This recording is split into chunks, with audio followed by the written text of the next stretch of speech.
Hello, everyone. I'm Grover Cleveland, and I'll be your waiter. But you can follow Ryan O'Connor at Wrangleshank on Instagram and Twitter. Don't be a daft ninny. Click the link in the description.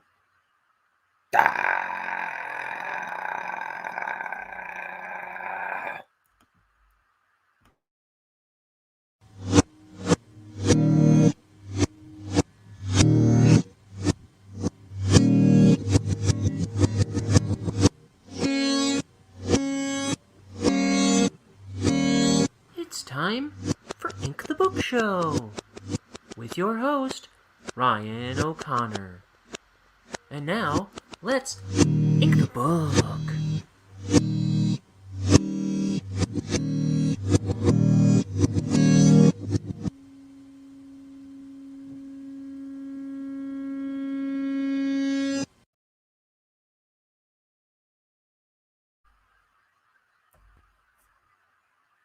That unmute button's a little sticky. Yesterday I almost didn't unmute. Today I almost didn't unmute. Oh well. Hey everybody. It's the Ryan O'Connor Draws His First Comic Show. I got my patented space chocolate to keep my head in the game.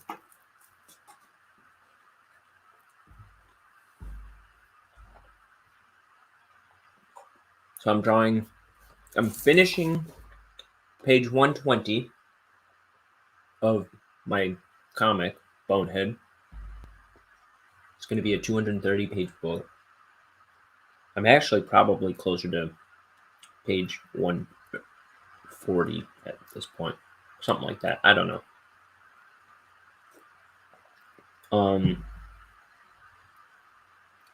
But yeah. I'm finishing that one, then I'm going to start the next one, page 121. Let me show you what I drew. Ooh. This is the kind of stuff I post on my Twitter and Instagram. I try to do daily drawings. I've been back on it all month so far, I think. So here's my dinosaur wearing a cowboy hat. I called this piece The Country Singer. It's my first drawing in a new sketchbook. Ooh, broken in pretty nicely, I think. Oh, and here's the last thing in my last sketchbook. I didn't realize this was sitting here. So there's that. Here's yesterday's page. So we're going to finish this up. Not a whole lot to do left, but color the sky. I think that might be a little time consuming. The straight black stuff is usually what seems to take the longest.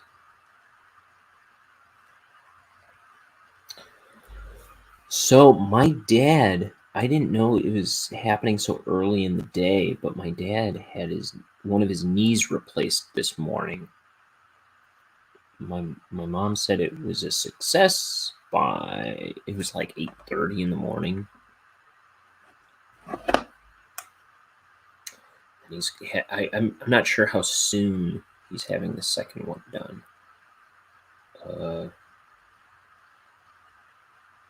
Let me see. When was it though? All went well. Yeah, that was right around 8:30 this morning. Excuse me. So at some point today, I'm going to go bring him a care package. Dang it. Yeah. Eyes on the road, Ryan.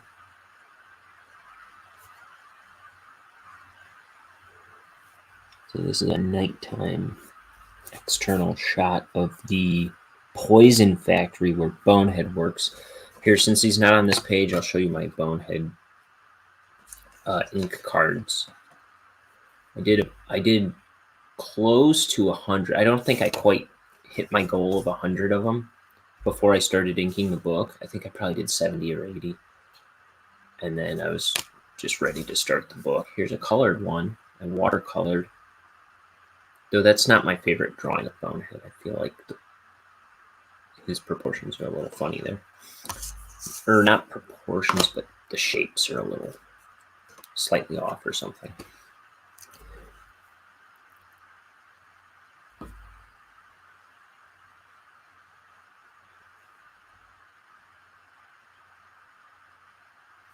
But it's not a bad drawing.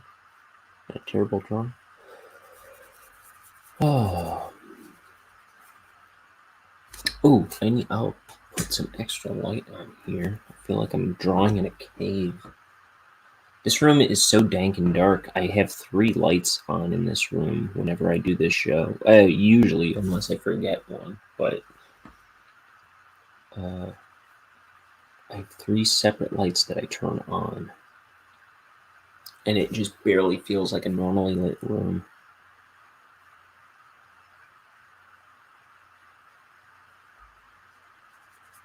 I gotta get a better lighting setup, probably. Just for living in, not even for the show.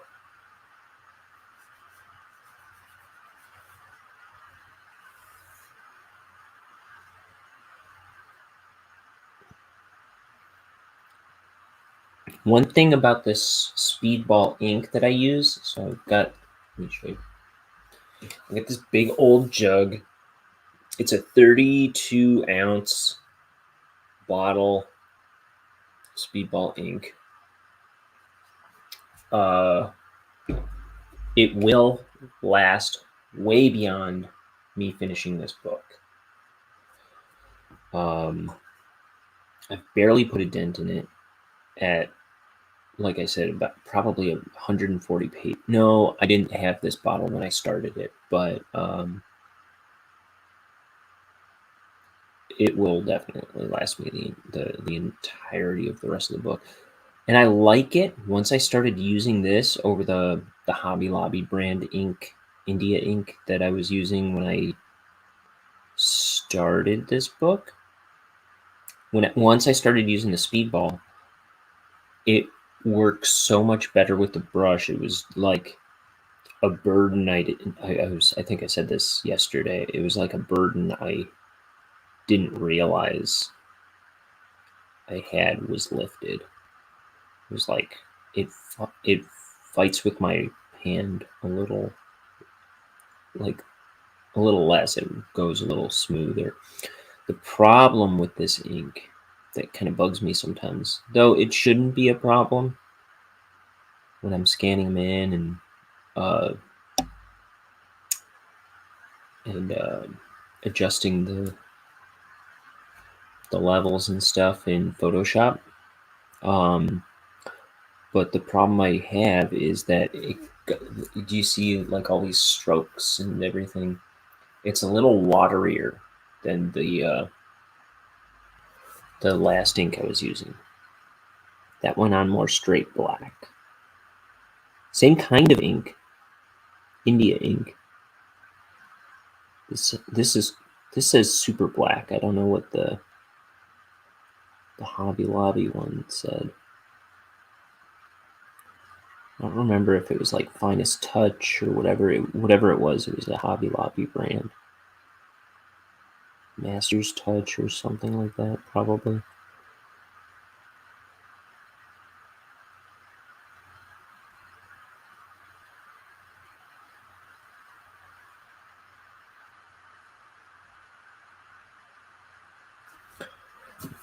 Turn this page so I can get more confident straight line against the border.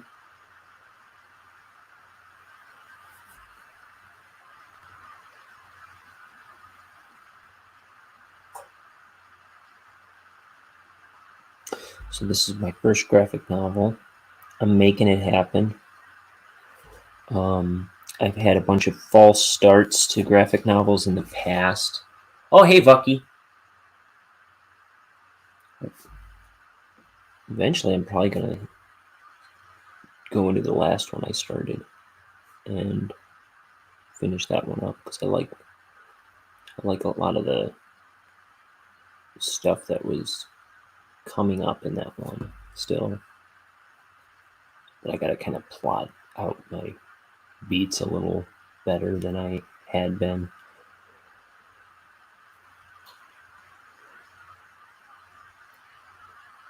So what's new with you, Vucky?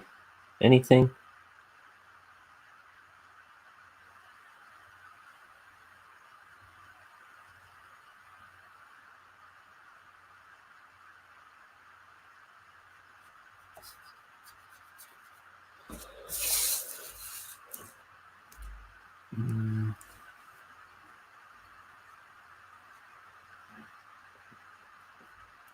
I didn't wash this brush out right away after I finished yesterday. I feel like it's a little fluffier than usual right now. It's kind of bugging me.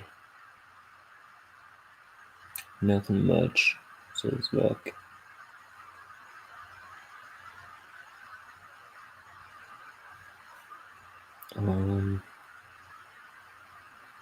Same here. I was saying my dad had one of his knees replaced this morning.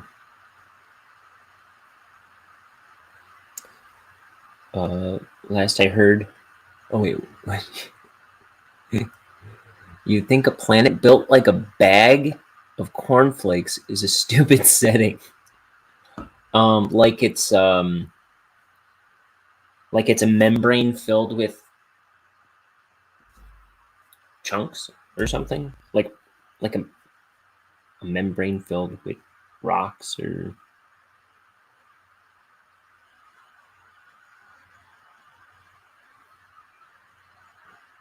I think that sounds kind of cool. It's like a beanbag planet. I think that's kind of cool sounding.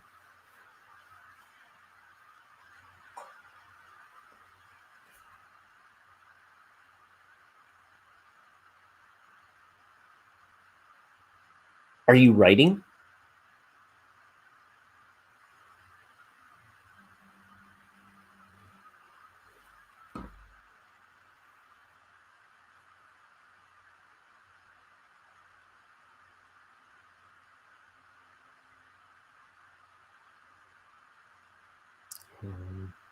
What was I saying? Oh, I think last I heard, my dad was saying he was starting to feel his knee again,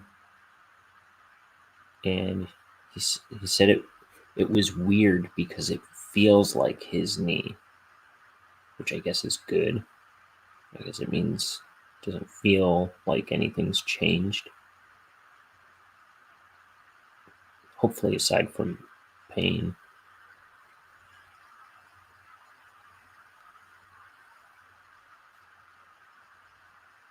I guess it feels natural, though, is what he means. I kind of promised to write something for this one person. Oh, cool. Do you write a lot?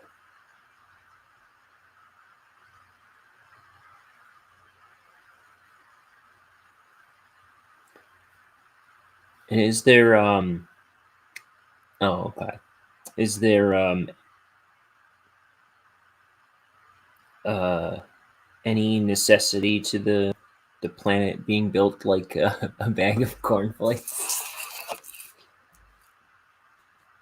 Like, does it have any weight on what's going on? I do think that sounds kind of cool. Kind of reminds me of the stuff you would see in Futurama.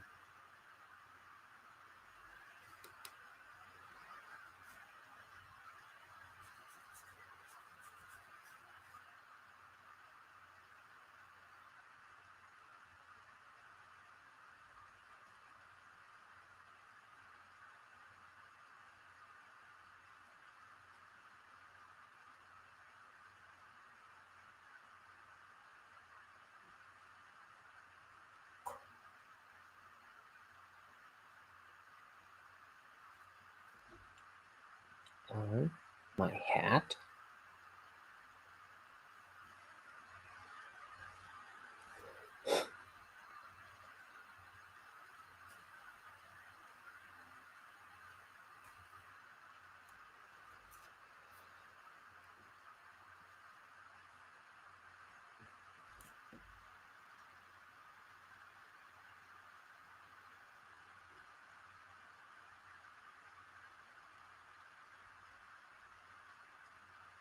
And it's kind of neat that I feel like I haven't seen that before, and I haven't thought that before, but that's kind of an interesting idea.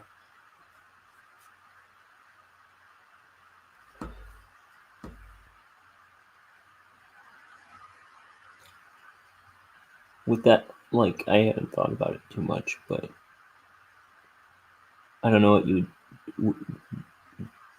would do. Like, I don't know what you would do with that setting necessarily, but I think it's a cool, like, it sounds like it's got potential to be kind of cool.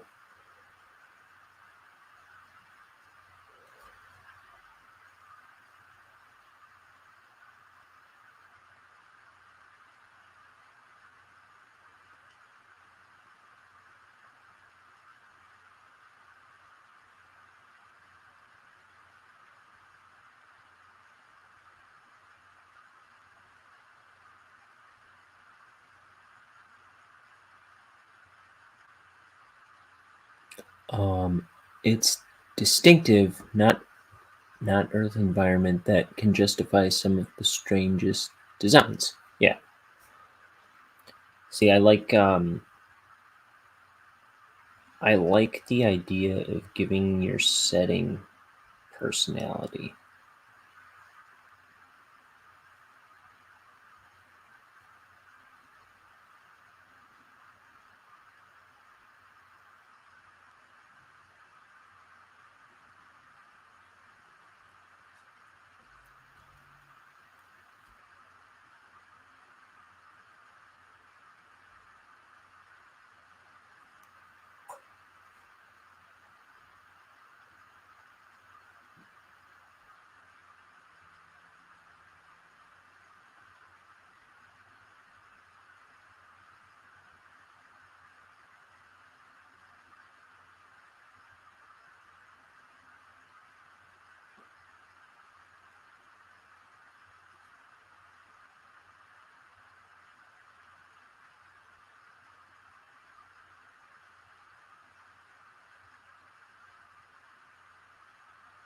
Like, I mean, I don't know how successfully I'm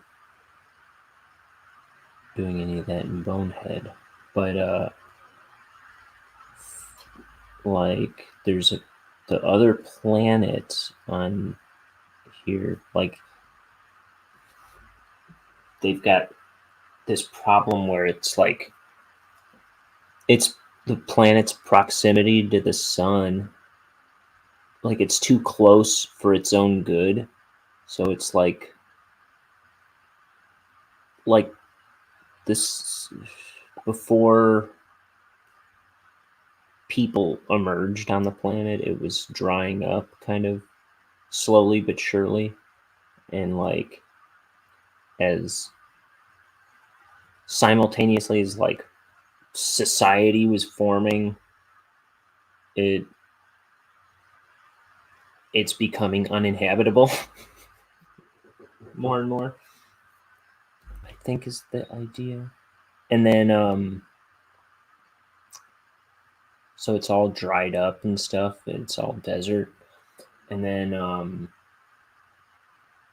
what was I going to say about it?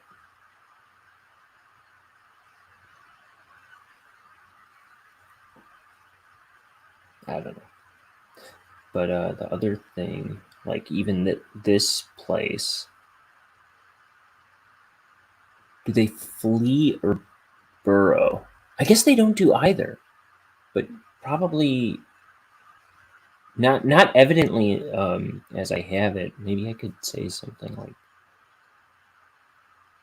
I mean, there's a king that just lives in a castle.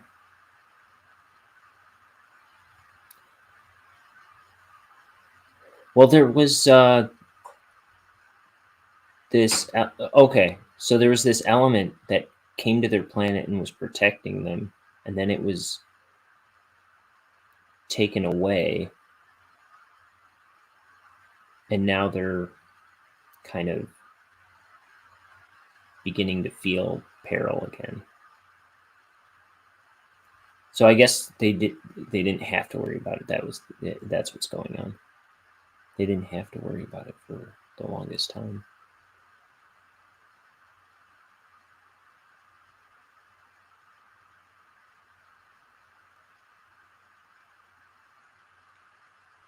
So now they're just like languishing, hoping something will save them.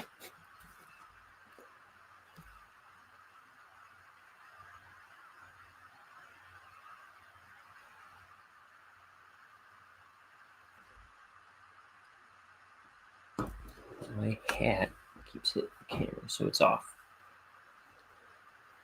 Okay, and then I was saying yesterday, like, one thing I think kind of gives the place where Bonehead lives, not that I show it off too much, but one thing that, so he lives in this town called Necropolis, and I think part of the personality of that place is just everybody is something weird. But also, I was saying yesterday, one thing I like to do is I generally don't do blue skies, and I think that gives the environments I make, it gives them a bit of personality. But other than that, I didn't consider too much more about the environments in this book anyway.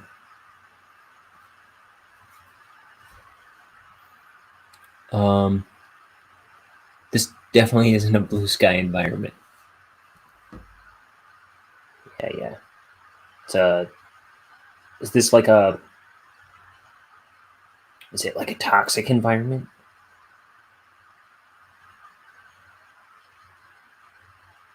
What is this you're writing, if I may ask? Like a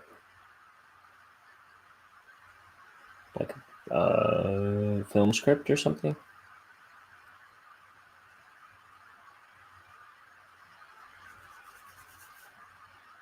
Mm-hmm.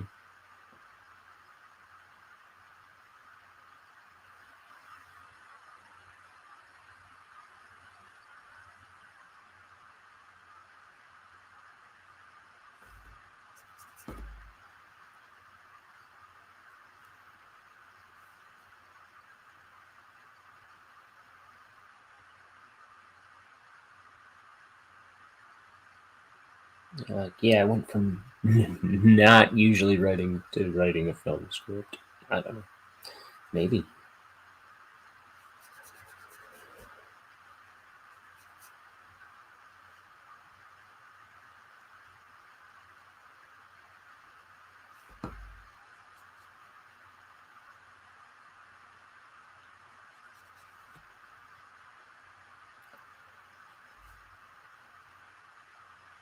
I don't know, man. Anything that words can be translated into mental images. Okay.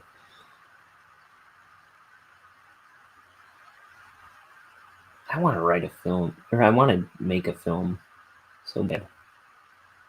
It's like, it'd be a team of me and, at best, Liam. So I'd be like 30% of the actors, or my script couldn't have any actors or something.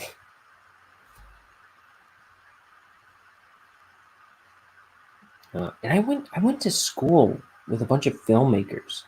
It's like nobody wants to make films, including my roommate. 3 of my best friends all went to art school with me, and allegedly are creative types, but I couldn't get them to join me in making a film to save my life.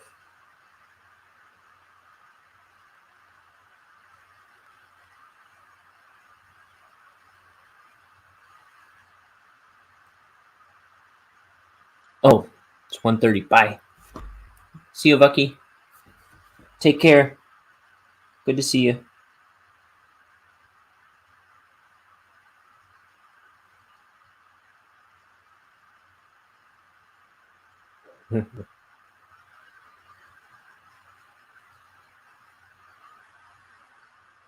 So yeah, man. If I could get those guys in on the idea of making a film, like a live action film, it would be great. It's in my experience, it's hard to come by creative types who aren't wishy-washy, flaky, afraid of following through on creative endeavors. And that includes me. But I'm trying to make myself follow through on stuff the past few years. And I wish I could get other people to follow, or follow in those footsteps. Follow. I'm trying to convince my artist friends that they need to make art and they need to embrace it. And it's like all 3 of those guys that I went to art school with, that are my best friends, all 3 of them do not do art at all. Ever. Anymore.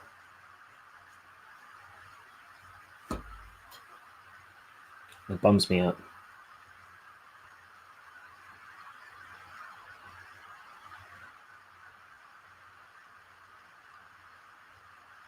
So that's part of why I do this online. It's to lead by example and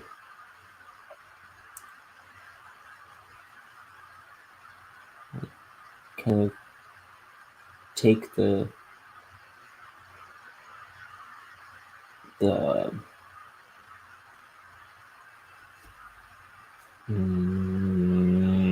take the fear away.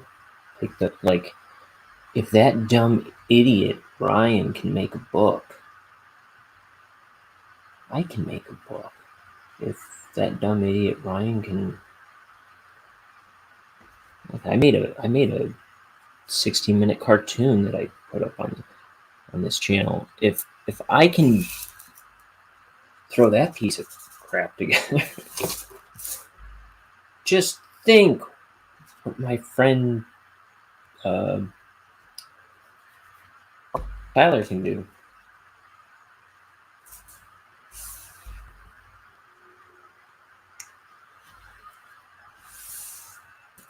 He could take this itty-bitty world by storm, and he's just getting warm.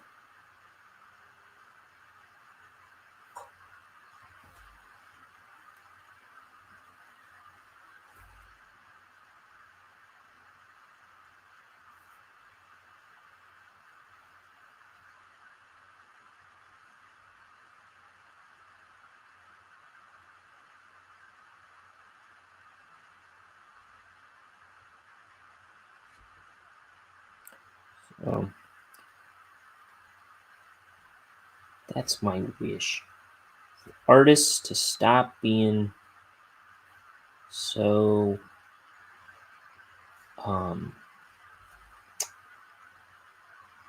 like afraid of failure, afraid of finishing, afraid of following through, or just not being wishy-washy. Oh, hey, Matt. How's it going? What utensil are you using at the moment? This is Winsor & Newton Series 7 Sable Kolinsky brush. This is a size 3. And that's my buddy Matt. One of the best people I know.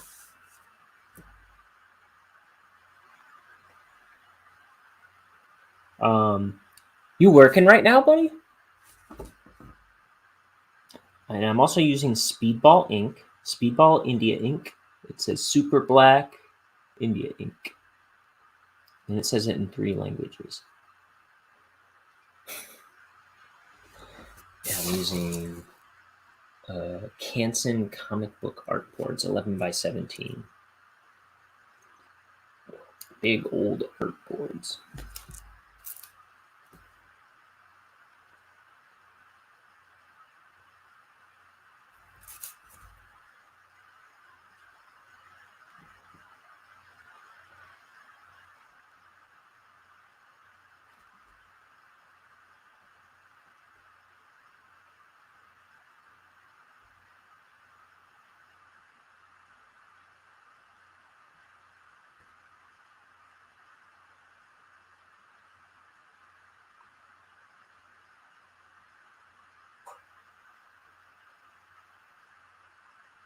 I don't know what I would make a film about.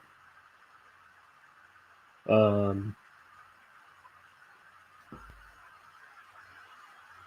it would be fun. I would definitely need other people. I mean, obviously to be in it, but I would definitely need help with that. I could not be doing a film on my own.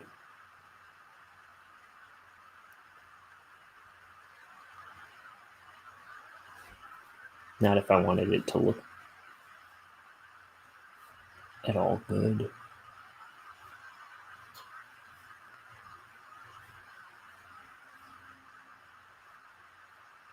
When I get behind a camera, I don't know, I need help setting up shots. I get like dyslexic.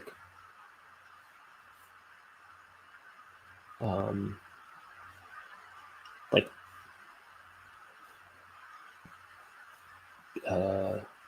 when it comes to like lining up your shot.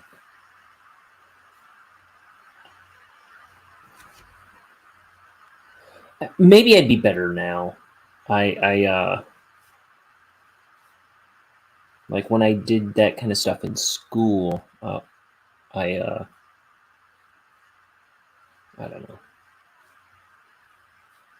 I was always a terrible student. No focus.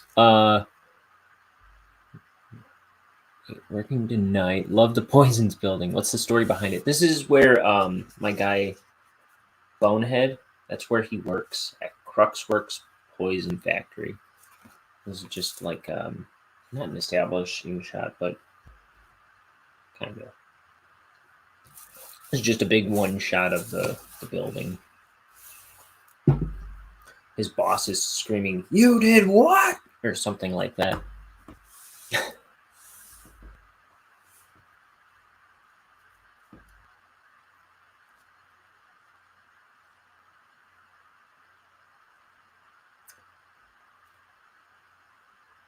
So if you ever see the cartoon that I did, I don't know if you've seen it, Matt. Somewhere on this YouTube channel, there's a cartoon called the Bonehead Pilot. It's a 16-minute cartoon, and I'm pretty sure I used this same. It might be a little different. But for the most part, it's the same building. That's where, yeah, it's just where Bonehead works. He works at a poison factory.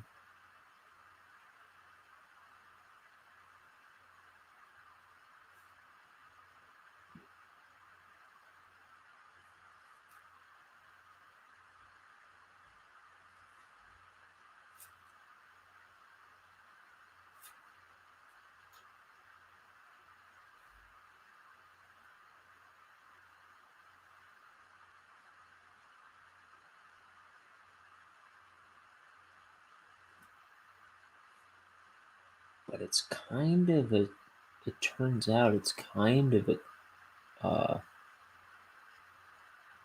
it's a front for something else. We'll discover. Which is why they're going to close down the factory.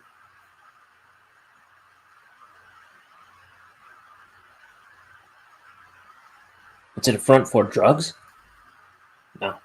No, not that.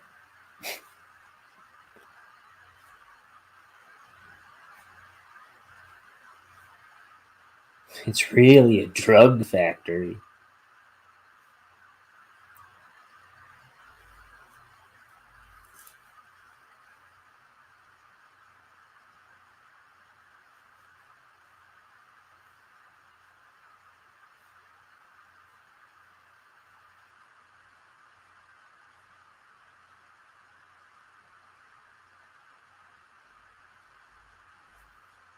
It's a Dracula factory.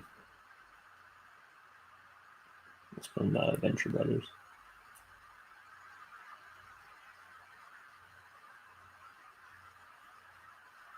One of the coolest shows out there.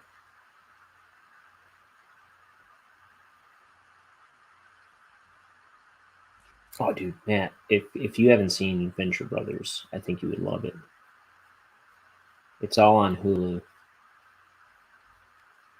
It's about these boy adventurers and their super scientist dad, who's like a pill-popping narcissist, and their helper robot, and their psycho bodyguard, who really delights in killing the bad guys. Yeah, if you haven't seen Venture Brothers, I think that's a good one for you.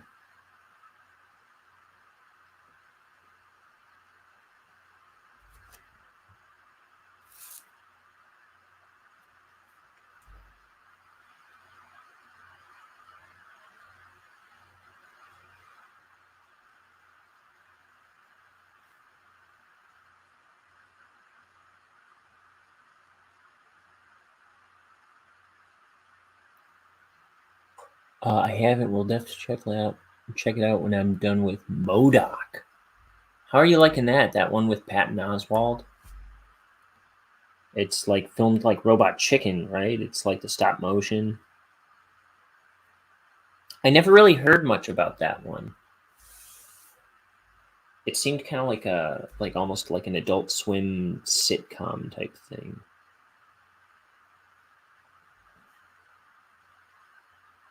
Oh, what was the one you were telling me? You were saying to check out Hit Monkey, which I haven't done yet.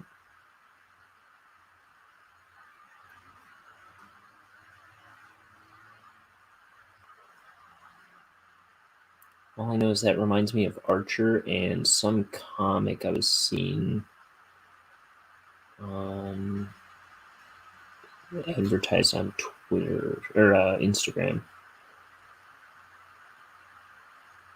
Yeah, just like Robot Chicken. I think Seth Green helped make it, maybe. Yeah, I think it's probably that Stupid Buddy Studios.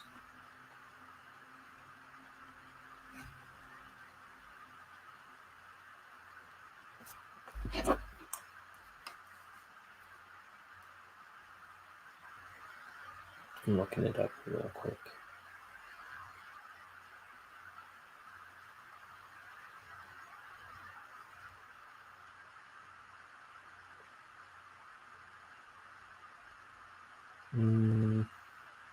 Yeah, Stupid Buddy Studios. I wonder if Donald Faison works on that. Oh, look! The following month, Marvel decided. Oh, okay. I just saw MODOK and Hitmonkey in the same sentence, but it's because they're both like Marvel Productions, I think, right?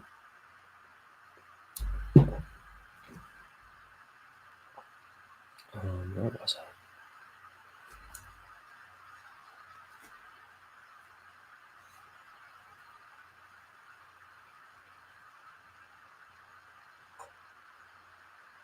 I think, see, I feel like I'm terrible at designing buildings. So what I did in this book, it's almost like just a bunch of blocks put together. It's almost like Legos stacked together.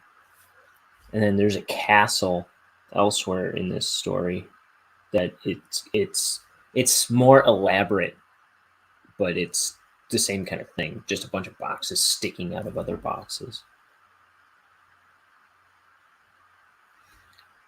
And I have these like stupid simple buildings back here, and then there's also some, like, at one point you see kind of little houses. They look like basic, like, the box with the triangle roof, but they're just kind of like shaped like arrows but jagged and stuff. They're just kind of like strangely, they're like typical cookie cutter shaped houses, but just a little strange. This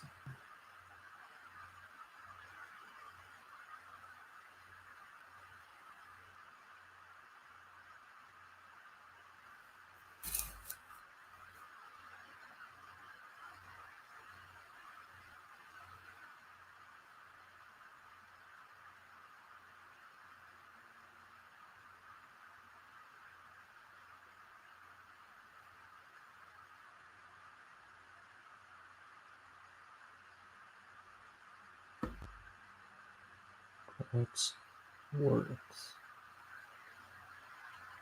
Let me do all the shadow on these letters here.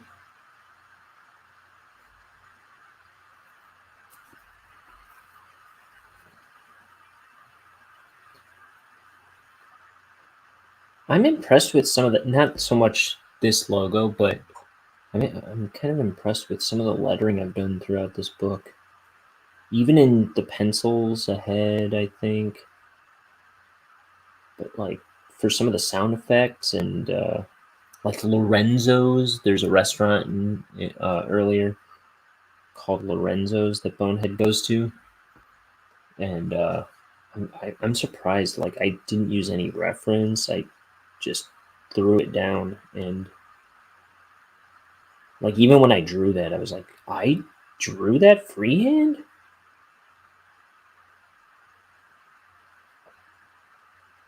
Like, this is nothing, but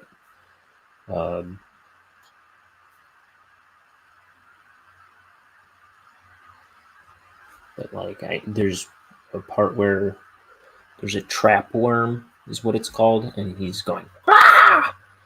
And the "Grah!" looks really slick. Looks like a real, like, horror font.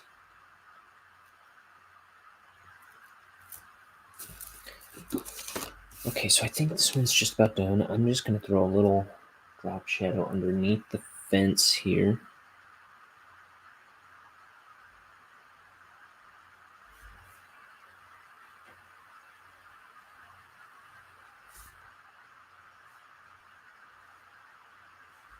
There's some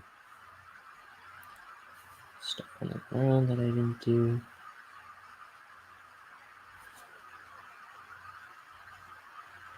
Just put it above the ground a little bit.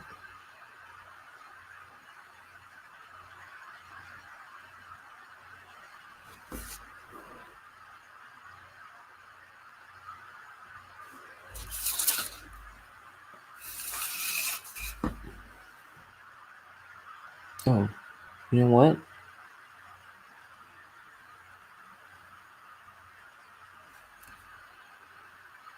I thought this was the bottom of the building and that this was the... I think that is the case. No, that's fine. I'm just going to do some...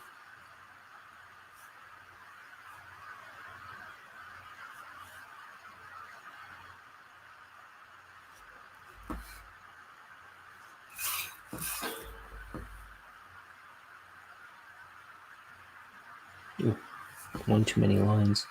I think I'm going to get rid of that.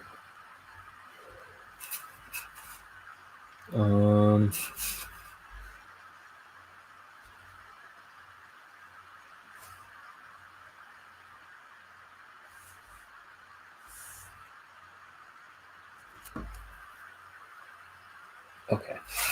Let me fix that real quick. That's an ugly line.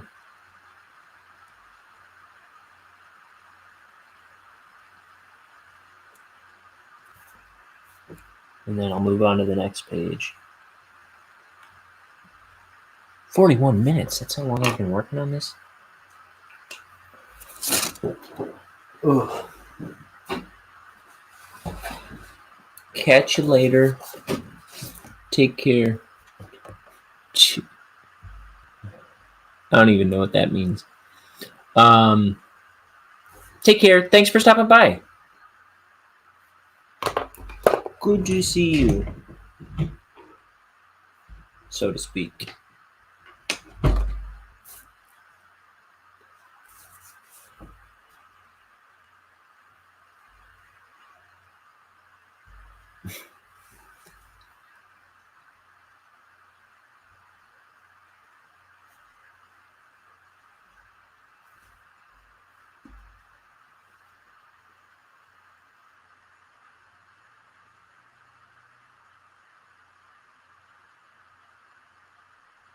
Here's Bonehead's bony head.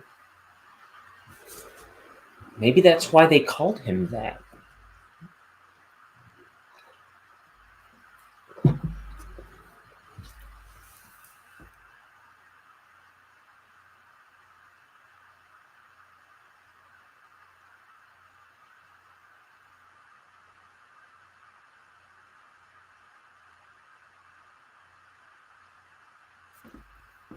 There's like that thing in The Office where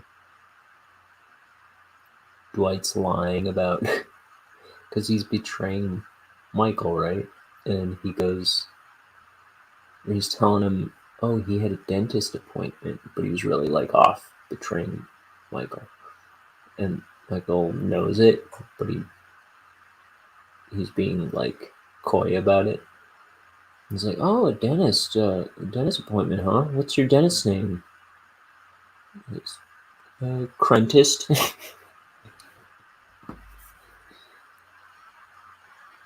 like, oh, Crentist? Sounds an awful lot like dentist. He goes, you know, maybe that's why he became a dentist.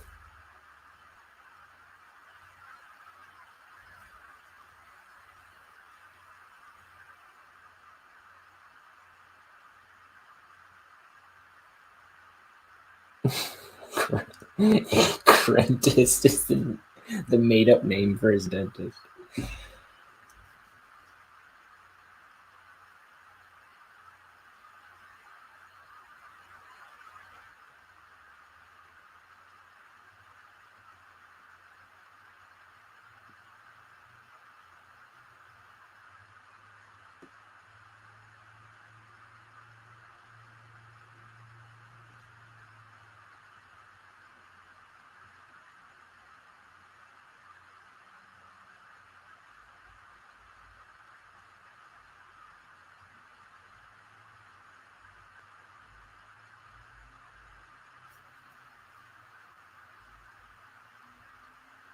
And I was watching this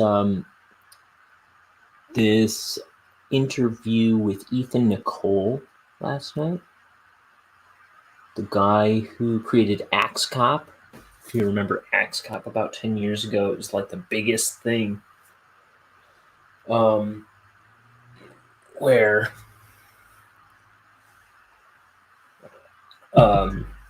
this guy, at the time he was I don't know.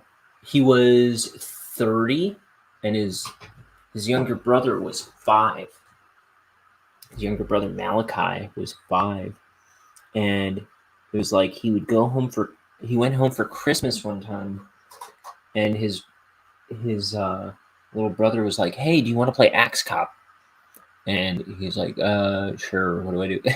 And like Axe Cop was just because those were the toys he had. Like he had a police officer toy, I guess, but he didn't have any guns.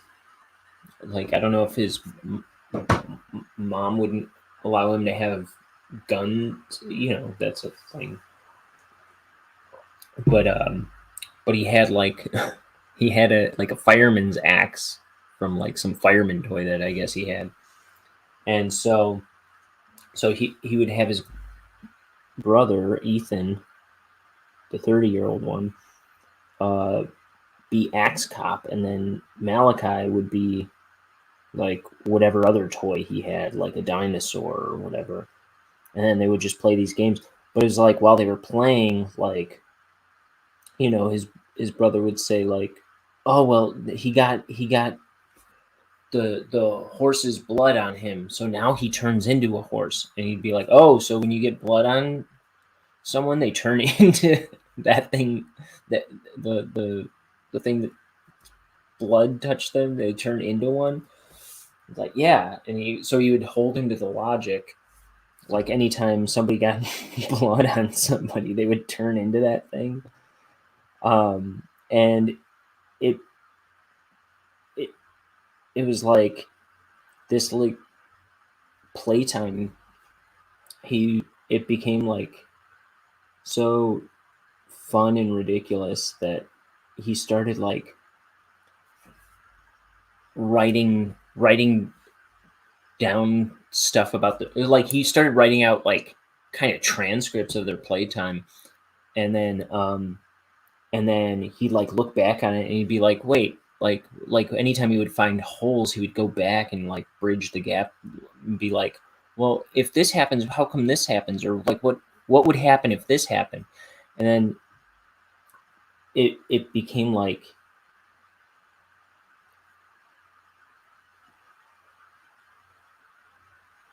and just because he was holding him to logic, to the logic that he would establish, he was able to like kind of craft stories out of it. It sounds like it is so tedious, but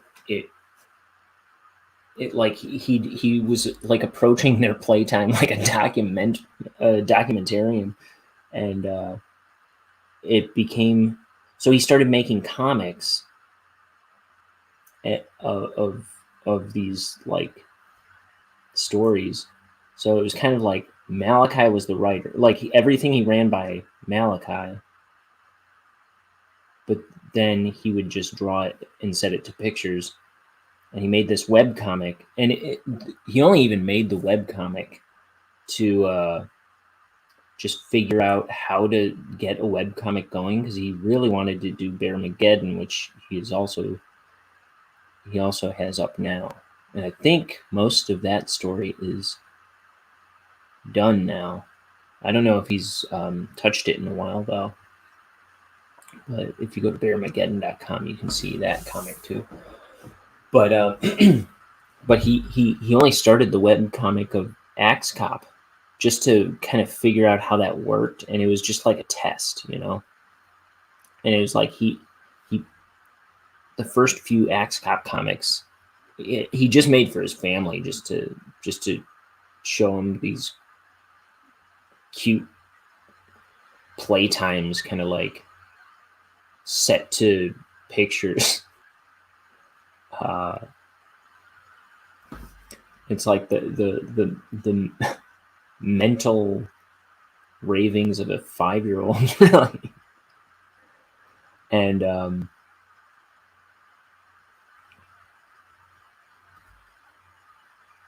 but so the first couple days, I think he said there was nothing, like he wasn't expecting anything. He wasn't trying to get any attention with it. But then it was like on the third day, all of a sudden it was like it got mentioned in Entertainment Weekly or something, he said, and it just exploded. Like he was getting tweets from, I forget who he even said.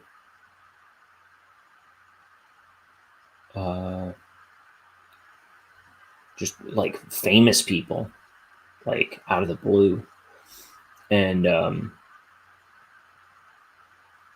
it was a huge hit. I remember when I first heard of it, I was in art school at the time, and it was just like the biggest thing all of a sudden. And there was eventually a TV show where Nick Offerman voiced Axe Cop, but I think he said Peter Serafinowicz and who else? Ken Marino were both trying to audition. And I think they both ended up being on the show a lot, but they wanted to be Axe Cop. They were like seeking him out, you know. But Ethan Nicole's a cool guy. I like him. Back at the same time, like after Axe Cop, that like first blew up, I had just made because I was going to art school at the time, I had just made a LinkedIn page for art because I was in art school and they wanted us to like start networking and stuff like that, and making LinkedIn pages to share with prospective employers and stuff. One of the first people that added me, I don't know why. I mean, nothing ever came from, I didn't reach out to him or anything, but it was like when he added me, I knew who he was because I had been reading Axe Cop. I didn't read it a whole lot, but when I did, I was very aware of it, and I had bought a book from him maybe after that, but for my little sister. But I got one of the first people that added me was Ethan Nicole, creator of Axe Cop, and I was like, "Are you kidding me? The biggest name in comics right now." As far as I was concerned, anyway. It was just the craziest, weird thing that he added me. And I couldn't tell you why. I'll have to ask him someday. And he'll be like, "Oh, is that you?" And he'll be like, "I don't remember ever adding the Ryan O'Connor to anything in my life." "Oh, you must have been the other Ryan O'Connor." Very interesting.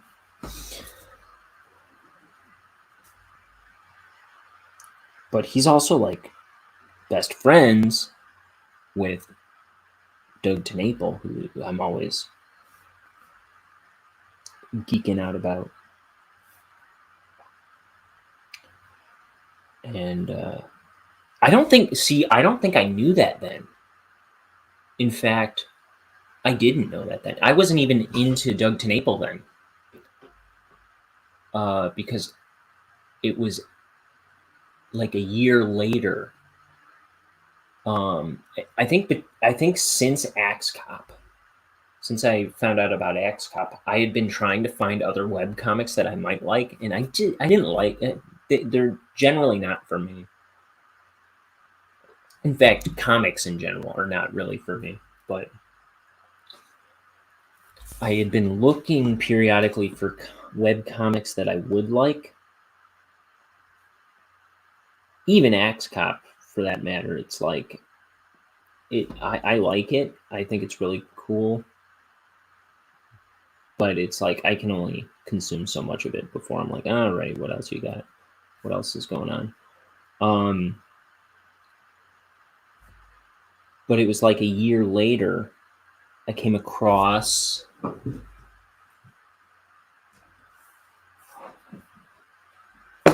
At Fist. And that was my introduction to Doug TenNapel. I mean, really, the Earthworm Jim was, which we had fun playing on the Super Nintendo when I was a kid. And my dad always thought it was really funny. Like, my dad would never touch a video game, but he would crack up when he would hear Earthworm Jim go, "Ow! Ow!" But, so anyway, my good buddy Zach, told me that there was a webcomic by the guy who created Earthworm Jim online. And I was like, really? It just, Earthworm Jim webcomic, it was like just at the right, and I was only interested in webcomics at that point because I had seen Axe Cop and was looking for something to chase that. And it was like maybe a year, maybe 2 years. I was like, I'd probably given up on webcomics. I was like, comics kind of not that thrilling. I only knew of very, very few comics that I liked. I was sure I wanted to do one someday, but I wasn't seeing many that I liked. And I was always trying to find more that I liked. And then my friend told me about this one, and it had just started, so there weren't many pages. It was like probably about here in the story, page 5, and that was all that was up. And he was doing it every day, Monday through Friday, every week. And it's like this Batman kind of guy, but he's just a vigilante, with a pet rat. But he's getting married, and he's going to have to ditch this superhero stuff. But he's doing like one last gig, I think, is the idea at the beginning of the story. Anyway, the best part of this whole book, if you ask me, is Catherine Garner's colors. And I was just reading some tweets by her, and she mentioned this book. Right before I came on here, I was just reading some tweets of hers, and she mentioned this book. She's this lovely girl in the UK, and she just has a knack for vibrant, wonderful colors. I love her colors, and I really love her colors in this book. More than I love Doug's art, more than I love this story. I should say more than I love Doug's art in this book, because this is such a sloppy book. Deliberately sloppy. I think he was going for more like his Gear style, which was the first comic he did.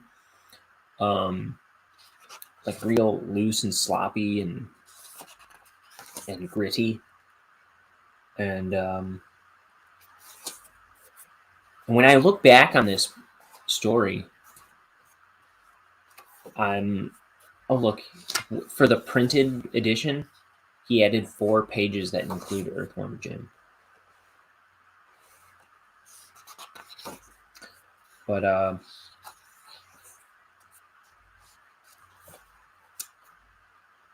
yeah, when I look back on this book, though, I'm like, oh, look, Space Tiki.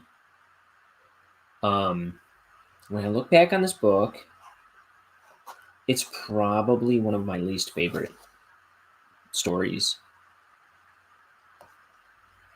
And ultimately, probably some of my least favorite of his art. It's not that it's terrible or anything, but it's just it's not his best. It's not his finest. And one thing that bugs me about this book, I'm looking for something specific here. One thing that bugs me about this book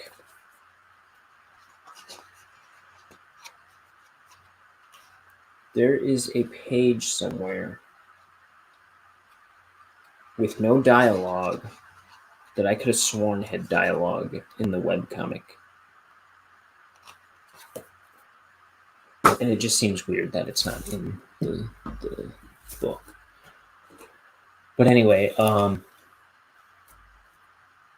that's Rat Fist. And so I read that online entirely, and then I bought that book when it came out at the end.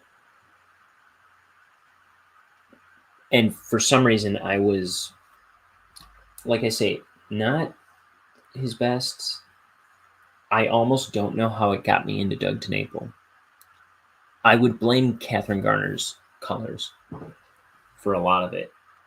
And I was reading his blog posts, and I thought he was an interesting guy, but I liked the story enough as I was reading it, but I don't know how it got me. So I think it was just the best webcomic I'd seen at that point.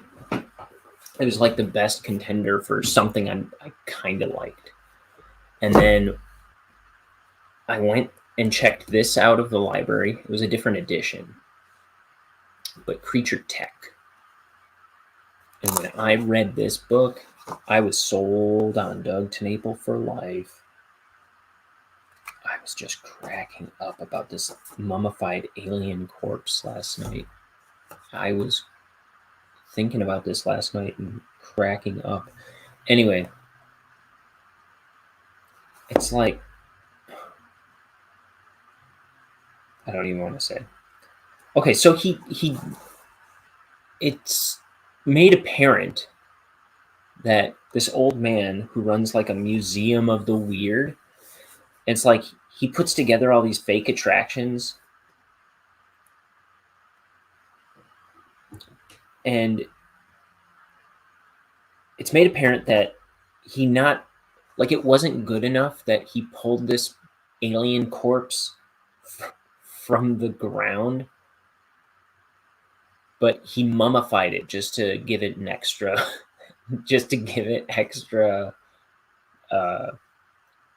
weirdness or something, to add extra intrigue. He mummified it. He dragged up this alien corpse and mummified it himself, which had me hysterical last night at one point, just thinking about it. But look, this is the Shroud of Turin, the one that they say was Jesus' burial cloth. And there's this ghost guy. Oh, look. Giant space eels. Comes crashing down onto this evil scientist's house. This evil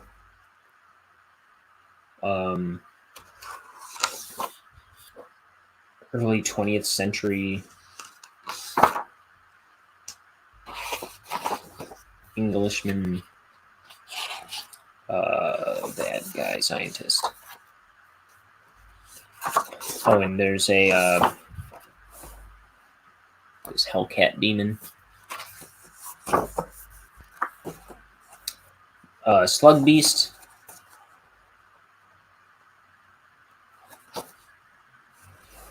Slug Beast. There's motorcycles. Babe with a messed up eye.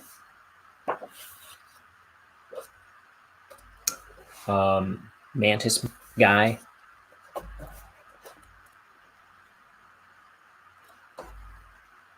Country Hicks. What else? Bat Monster. I have a colored edition of this. I should be going through that. More demon cats. Somewhere in here there's a monster made of like deli meats.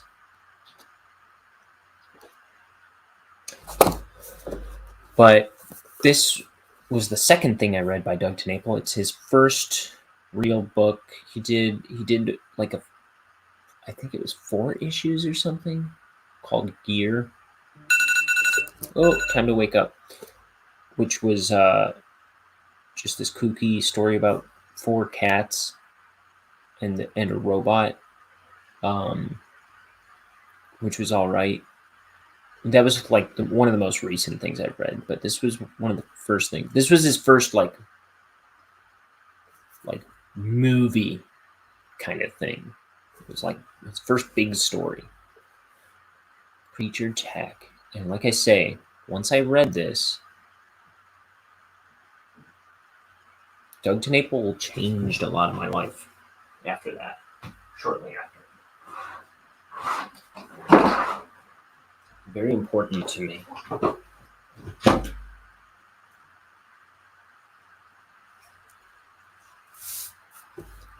He kind of got me thinking for the first time. I feel like in a lot of ways. It's just too bad it was at the end of my college career.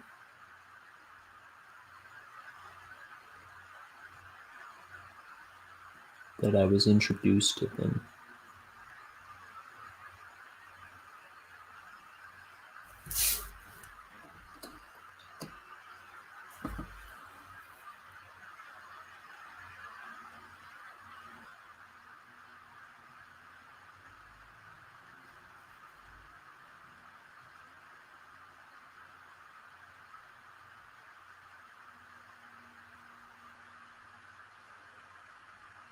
I want to hurry up and finish this page, and I'm only on panel 1 because now I'm thinking it's almost time for my dad to get home to work.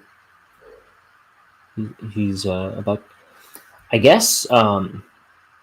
So the surgery was done by 8:30, but I guess he was going to be at the hospital for several more hours, and he would just be getting home about nowish or very soon, according to my mom. Like she's the one driving him around and stuff. So I wanted to go bring him some stuff. Like a care package. He can't work. He can't drive for, I think, 3 months. 3 or 4 months he can't drive.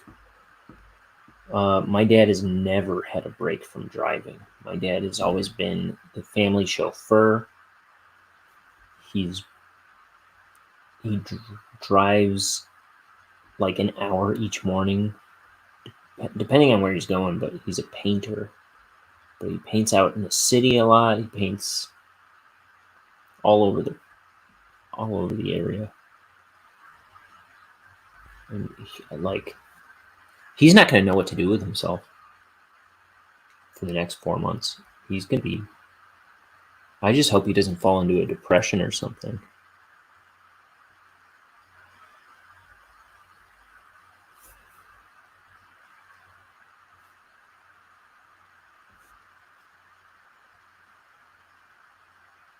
And then, some time from now, I'm not even sure when, I forget what I was told, but then he's got to have the other knee done soon. I don't know if it's like 3 weeks or 3 months or something, but they stagger it.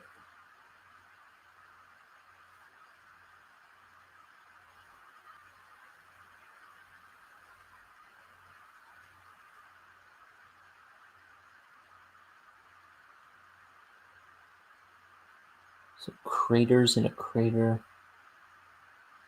You ever see that? I mean, of course you've seen that. If you've seen the moon, you've seen craters in a crater. Which I always thought was kind of weird, but why wouldn't that be a thing? I mean, like when I was a kid, I'd be like, "There's craters in the craters." I probably never questioned it in my life. I don't know.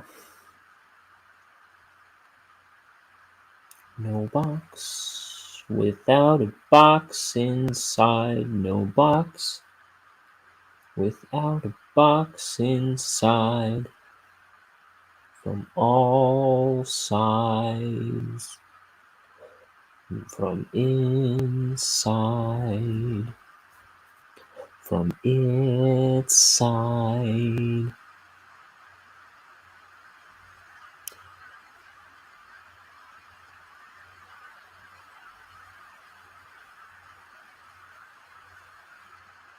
This is our description of the Indian Ocean.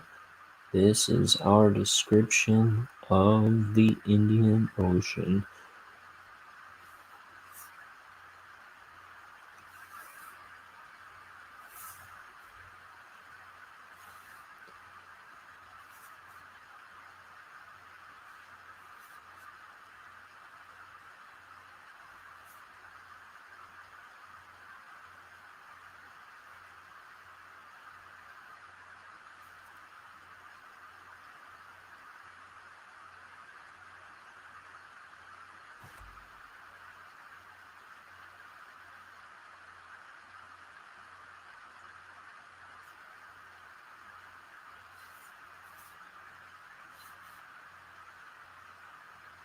La, la, la.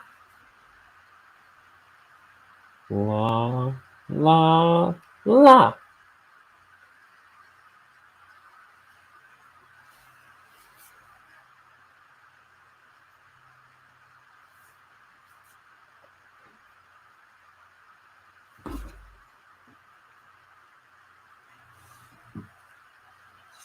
Oof, heartburn.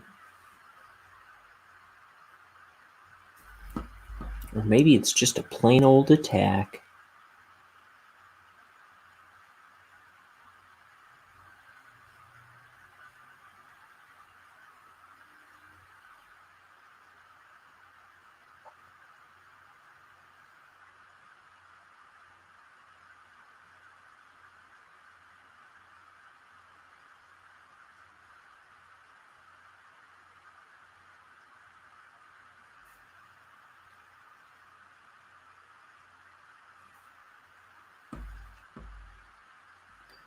So this is a sphere.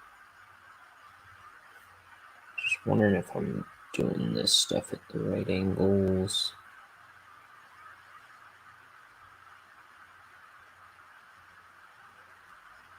Probably a resounding no.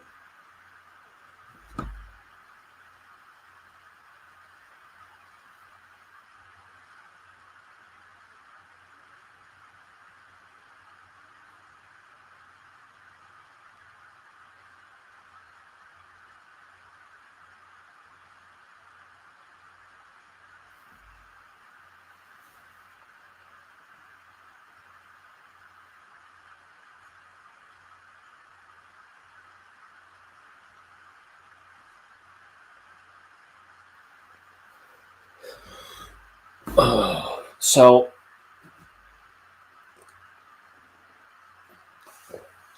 earlier I was talking about like artists tending to have this flakiness about them.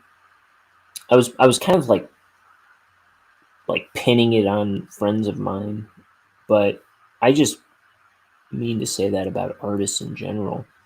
And I think something about art.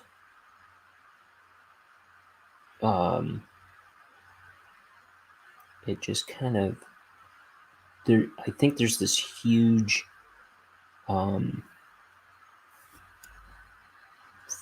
just fear of failure that kind of comes with it.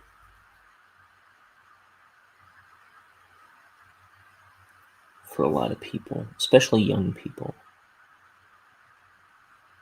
They're really afraid it's not going to work out. And like I say, it's me too. Or I would start a project and scrap it. Like, I don't know. And then the other thing is like a lot of people would they want to pitch to studios, or they see something and then they see something else like it, and they're like, oh, I can't do that now. It's already been done, or something like that. Or, there's a million reasons to not draw.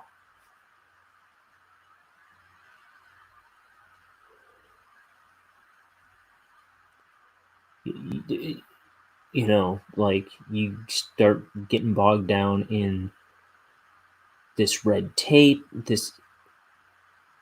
and these barriers, and like, well, how do I pitch? Like, what do I need? I need to make a pitch Bible. I need to send it to this website or this executive. I need to get a hold of this person. I need to tweet out at this person. And if they don't respond to me, what am I supposed to do? And it's like, well, just draw it. Just draw.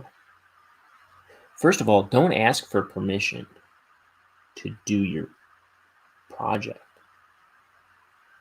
And this is something I had to get into my head as well. It's like, you don't need permission to do it. And in fact, I think once you have work under your belt, like a substantial amount of work, a substantial finished project under your belt, or multiple finished projects under your belt, you are instantly more appealing to people that would want to pay you for your work. So if it means doing it for free, if it means sinking a bunch of money into your project, I think there's nothing wrong with that. And I think it's a smart start. Invest in yourself. I have not made $1 off Bonehead. I made a 16-minute animation. I've inked 140 pages of this book. I've not made $1 off Bonehead, nor have I tried.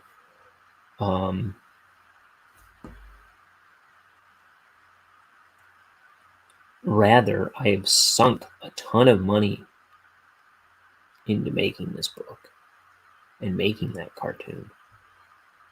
Be it buying new tablet pens, buying pads and pads of paper, ink, brushes, camera equipment to broadcast it. I just bought a new camera the other day. This camera right here.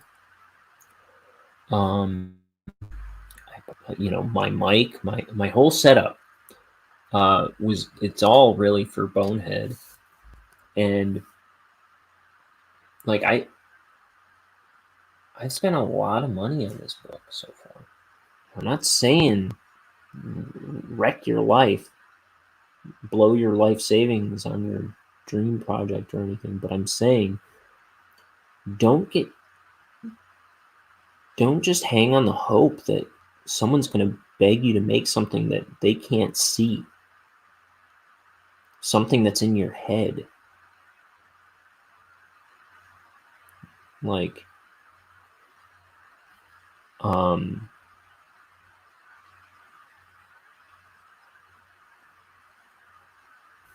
I don't want to buy something that's in your head. You can't convince me.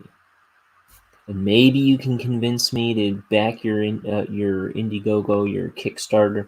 Maybe you can convince me to back your project with a couple images, preview images or something. But I've been burned before by crowdfunding campaigns with people that couldn't work. So it's like, imagine a studio executive handing you, oh, let's say $1 million to make a series, just a 13-episode series, but they've never seen a substantial volume of work from you. Why would they do that? Why would they do that?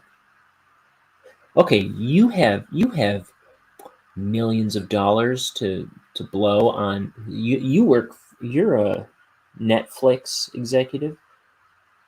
You have billions of dollars. Would you just throw $1 million into some kid's lap because of a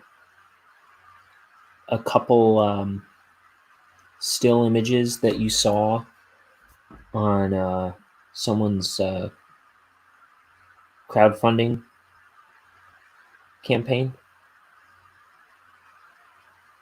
Like, I want to buy that book.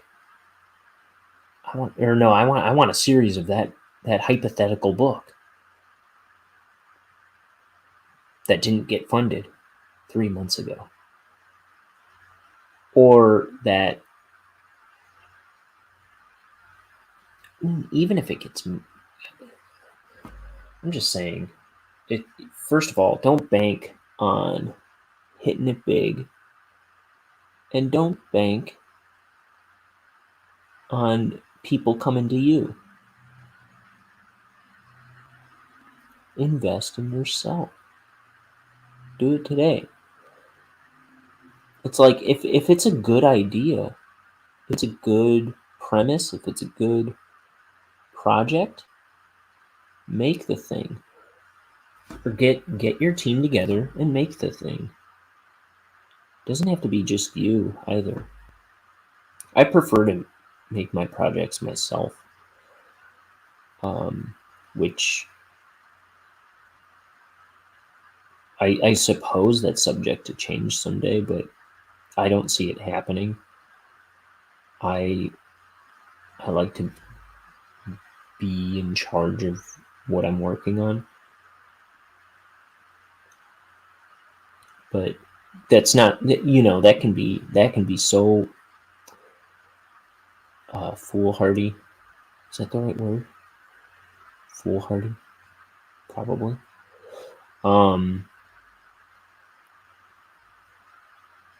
And counterproductive. And long. It's going to take me forever to ink the rest of this book and color it.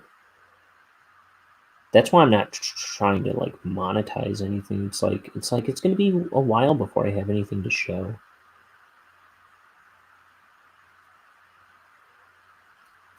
But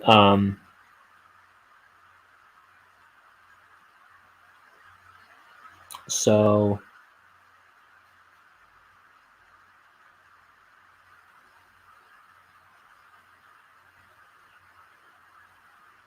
where was I?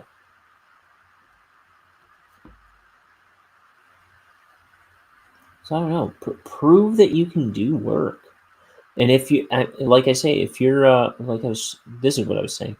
If your project is any good, it'll speak for itself.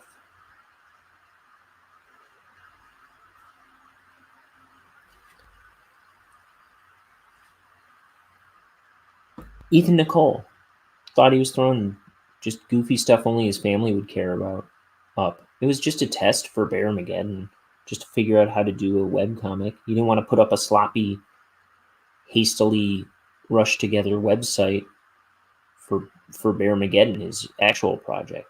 So he was figuring out the lay of the land with Axe Cop. It was just stuff that he made for his family, like goofy little comics about playtime with his brother, and it exploded within days across the internet. So that's all I'm saying. It's like, if your project's good, which you think your project is good, right? which is not to say it is good, but if you're so sure that your project is good, just draw it. Make it happen.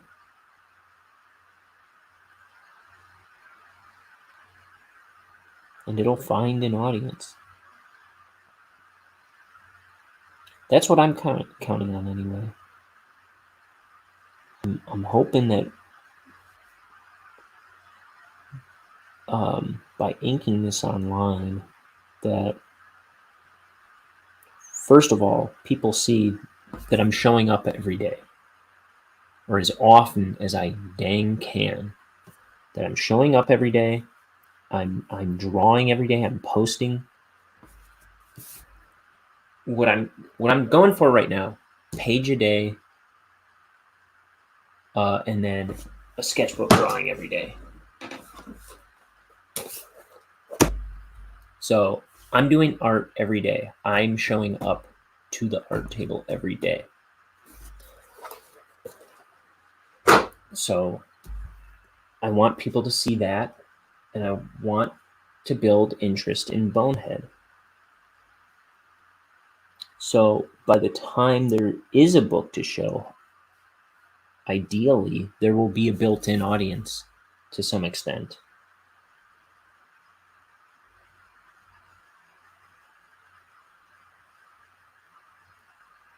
To any extent.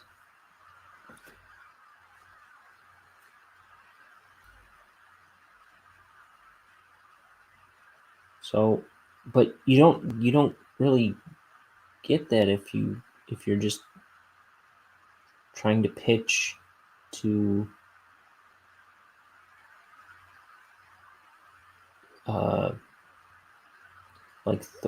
like throw a bunch of concept art at a website and say, give me money. It was like sometimes I think artists, they're just trying to find any excuse to not draw.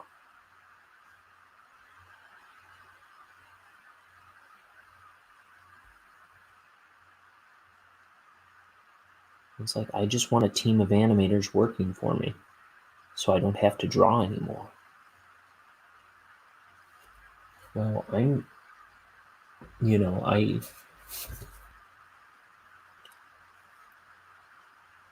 realized I was kind of doing that. I had all these ideas, but I wasn't even interested in drawing them anymore. But allegedly, that was what I liked to do the most. I was like, I doodle a lot, but I haven't really been doing art in a long time.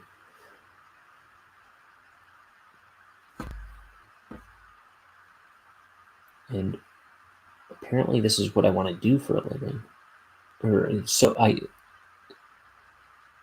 claim. Like, well, maybe I should start putting my money where my mouth is and get to taking my drawing a little more seriously and investing some time into it. And so I spend 90% of my free time, maybe realistically 75% of my free time is spent at this drawing table.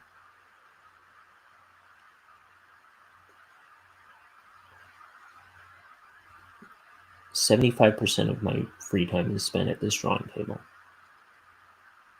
working on art.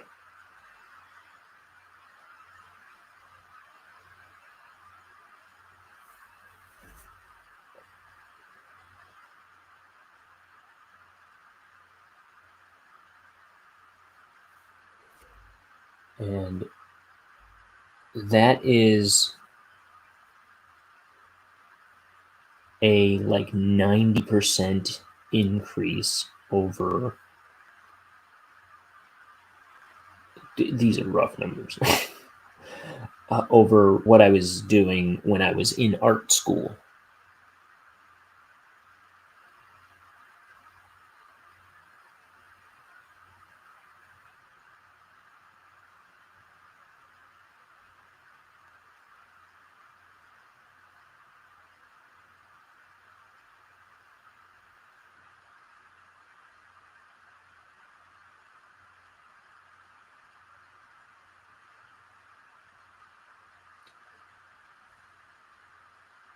I'm just saying, invest in yourself, invest in your ideas, invest in your talents, and do the work. That's the answer to all your problems, I think.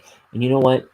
If nothing else, if nothing ever comes of Bonehead, if this just becomes a book, because it's going to become a book, if it just becomes like 25 copies that I disperse among family members, I will be happy and satisfied. And you know what? I'm more fulfilled as an artist already right now as I'm speaking. For the past 6 months, I'm a more fulfilled artist than I have been my entire life. I feel so proud of the stuff I draw and grateful that I get to draw every day, and I'm getting better all the time, and I'm learning. I've never been more engaged with my own art, and I've never been more satisfied with what I'm doing, and I don't feel the need to make money at it.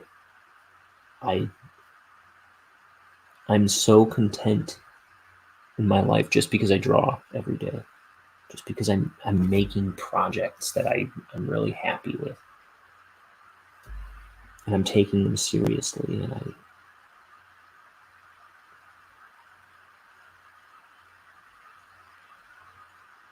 my heart is full as far as art is concerned. So if nothing else comes of it, then you just sitting here making it happen. If this project never sees the light of day, I will be happy. And I mean that. I never would have thought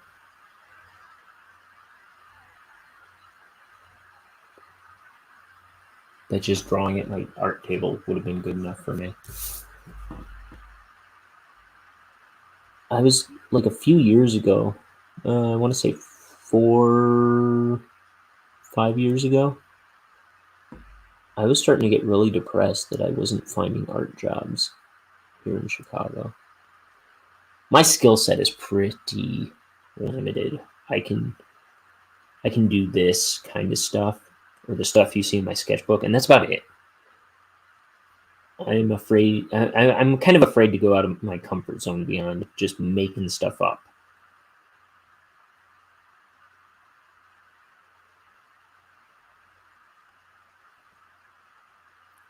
Well, it doesn't serve me very well. But I was getting kind of depressed that I wasn't finding any work as an artist. I mean, I would here and there a little bit, but it wasn't very, like, I would do it and then I would kind of resent the job. I would resent the work.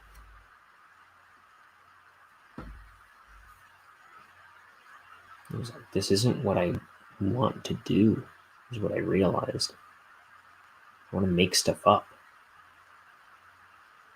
And now I'm doing that day in, day out. I get a paycheck not from this, but I get a paycheck, and it allows me to do this in my free time.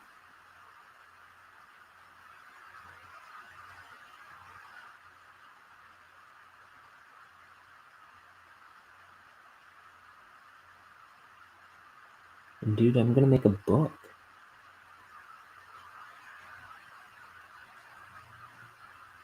And people are gonna hold it in their hands someday and be like, "You made this?" And that makes me happy. I'm like, yeah, now you make one, dummy. What are you waiting for? Where's your dang book?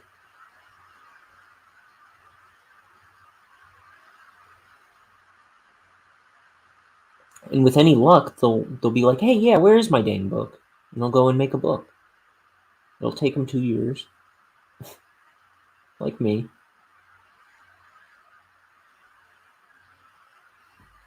I thought I'd been doing these. I could have sworn I'd been inking for 8 months, but I looked at the earliest videos today, and it said 6 months ago. So I haven't been doing this as long as I thought.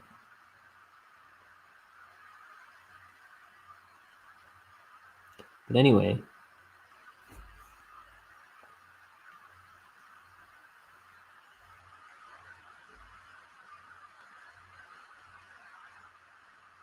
it's like once you start making time, putting in effort, and I mean effort, you'll conquer the world. But you got to take it seriously. That's my advice to the lazy artists out there. And there's plenty of non-lazy artists, but I was a lazy artist, and I know a lot of other lazy artists. I'm telling you, I feel you, I love you, and I want you to be successful. At least in your own eyes, if nobody else is. Do it for yourself. That's my advice.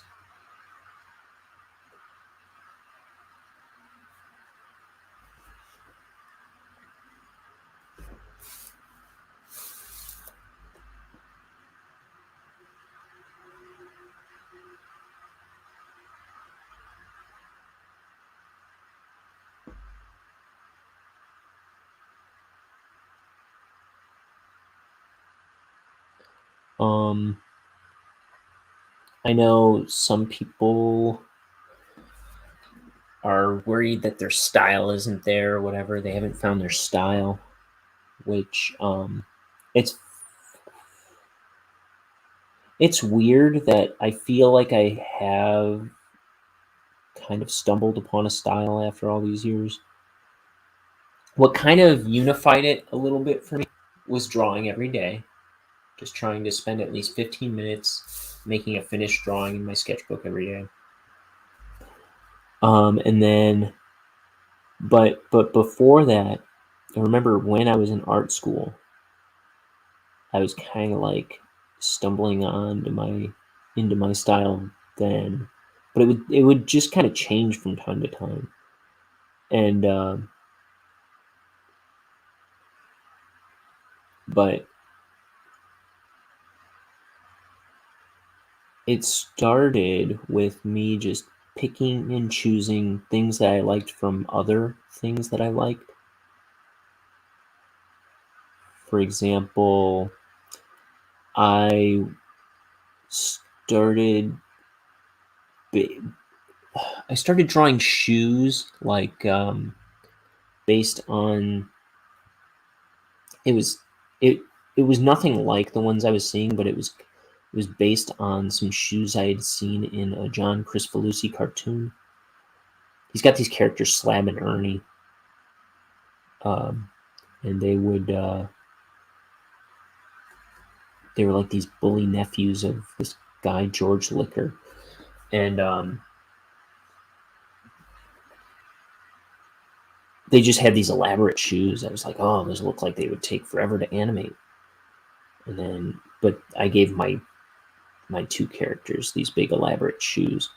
And it's kind of like where I started drawing Converse on all my characters, actually. And they're not nearly as elaborate as the ones I was referencing. But it was like, then I started...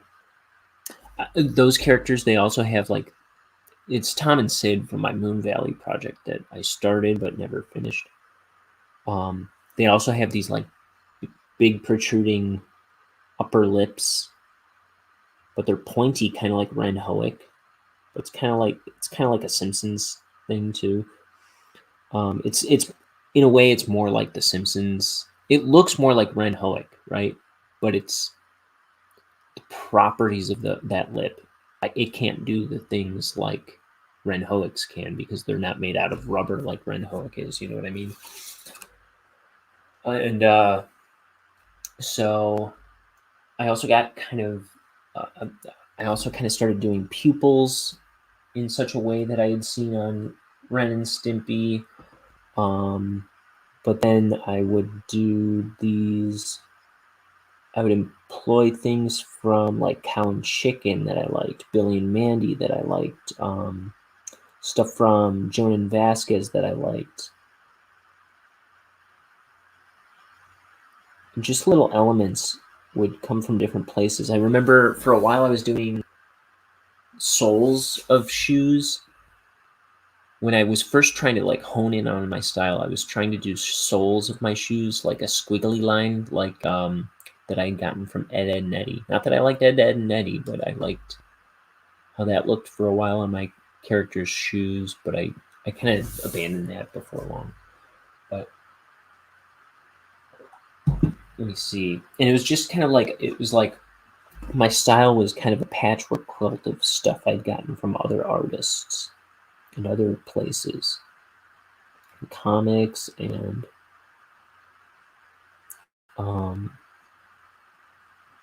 cartoons.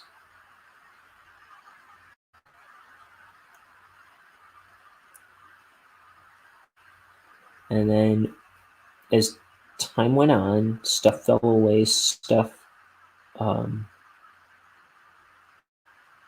kind of it kind of like settled. It's like when you shake up a bottle of sand and water and rocks, it just kind of like finds it kind of settles just so, you know what I mean? And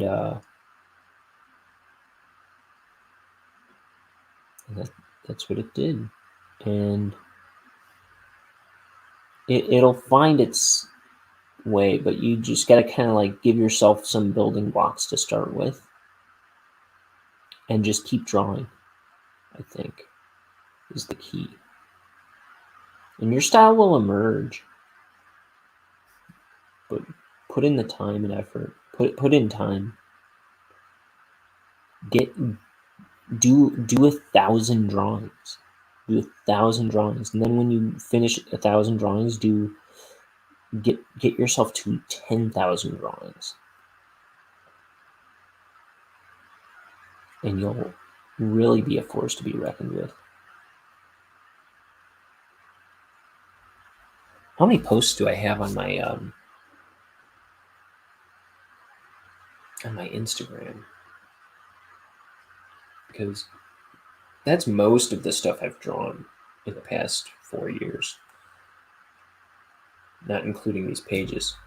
Almost 1,000, 924 posts. I want to say the first 4 posts are probably not art. It was like when I first started my Instagram, and it was just stupid stuff, and I barely used it. So I'd say about 920 drawings on there, and 915 that are like earnest, me trying to put out a finished drawing as often as possible. So, I mean, that's not everything I've drawn in the past 4 years, and it doesn't really have much of this comic on there. Most of it is from my sketchbooks, and that's over 4 years. But I'm just saying, doing that every day really helped me become a better artist. And I was telling someone just yesterday, in fact, Matt, who was in the chat earlier, I was telling him just yesterday, I think, it's like, I remember when I started that, I would look at the page and I wouldn't know what to draw. And then it's like after a couple months of trying to do a drawing every day, I would it was like stuff would just fall out of my wrist. I I wouldn't even have to think about it. Just something would come out.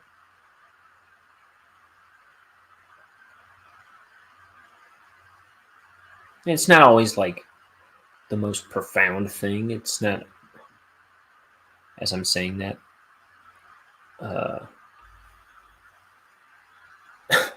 guy with hands for eyes.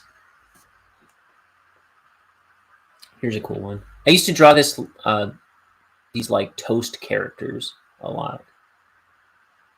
And then, in fact, I even did some 3D animation of a toast character one time. I don't know if I have that anywhere. But yeah, he goes into a toaster and burns himself, and then I don't know, something like that. But here's I like this drawing. This like living toaster chasing the toast. That's cool. What else?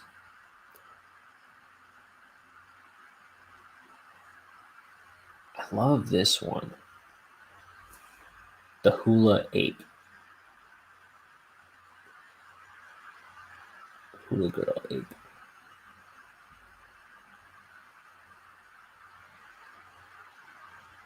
This is me redrawing and coloring something from an old sketchbook, which is my old sketchbooks were mechanical pencil on ruled notebook paper. But he's going, Mother, I require sustenance. Where is Mother? Where is Mother?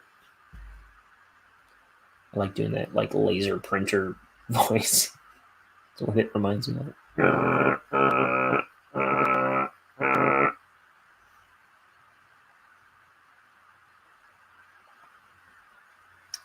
Oh, here's a cool one. Elephant King. So I don't know. And that's like toward the end of my feed. Like you should see some of the hideous. Actually, a lot of the earlier stuff I use as our thumbnail artwork for my videos. But a lot of times I look at the earliest stuff when I'm trying to vary it up so I'm not reusing the same artwork all the time. And then I'm like looking at the earliest stuff and I'm like, no, too ugly. Too ugly. Can't use. There's so much art that I just pass up and I'm like, I will not use it. So I got to start, it's like not good representation of my art. But I got to start scanning the newer. I have like 3 or 4 sketchbooks that I have not scanned any of the artwork yet, or I've scanned very little of it. Like there's a running dog in one of the recent videos that I've posted. He looks like a superhero or something. That's from one of the more recent books because I scanned it for my title sequence. That stuff's all from newer books in the title sequence of this show that I recently put together. But because I wanted to have different artwork than I use for the thumbnails. And I also wanted it to be kind of slicker. But like I say, I want it to be different than the art I use in the thumbnails. And right now, the art I use in the thumbnails doesn't bug me, but it would be nice to have some different artwork to put in there. Because I recycle a lot of it a lot of times.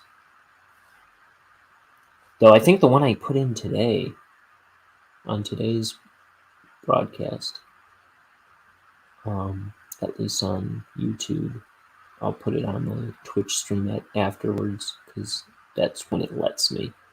But the one I put on today's, I don't think I've used it before, or if I have, it's been a long time.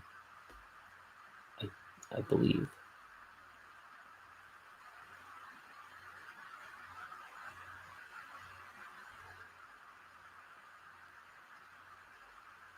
These people are all lined up to get water. So I was kind of explaining this plot a little bit earlier. So this is planet Montana, but this is ancient planet Montana we're looking at right now. All these people are wearing like loincloths and robes and stuff, carrying pots to like a watering hole. So the idea is this planet, it's too close to its sun, and simultaneously as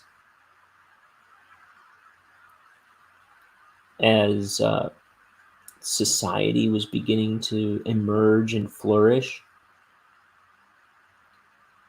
the planet was kind of becoming uninhabitable, more and more uninhabitable. So these people are lined up at the watering hole. It's like they don't even know it yet. Like they can't quite perceive it at this point. Or maybe this is when it's starting to become a problem. Like the planet is drying up. So they're at this watering hole, right? They're all getting water. They're all lined up to get water.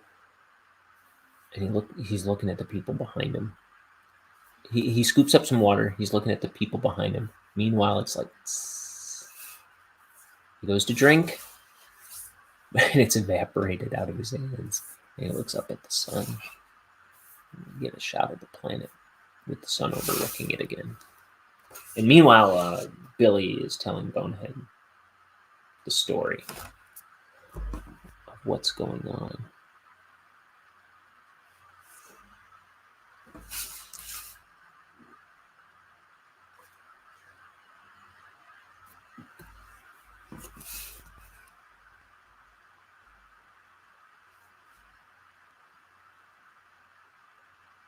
So this is long ago.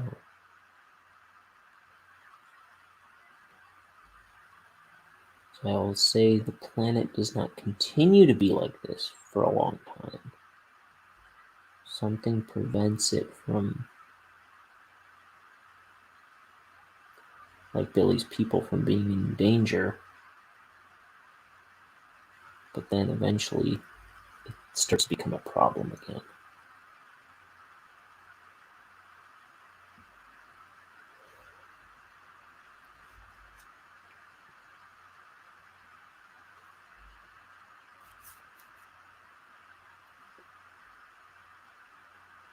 Here's an old man alien.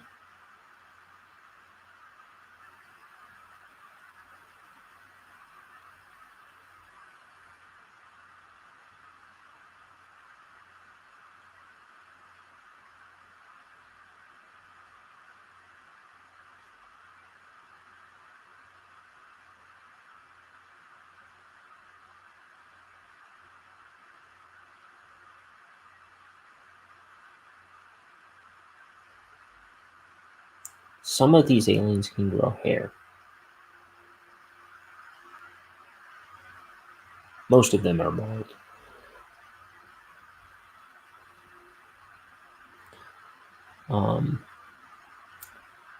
Mainly it's because I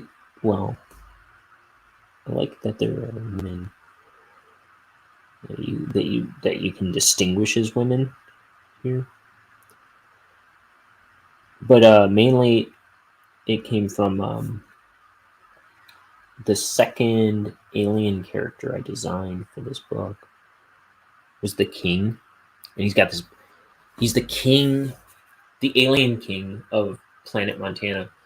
So he looks like, typical bobble-headed alien, bug-eyed alien, but he's got a crown, kingly robes, and a big long white beard. So he's a king. But I just like a lot of the Bonehead character designs, it was just like I wanted to design characters that they were like maybe characters you've seen before, but with a twist. like, so Bonehead's a skeleton. He's got this diamond-shaped head and big buck teeth. That was his jumping off point for his character design. He was a skull with big buck teeth, which was something I feel like if I'd seen it before, I couldn't recall it, and I just thought it was quirky enough to be, like, just quirky and different enough to be unique. And then same with Billy TV, who's this little alien guy up here. He was an alien wearing a baseball hat, just quirky enough to be different, unique. And Bonehead's girlfriend is this little ghost girl. She's got a little dress on. The thing I thought was cute about that is, like, I don't think I had ever seen, like, so she has the wispy tail like a normal ghost, but I also thought it was kind of a cute touch, because I had a character like that was a boy named Ghost Boy, that I was trying to make a book of for a little while, very short while. But then I made him a girl for Bonehead. When Bonehead needed a girlfriend, I took the style of that character and made it a girl. Put a dress on her, and I thought it's something I liked about Petunia, that character, was her hair was like a ghost wisp as well, like the front and the ponytail that she has. They were like also ghost wisps, and I thought that was just unique enough to be, or just different enough to be unique. Mort, I thought, I don't know, I think his design alone was what appealed to me. That the jumping off point for his design was just that he's a zigzag. So he's got his horns, his face comes out forward, his neck goes back, or no, his body, he's like hunched over, then his knees stick out and his legs go back, his feet go forward. So he's a big zigzag. I don't want to draw more right now, but you see him in parts of this book. He's one of the main characters, or in my cartoon. He's there.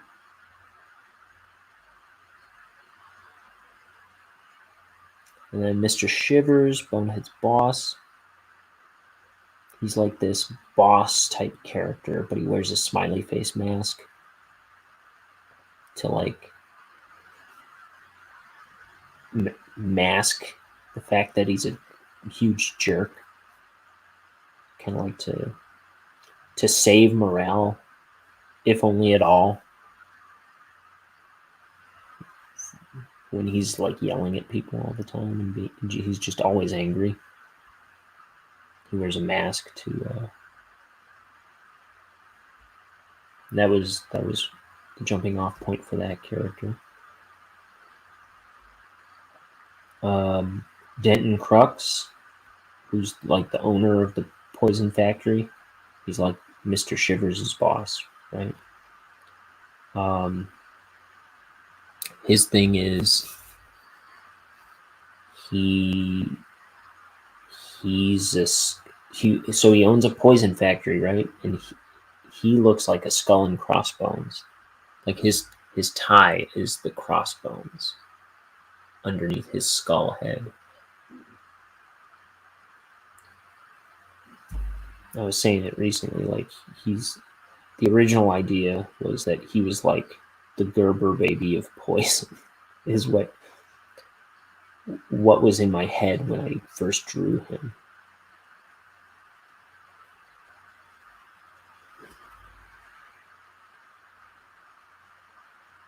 So people would see him and like that. I could put something about that into the book, but I don't have anything about that in the book, but it was just the concept when I came up with them, but I didn't feel the need to put it in the book, but I could if I really wanted to. But was that like people would see him on the street, like he wears the crossbones for like recognition as essentially the Gerber baby. You know what I mean? Like people would be walking down the street and see him and go like, "Oh, it's Denton Crux! Look, everybody, it's Denton Crux of Crux Works Poisons." But no, I don't think I should put something like that in the book because that's not. He's a scientist first before a poison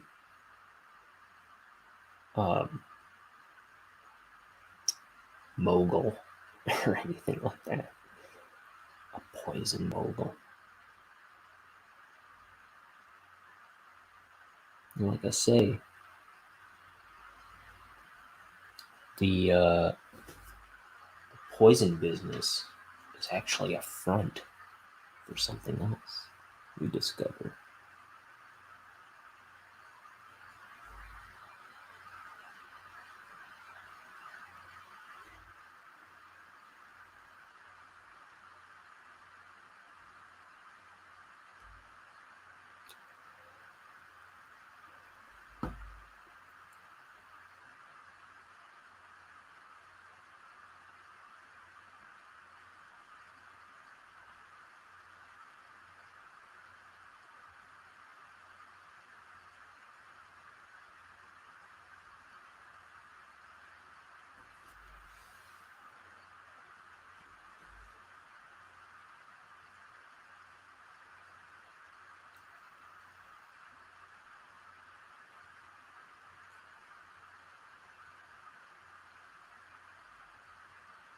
See, isn't this the most fun thing in the world? Like, I get to just make stuff up every day. Like, I just get to, like, think about my own little world, draw my own little world every day. It's the best thing that ever happened to me. And it's free, essentially.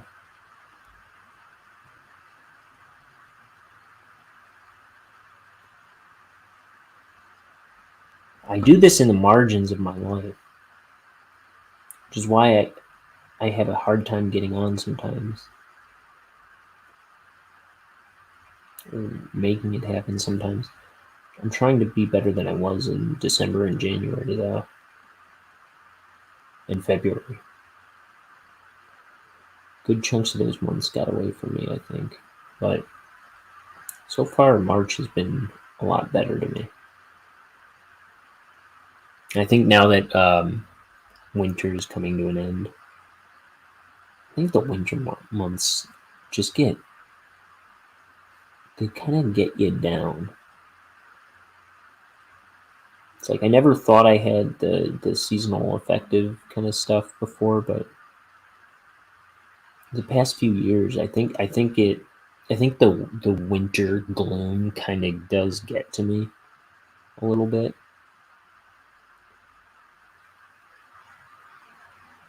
And I do not get out much. I don't get enough sunlight. I think that is kind of bad for me. I should probably get more exercise and get out in the sunlight a bit more. It would be good for me, physically good for me.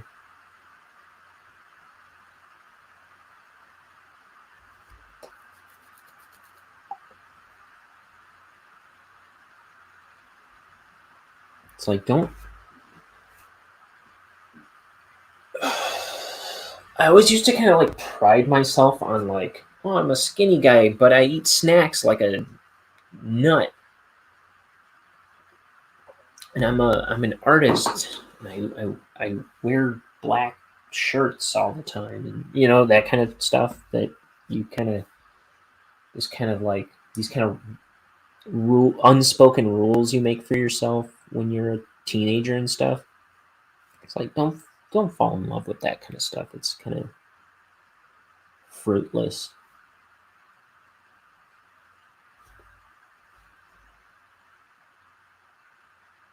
It's like the dumbest waste of time. Stuff that it was like not actively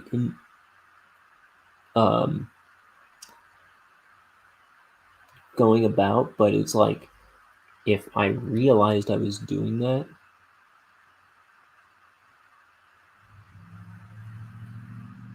if I could like pick up on the fact that I was doing that, kind of like trying to be whatever, trying like those were like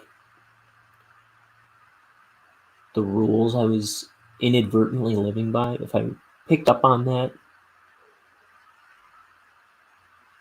and had the wherewithal to like be like, no, don't lean into that. That would have been a good thing for me back when I was a teenager. Like I don't go out in the sunlight. I don't exercise, but I eat whole sleeves of Oreos at a time, and I'm still skinny. It's like that is terrible.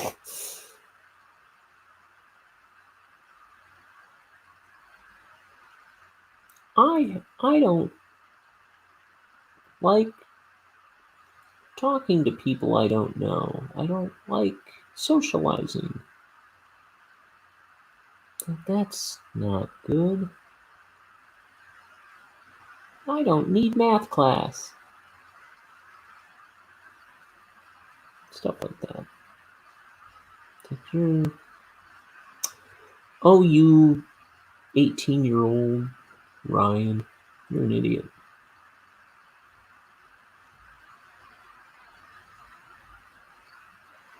It's like you kind of have this vision of yourself, right? And then in ways that vision becomes a part of you. It's like in the least impressive ways. The least I don't know. What am I trying to say?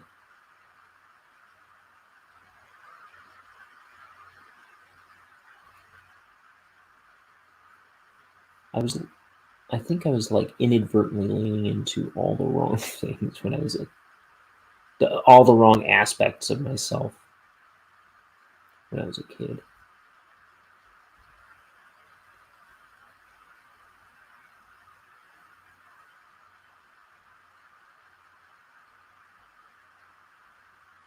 The one thing that I always felt was right to this day is that I knew I could never let go of art. Art called to me. And it was like, even when I was never finishing projects or never following through with projects, there was always this thing in my head that was like, if you let art go,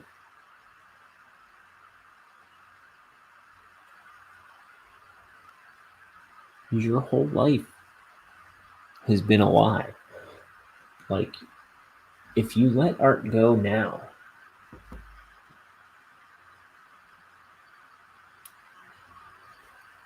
what are you doing in life? Like, why bother?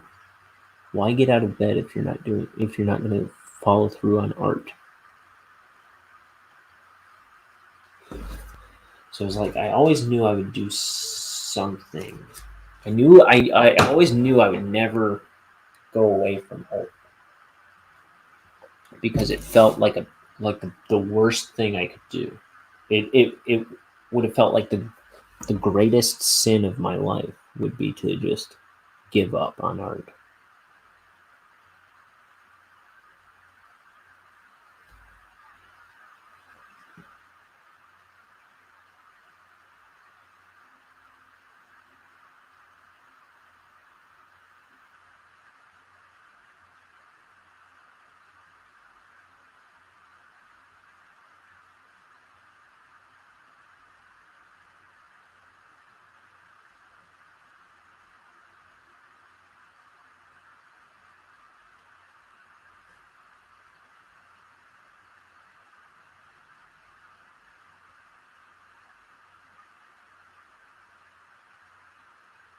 What was I saying? Was I saying making a point?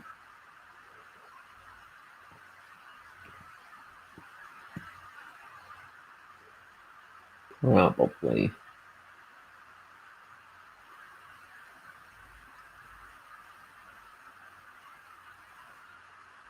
What have I been on? 2.5 hours almost. It's 2:30. I really want to get to my dad.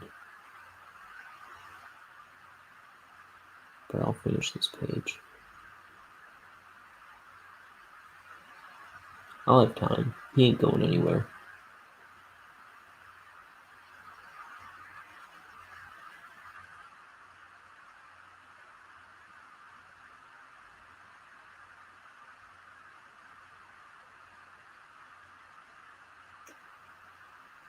I'd like to see him try.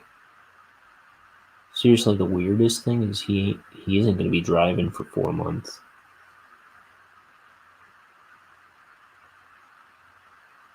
That is the weirdest thing. My dad is the driver.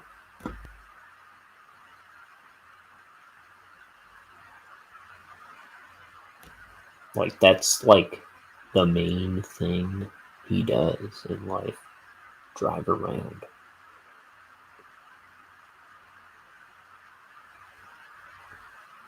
Like, I swear, he's gonna start feeling a little lost, I think.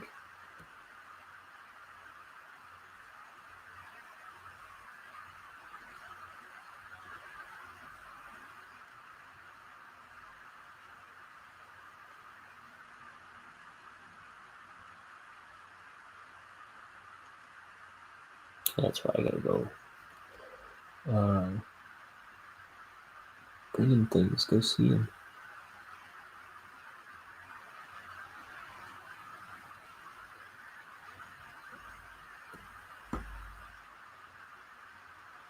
He is my papa.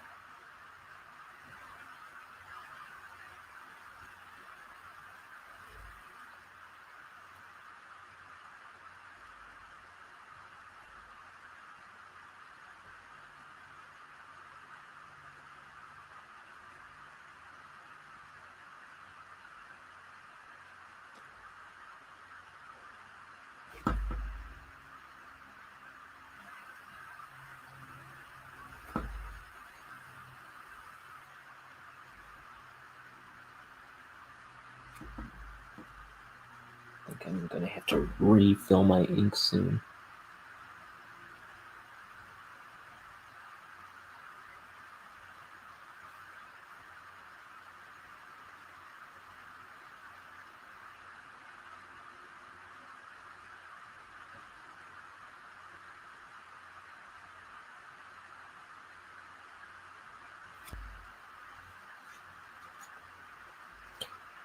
I'm also gonna have to make a Wii soon, and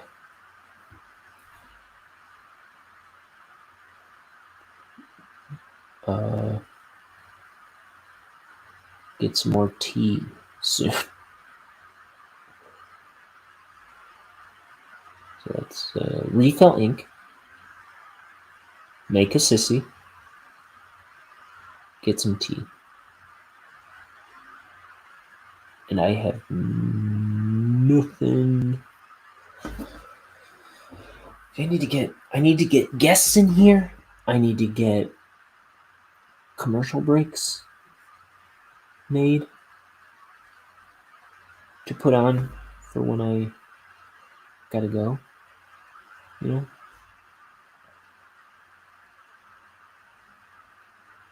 I send every show, I send out a link to like everyone I know. And nobody ever comes in here. So I'm about to start burning bridges. Lifelong friends, gone. Family, gone. No, I'm just kidding. You did.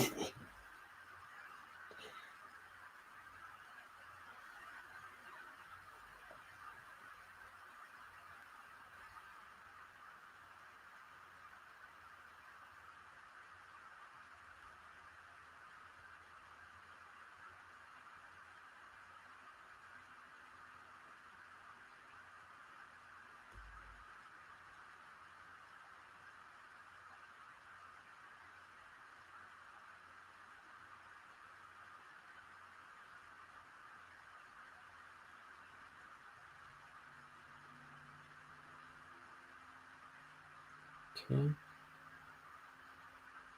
Oops.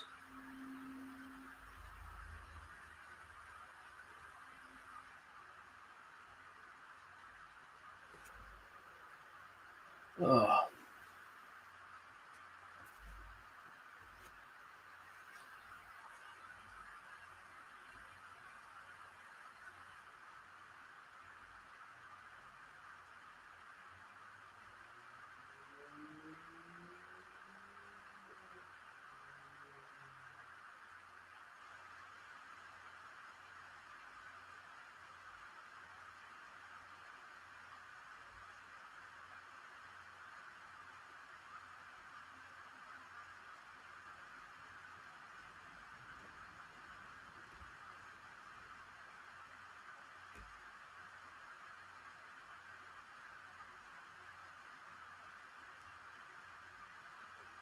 So, see, if you look, these 4 panels are essentially the same thing. I thought it would be easier. I think it's going to be a huge pain in the A, particularly to do this water. This is so tedious. I wish I was dead rather than alive. Dude, I should make t-shirts, and there should be one that says that. I say that so often in my life. I don't mean it, of course. I always thought it was funny when like Ed Bighead on Rocko's Modern Life, when he would say, "I hate my life." I just thought that was so funny how sad it is. And so I used to, like, for a long time, it was like a sincere catchphrase of mine. I mean, not a sincere catchphrase of mine, but it was like, honestly, my catchphrase. I would say all the time, "I hate my life," or something like that. Or no, "I wish I was dead." And I kind of weaned myself off saying that because I don't know. It was. I don't wish I was dead. I sincerely do not wish I was dead. So.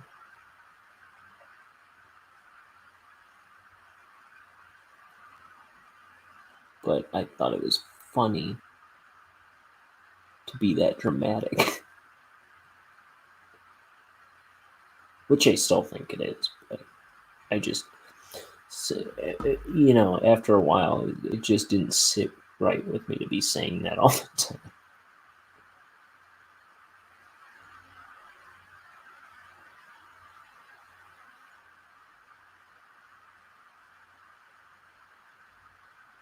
But I do sometimes still say, once in a while, I wish I was dead rather than alive. Because I also think the specificity that I always think unnecessary clarification in a sentence is very funny. Like, let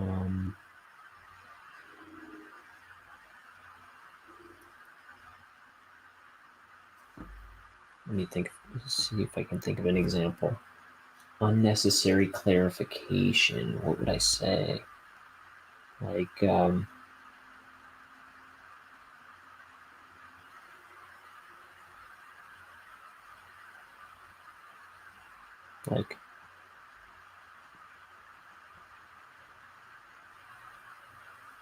I want to drink some tea out of a mug. Or like, I want to drink some tea to quench my thirst. Like, just tack on some unnecessary information. Like, extra information that nobody needed clarification on at the end of a sentence. I have to go to the bathroom. To eliminate waste, or something like that. I don't know. I feel like it was usually funnier than that, but I'm grasping out at straws. I'm just pulling stuff from thin air right now, but usually it's just something in the moment.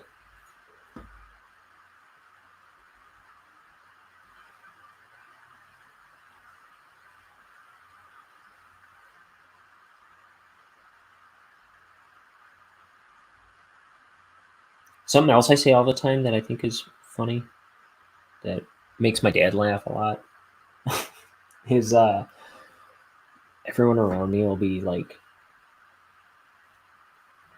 talking trash about somebody.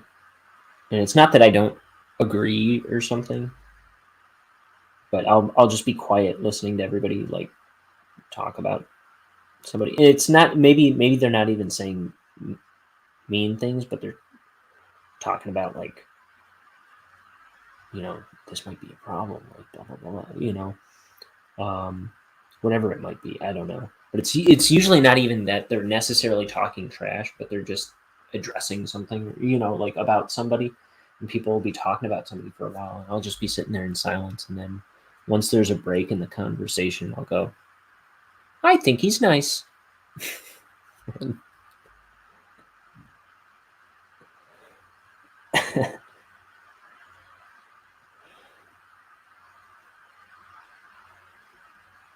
It's usually funnier if they aren't explicitly talking trash about the person, but they're just like maybe just,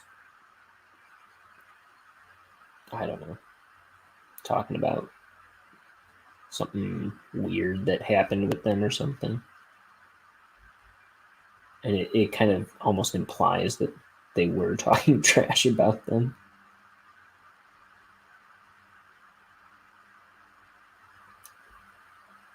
That comes out of me a lot.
I'm going to finish this panel, and then I'm going to go to the bathroom, etc. Get tea. What's the other thing? And then refill my ink.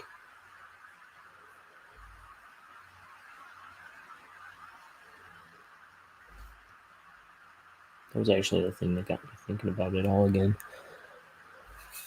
Oh.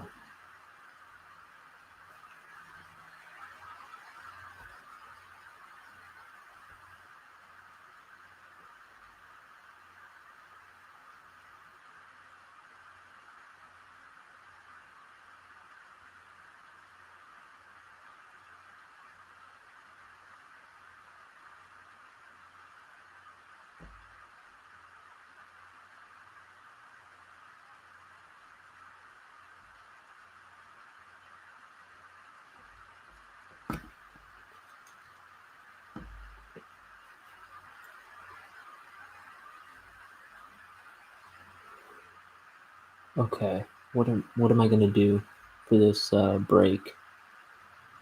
I can't just leave dead air, can I?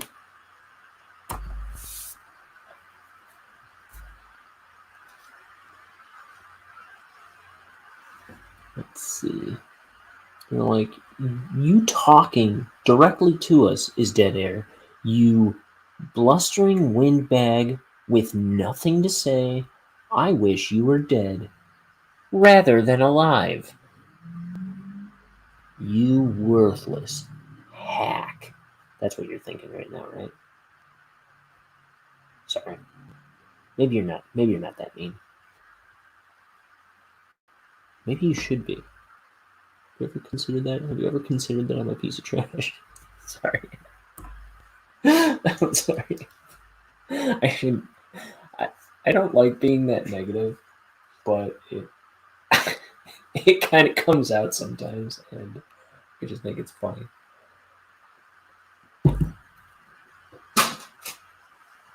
But I am inclined to believe that I should not carry on that way. It just makes me laugh. I'm going to put on a piece of music that I made at some point of my miserable life.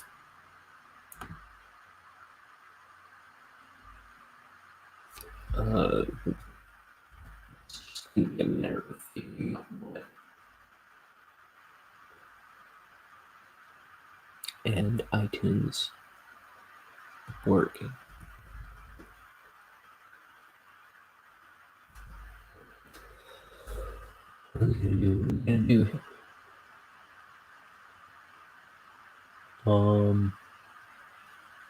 I will.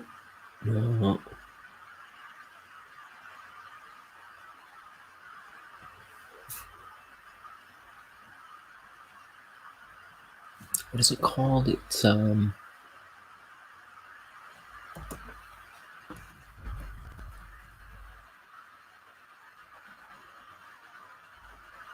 okay. So enjoy this piece of music.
So I don't want to play that second song.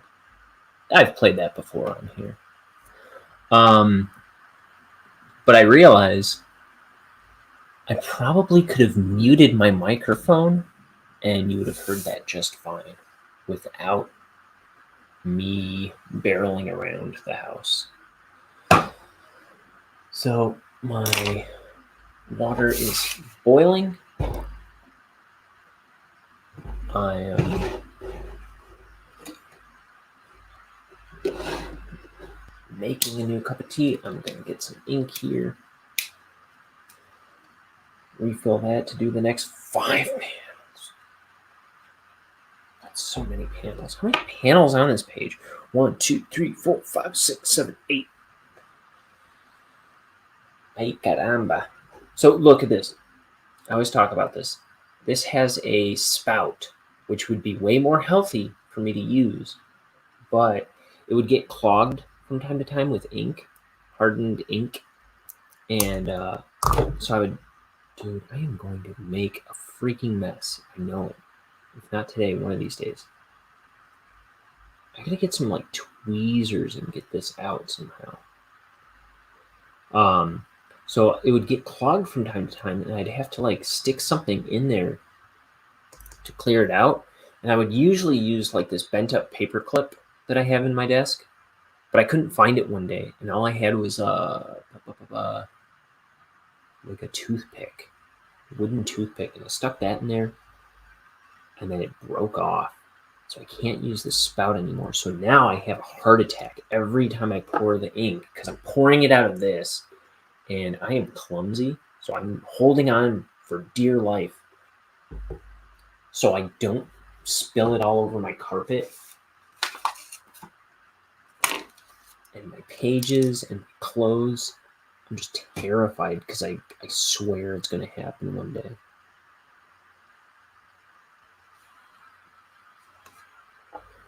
There was one time recently where I was talking about that, and then I almost knocked it over on camera.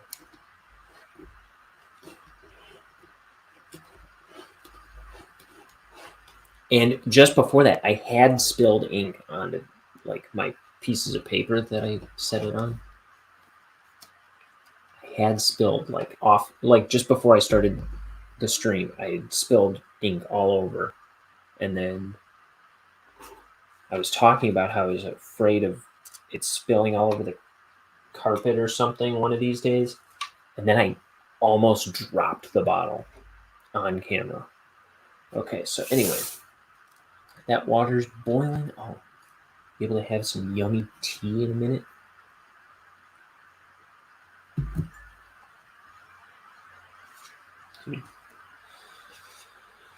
This brush is getting hard on me. Okay, there it goes. It's a little. Now it's got some wet ink on it. It's kind of back to a good consistency.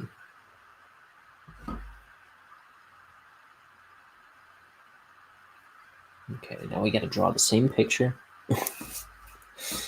3 more times.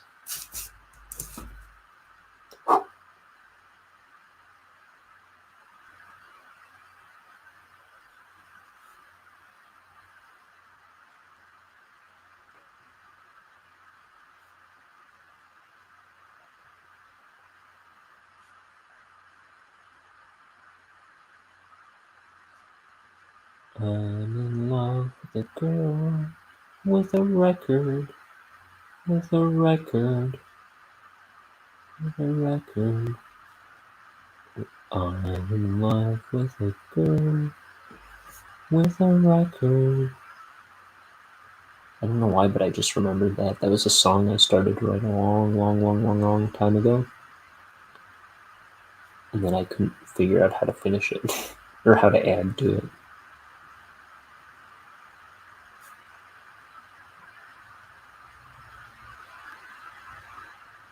There's also a song that I could never finish that I was writing a long time ago called No One Wants to Hear You Play Guitar, in reference to those people at parties who always break out a guitar. And you're just like rolling your eyes like, yeah, I was having a great time until the guy pulled out his guitar. Know what I'm talking about? Know what I'm talking about there? No one wants to hear you play guitar. Just stop.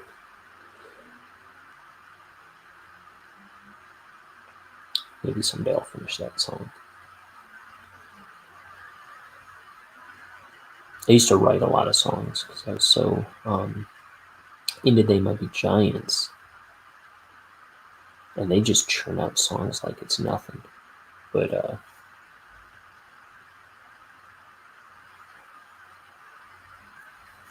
well,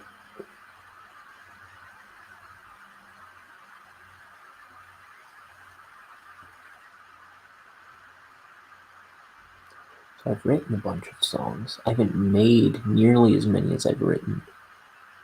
There's a bunch of ones that I started to write that I never finished.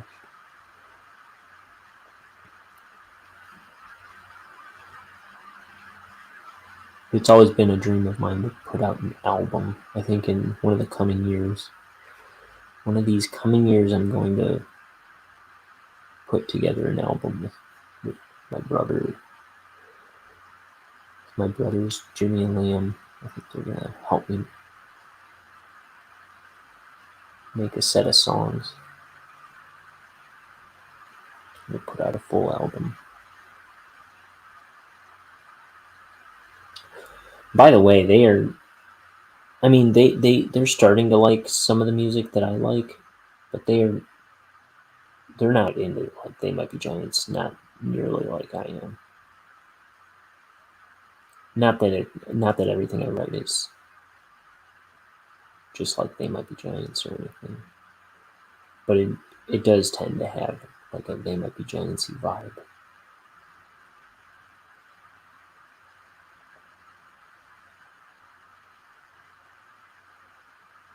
I'm also really inspired by like Lemon Demon, Soul Coughing, Violent Femmes, Local H, the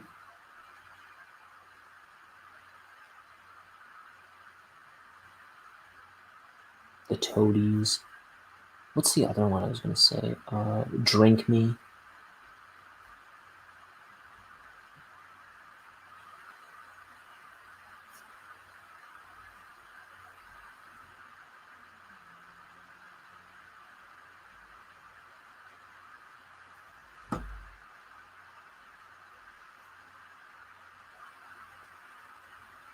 I should go check on that water. I'll go get some. Hey, this will take a moment. Just maybe 30 seconds. If I'm able to play it.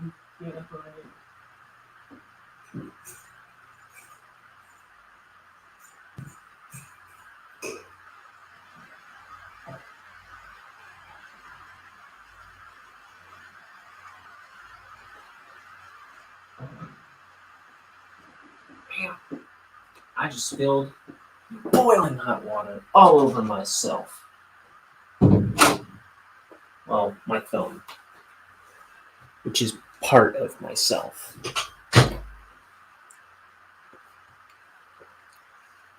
I'm in love with a girl with a record. I'm not really in love with a girl with a record. Maybe a record player.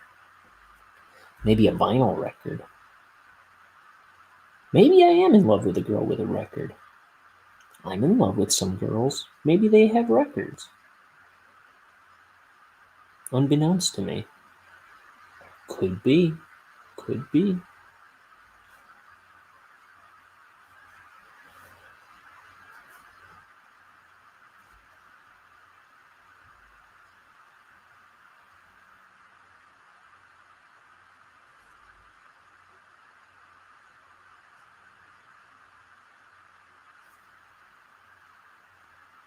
Dude, this thing's focus is like the biggest spaz.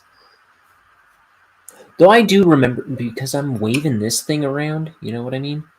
I do remember my other camera being like that early on. Maybe it was always like that, I don't know. Maybe I'm just noticing it because it's a new camera.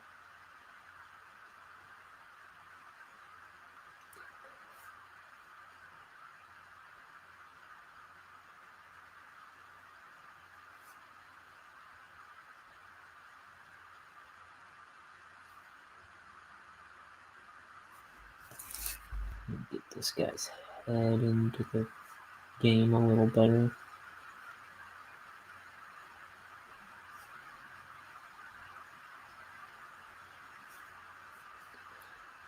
See, I don't always think about the line weight as much as I should. It all kind of blends together, which I don't want. I want the ink to do as much heavy lift, like I want the ink to do as much heavy lifting as I can, ideally. Like where it separates, it's clear, there's clarity in the drawing on the ink level. and then further add clarity with the colors. But if it's not successful as an ink drawing, then that's it. Then it's not it's not as good as a page as it should be.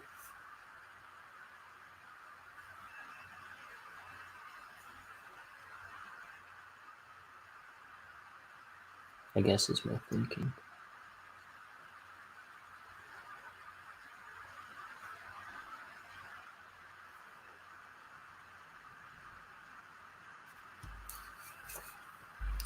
Now, these guys I'm fine with all kind of being light because they're part of the background, really. But I think that works right there. Oh, I'm so tired of this page already, though.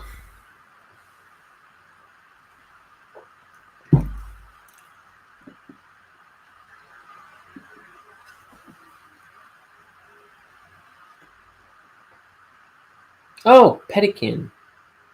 I just saw I got a new follower on Twitch. I get emails when I get new followers. So thank you, Pelican. Wherever you are.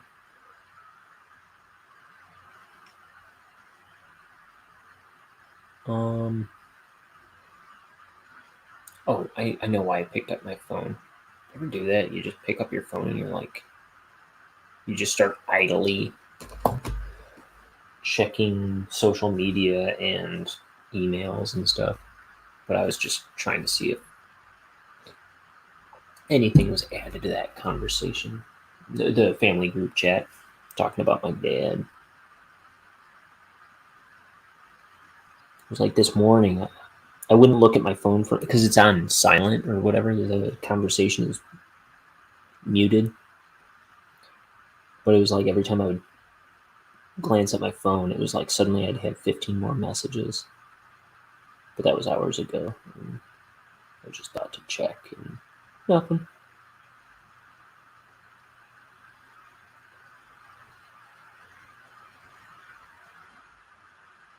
I guess my mom was with my sister having like a brunch this morning.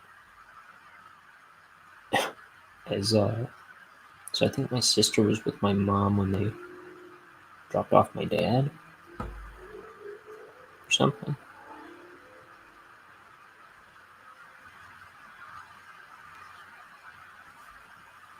Nobody invited me to brunch. My schedule's insane, though. My schedule doesn't make any effing sense. So, you know, I'm not always the go-to when they need an extra person doing stuff. They'll ask me, but I'm usually not the first person because my availability is like sometimes it's this, sometimes it's the polar opposite of this, sometimes it's something even crazier than that. For that reason, I can't promise a specific schedule. All I can do is do my best to be on. Like, I can't promise a specific schedule for like drawing this comic. Like on Twitch, it says like it suggests that you like put a like days or times that you stream, like a schedule for your streams. And I can't do that because my like I said before, I do this in the margins of my life, and the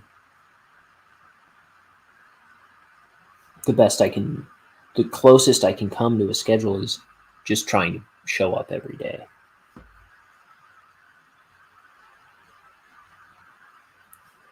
Which I always appreciate when other artists are able to pull that off.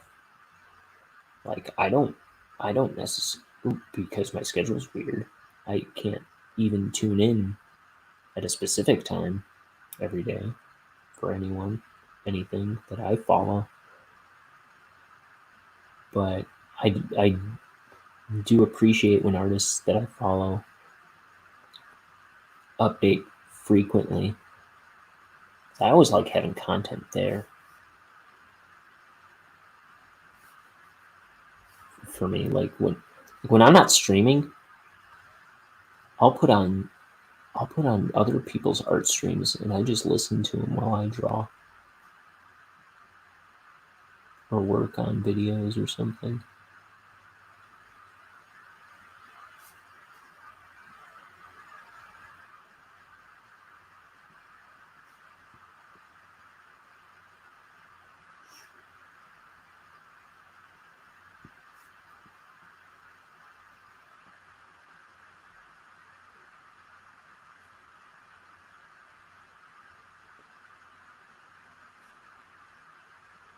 So what do I get? What do I get my dad for his care package? I'll tell you what I usually get. The kind of stuff that I usually get him for his birthday and stuff like that, Father's Day. I usually put together a similar thing to what I'm planning on putting together for him today.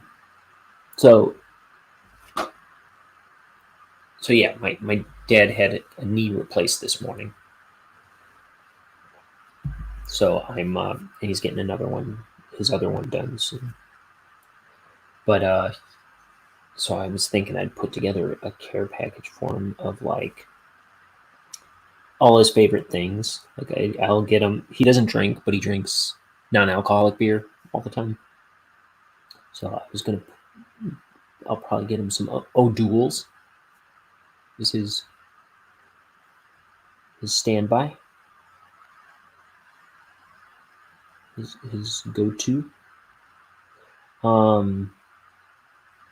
Some famous Amos cookies. Apparently he had some already, so I think my sister might have swiped my idea when I told her I wanted to put it together a care package yesterday. So famous Amos cookies. They're like little chocolate chip cookies. There's like they just have a box full of little chocolate chip cookies. Mr. Good Bars. I'll get him like steak or something like that.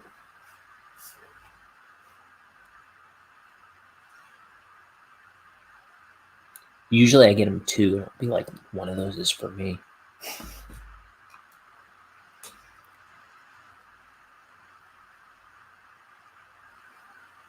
And next time he grills, we sit down and have a steak together.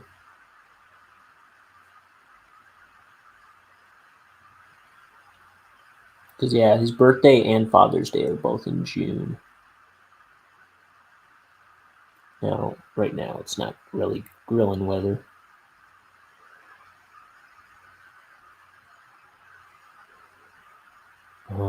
What else could I give him? What else does he like?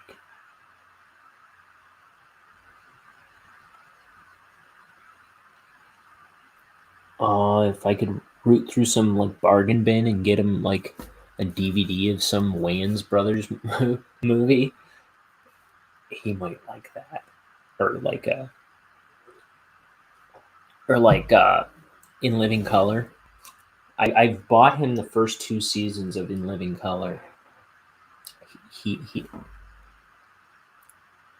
My dad likes a lot of like,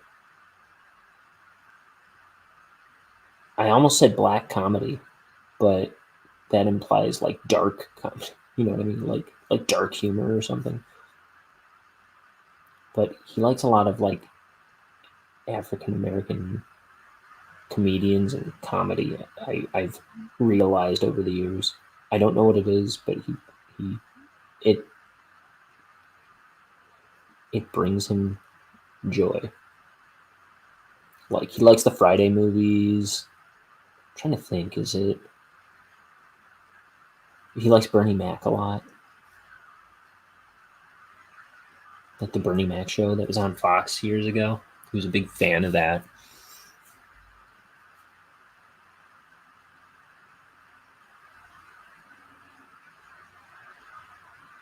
So I grew up watching, like Major Payne, and he took us to the like when I was a kid. He took us to the theater to see Scary Movie, and the ticket guy was like, "Are you sure you want to bring your children into that movie? It's really not for them." He's like, "Oh, it'll be fine." And honest, he's all our life he would have us watch like scary movies, like real scary movies, like Nightmare on Elm Street, like stuff that wasn't for kids, but it was like it kind of gave us a thick skin. But then when that movie, oh my goodness, when some things that happen in Scary Movie came on screen, he was mortified that he brought us in. He was mortified. He's like, "Oh my gosh, I can't believe I brought my kids into this movie." But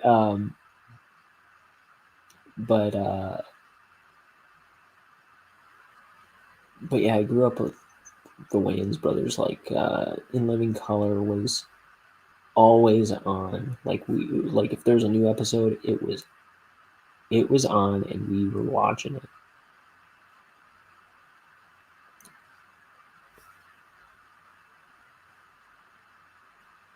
And I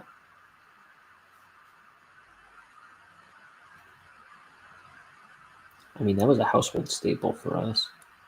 I'm trying to think what else did the Wayans brothers do? My dad's more familiar with some of their movies than I am. Like Don't Be a Menace to South Central. I haven't seen that. I've seen parts of it. My dad's showed me parts of it. My dad's one of those dads that he it's like you're trying to talk about something, and he meanwhile he's like Googling like scenes on his phone. He's like, "Oh, hey, look at this." I was like, "No, I don't want to sit down and watch Jimi Hendrix play like with his teeth." Okay, it's always like just too, whatever he's trying to show me is always like just too long for me to want to watch with it. It's like, man, I've got stuff to do. What are you doing?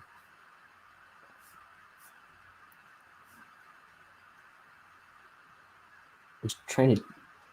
He want like he'll make it like he's showing you a scene of a movie, but then he's got the whole dang movie queued up, and you're like, and you think it's the end of the part that he wants you to see, and then you start to walk away. He's like, "No, hold on, watch," and I'm like, I'll like tap his phone to see how much time is left, and I'm like, "Dude, this is the whole movie. I'm not gonna sit here and watch the whole movie with you in your palm." Like,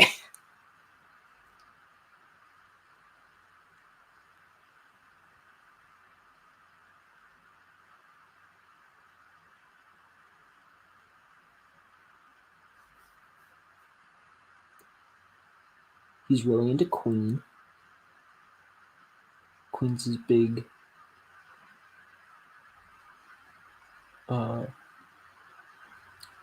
his favorite band. He's a big rock and roll guy. And what else what was I gonna say? He sings in a band. He can't play any instrument, though I do think he does like little instrumentation for certain songs. Like they need someone to play this keyboard part, so he'll learn some like easy keyboard part, or I've seen him shake tambourines and stuff, but he mostly sings.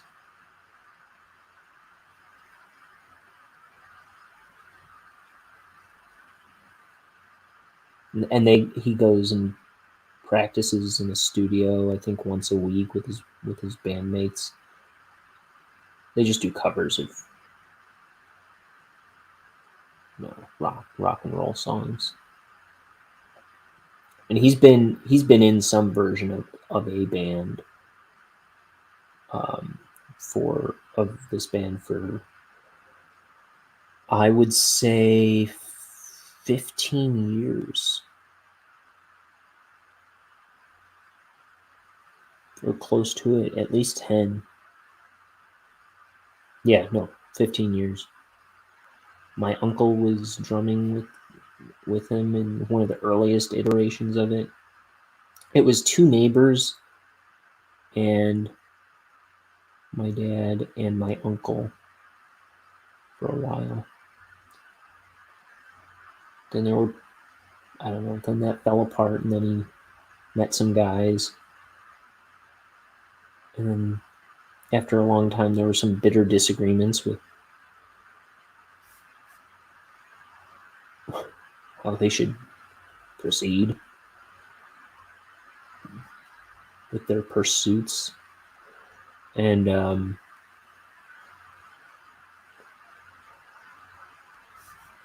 some people were taking it way too seriously, it sounds like. And then I think he's still with a couple of those guys, one or two of those guys. And then they found some other people.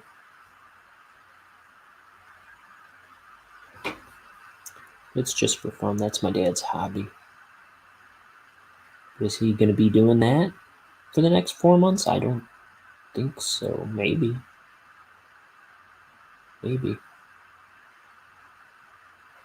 I wonder. I suspect not, though.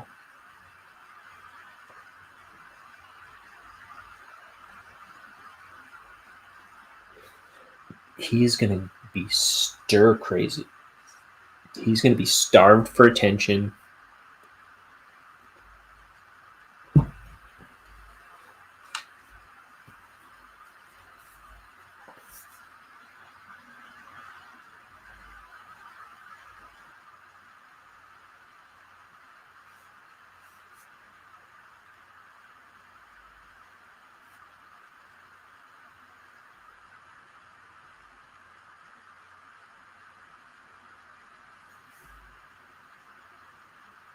He's going to be cooped up in the house for a majority of this time, and that's going to be the weirdest thing. He's never been very housebound. And he watches a lot of TV at night, but he is never home during the day.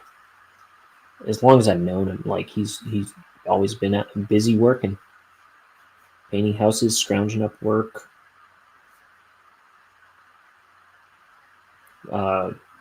Running everybody everywhere. I was saying he's like the family taxi my whole life.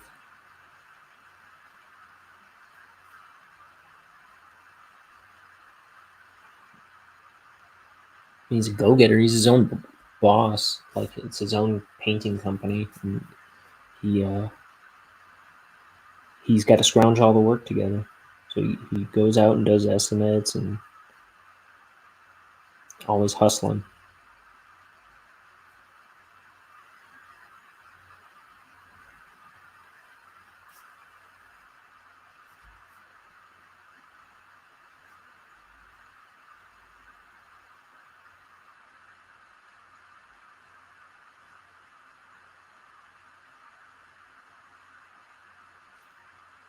He's got a few guys that work for him.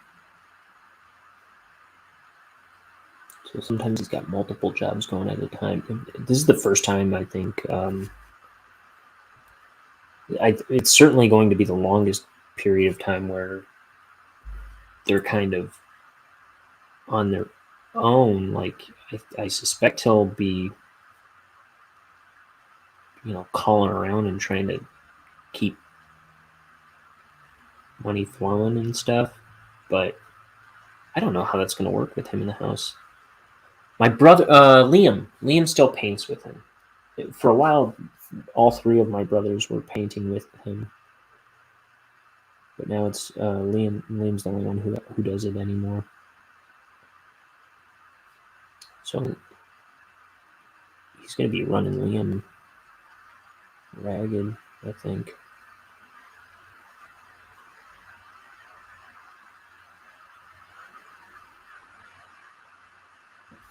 Let me send a link to Liam again. Copy it.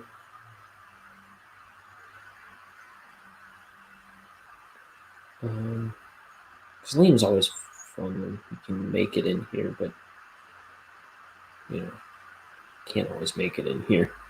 Let's see, Liam. I'm texting you. Let's see. Let's see if he pops in. And if he does, maybe we'll see Dad. See his gruesome, gnarly Franken knee.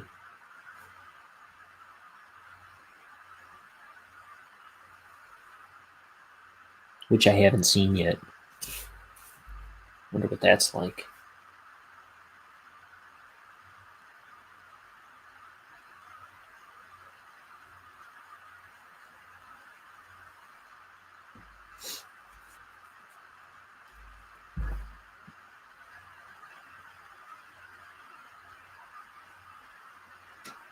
One thing I've always liked about my dad,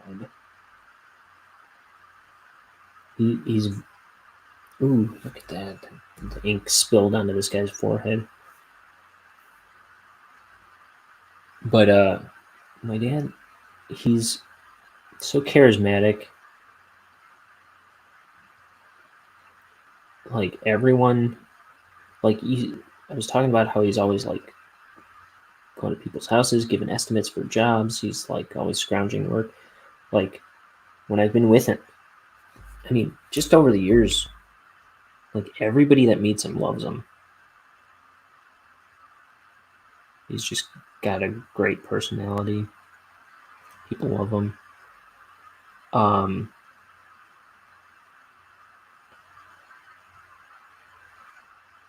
He's like, you can tell he's honest in how he conducts his business. And like,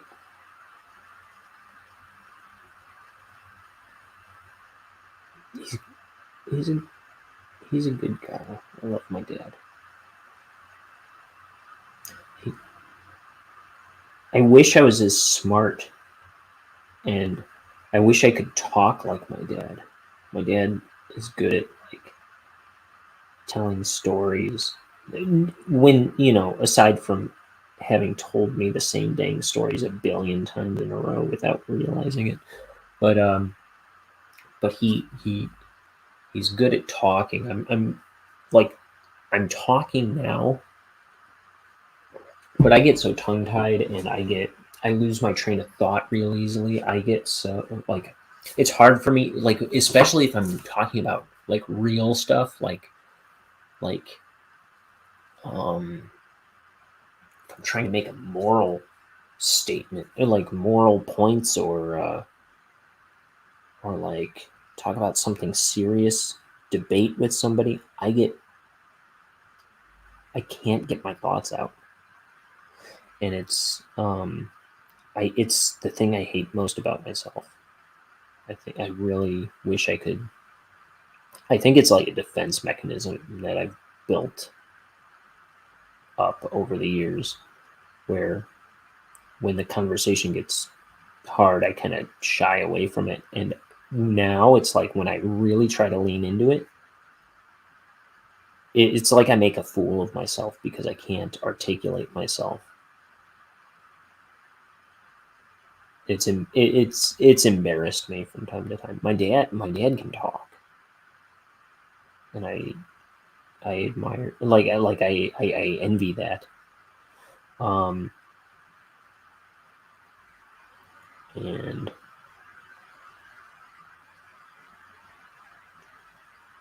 I also I like the way he thinks on a lot of things. I like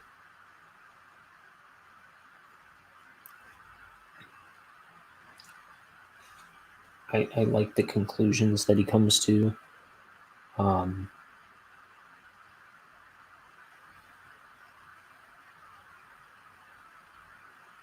I like where his heart is. generally.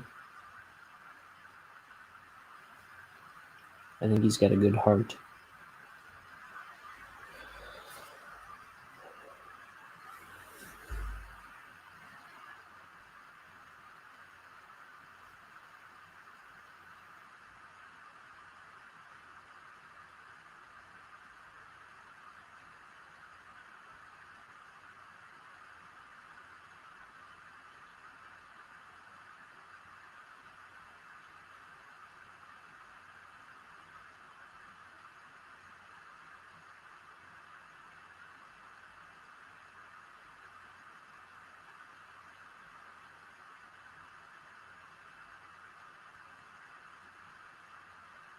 So I gotta finish this page so I can get out to him.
Okay. So I'm gonna put this to black.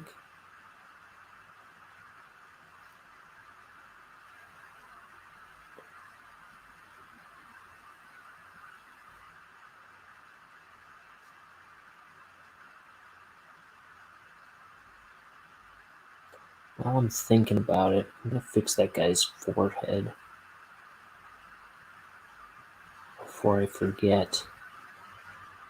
Put a nick in this one guy's forehead. Actually, it just kind of bled that way, which is weird because usually this ink doesn't bleed.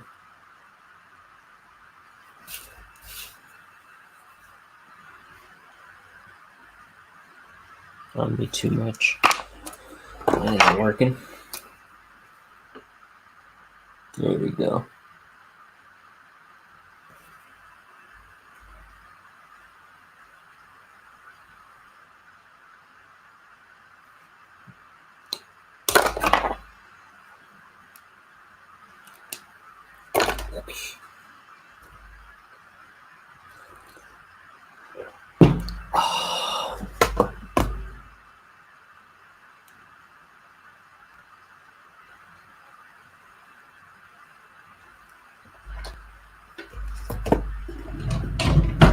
Okay.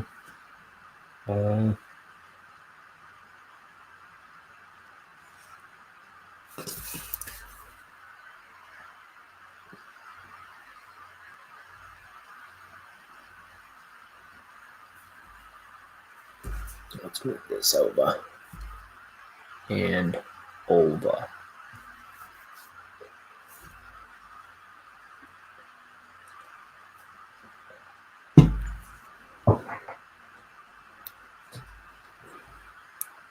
Chill with cat. What is this? Then he said, chill with cat. I don't know what that is.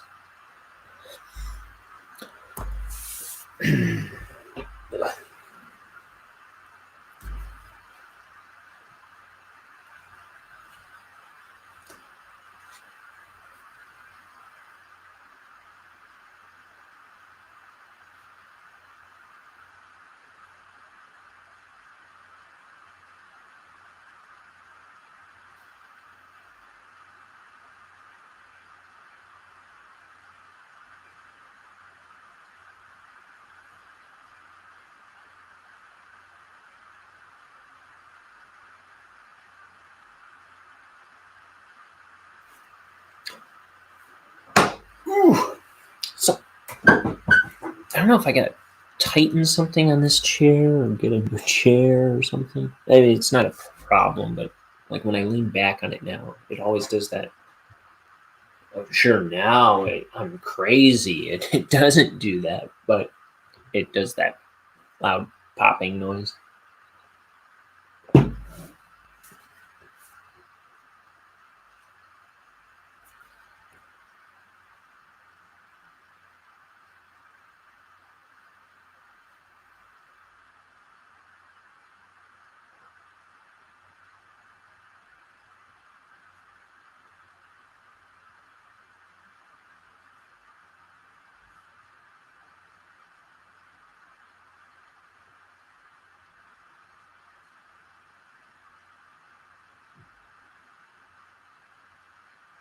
Oh yeah, by the way, I'm happy to see that on Twitch I'm with this new guy, Pangolin. What's his name?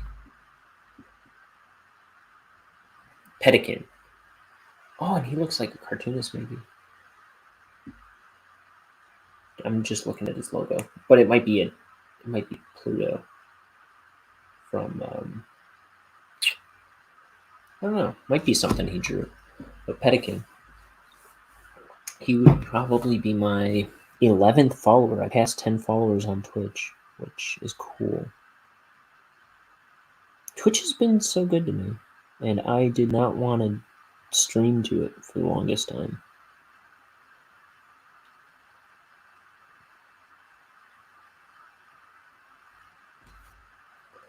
But that's where my most engaging followers are. That's where all the followers I have that talk to me are. Which I don't need the followers to talk to me. I'm not like if you watch these videos, don't feel obligated to talk to me if you don't want to. Sometimes it helps move the show along. Sometimes I don't have much to say, and I can't get a guest on or something. But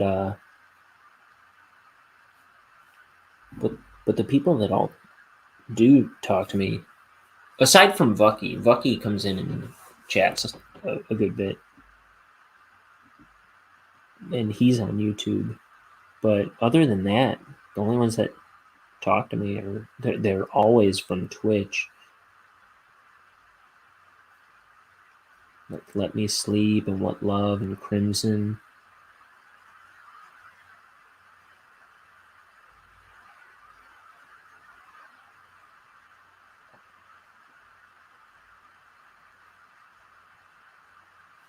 Which are all women, come to think of it. I mean, Vucky is a guy on YouTube.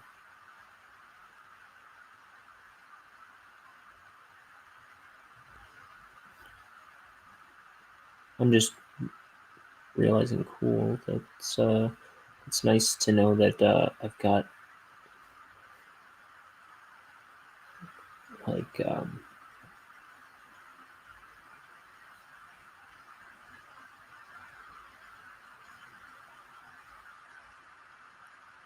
bunch of ladies interested in what I'm doing here.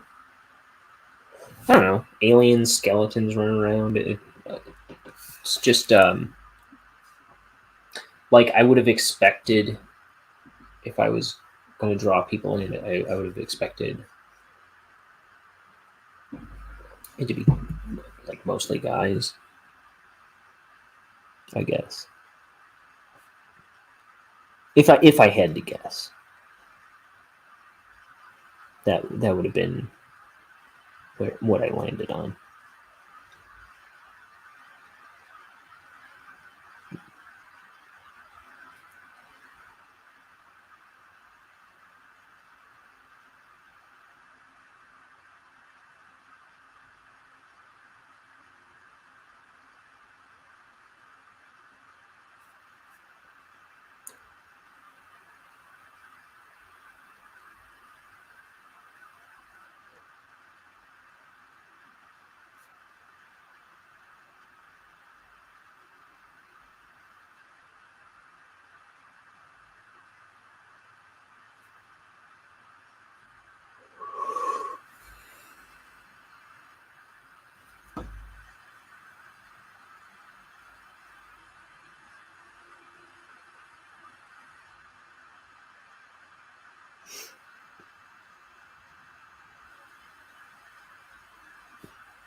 Yeah, I guess I think of my art as kind of like boy art, because I kind of specifically tend to draw stuff that I would have liked when I was like 6.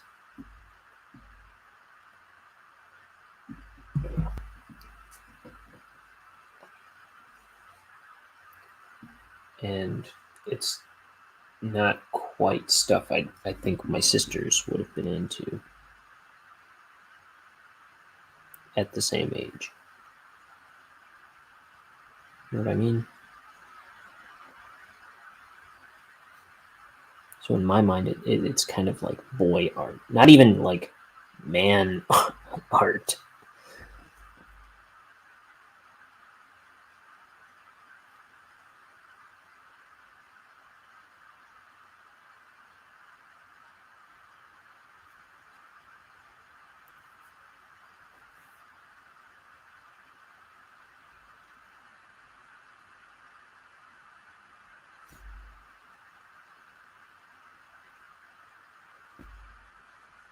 Let's see, what can I do? I'm gonna put this one to black. I just realized I didn't do nearly as much black on this one as that one.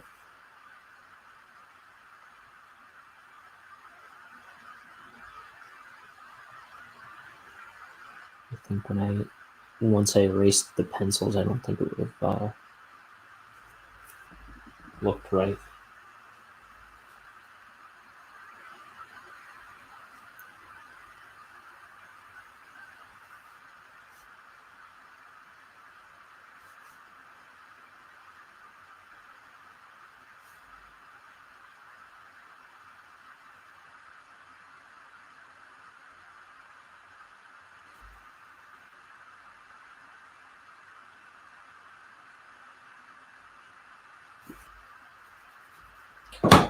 All right, hear that pop?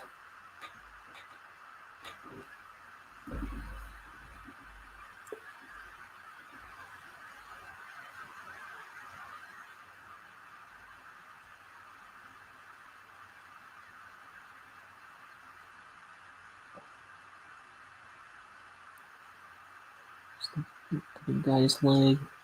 Here's this guy's leg. Here's the other guy's leg.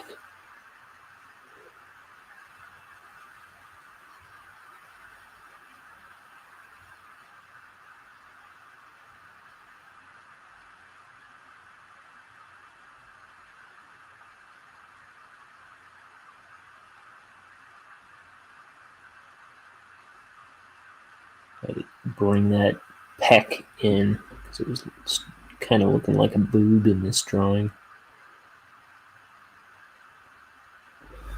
I don't want my pecs looking like boobs, exposed boobs. Why not, you ask? Well,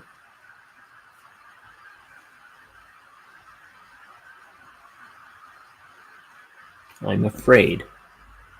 I'm afraid of those. That's why. How about that?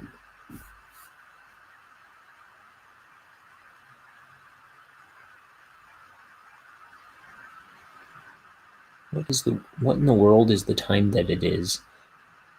3:30. It's getting late. Still got so much I want to do today. Gonna go shopping for my papa. Gotta go visit my papa. I do a stream. I watch a streamed mass every day. From my church that I haven't done yet today. Probably do that late this evening. I've got to do a new sketchbook drawing. Oh, and I want to work on some other stuff too, if I can squeeze it in.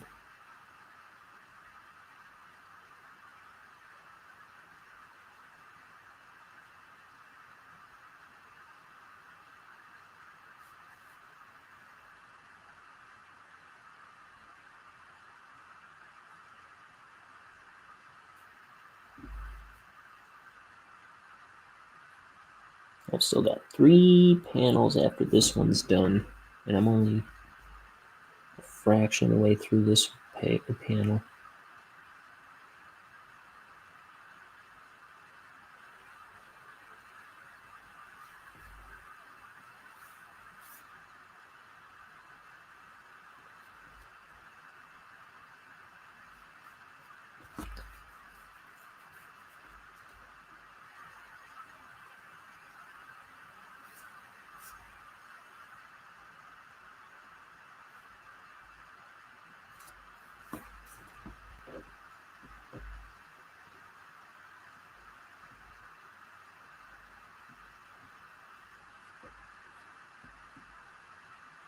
So, my buddy Matt, earlier in this stream in the chat,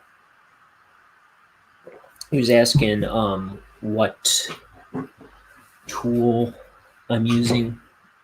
So I was telling him it's a Winsor & Newton Series 7 Sable Kolinsky brush, size number 3 in this case. And I go back and forth between size 2 and 3. I should say these tend to run about $24 a brush, which I was gifted a bunch of them for Christmas, a handful, but they gave me a bunch of different sizes, so I don't have as many in the sizes that I regularly use as I would like. I've bought a few myself.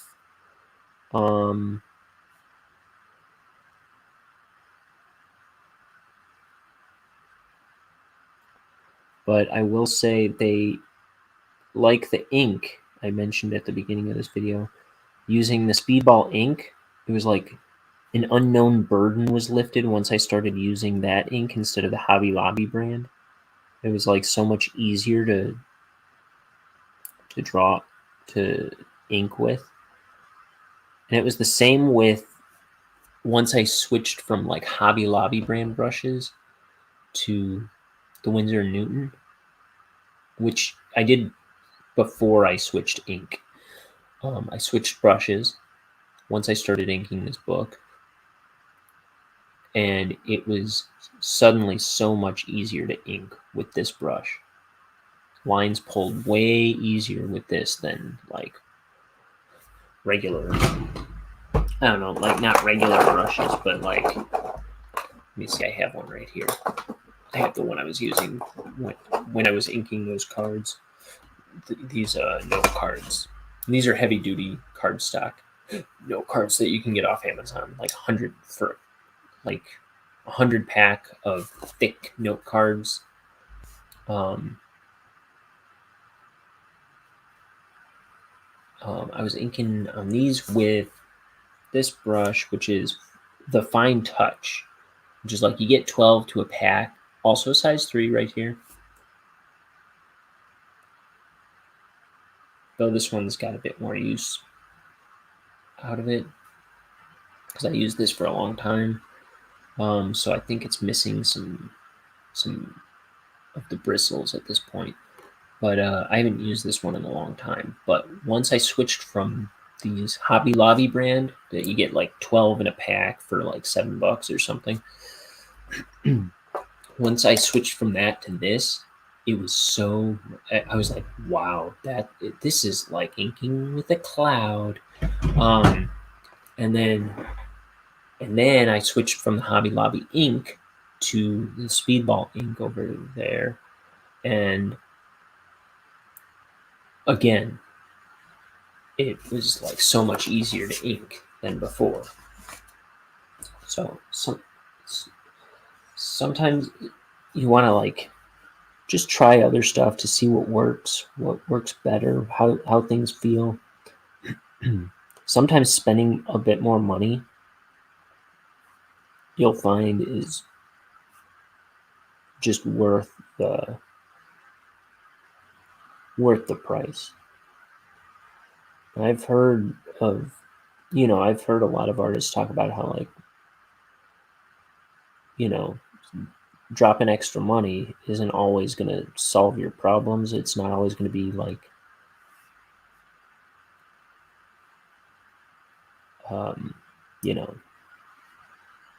it's not always going to be that way. But in this case, I would always recommend Winsor & Newton Series 7 brushes.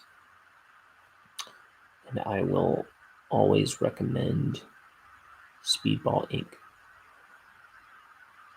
Now, I don't like this bottle because, first of all, the bottle of the ink, the 32-ounce bottle, because even when I was pouring it out of that spout at the top before I clogged it with a toothpick,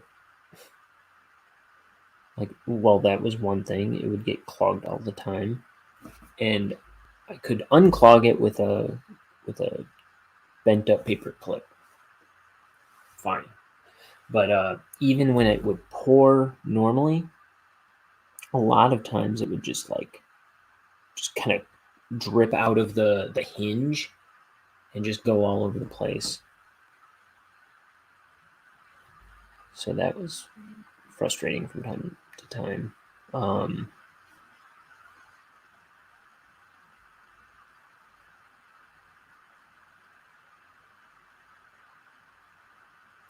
I don't know if there's a better ink bottle, if there's a better ink brand. The other thing I was saying earlier, it goes on kind of watery and uneven. But, I mean, once I scan it in, it shouldn't be a problem. But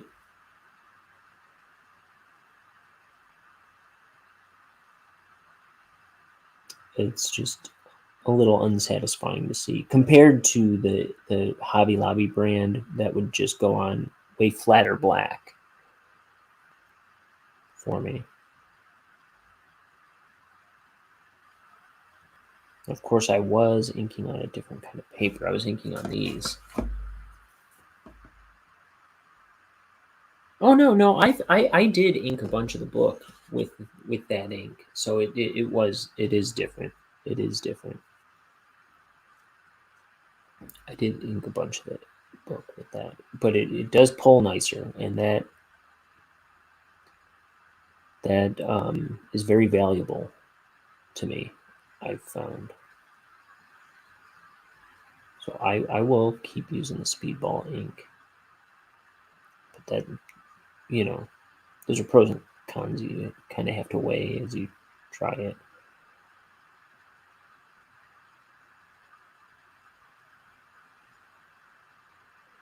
But it's worth, trying different products.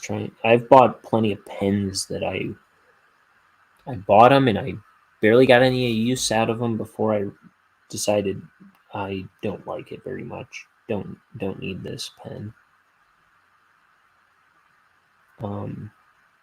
Some of those can get pretty expensive too. I've had pens that I simply just couldn't figure out how to use that were a lot of money.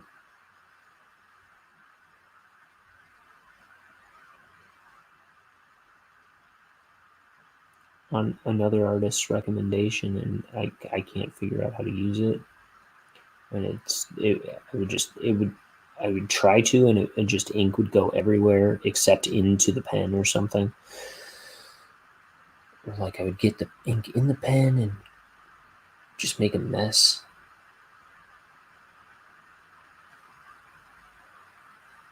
And that can be frustrating. But I bought one of those Posca. I don't think I have it anymore. I think I threw it out. It was like a white pen. It was like one of these big white pens, whiteout. And I used it once. It came gushing out, and was pretty much empty right away. It's like, I will not be buying one of those again. And that could just be user error, but I need stuff that's going to work for me at least once.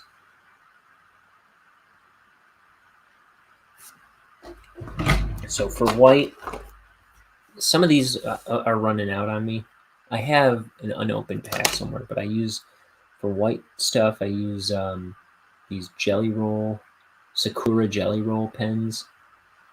I've just got, I think they sell them in 2 packs. They might sell them in 5 packs or something.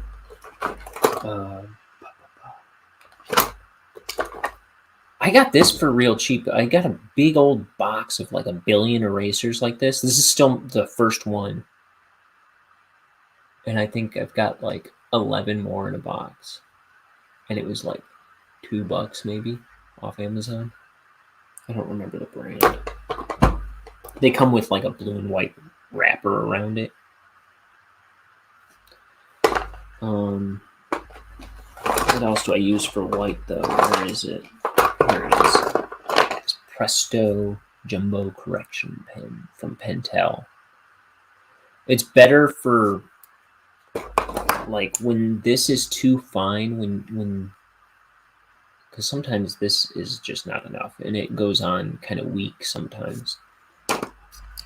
This will knock out bigger, bolder areas way easier. It says fine point, but it does tend to go on a little thick. But I use that a lot. I like this a lot, and it's a lot more confident white than those Jelly Roll pens can do a lot of times. So those what is it? Presto Jumbo Correction Pen, that comes in handy from time to time. I don't use it as much as the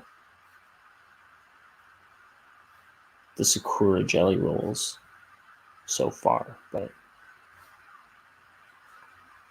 it's good to have for sure. Here's a pen I use when I'm not using this. I use a lot of pens. I use these like they're like technical pens. I like the Copic multi-liners. I have some that these ones say Copic multi-liner black. I also have ones that say Copic multi-liner SP on them. I don't know what the difference is, but the Copic multi-liner is the headline. Like, see, this one says, oh, this one says black. I thought this was a different one. That one says black. I have these ones that say Copic multi-liner SP. And I use these to either of these to do the panels, the panel borders, and to do the like onomatopoeias and sound effects. I guess onomatopoeias are sound effects, but any of those I do with the Copic multi-liners. I also use these a lot. Just a Pentel. I believe this was a Fude, F-U-D-E pen. So So that's like it's a Pentel pocket brush is what it's called. And this is a glossy paper, so let's see. But you can get a lot of versatility out of this tip. Let me put my brush down for a sec.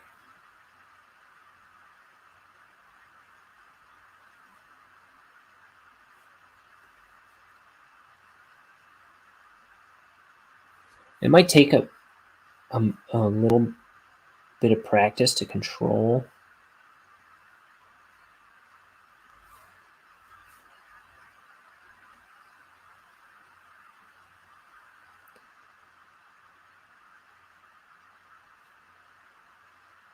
I don't know, this is not going to be a good drawing of Bonehead.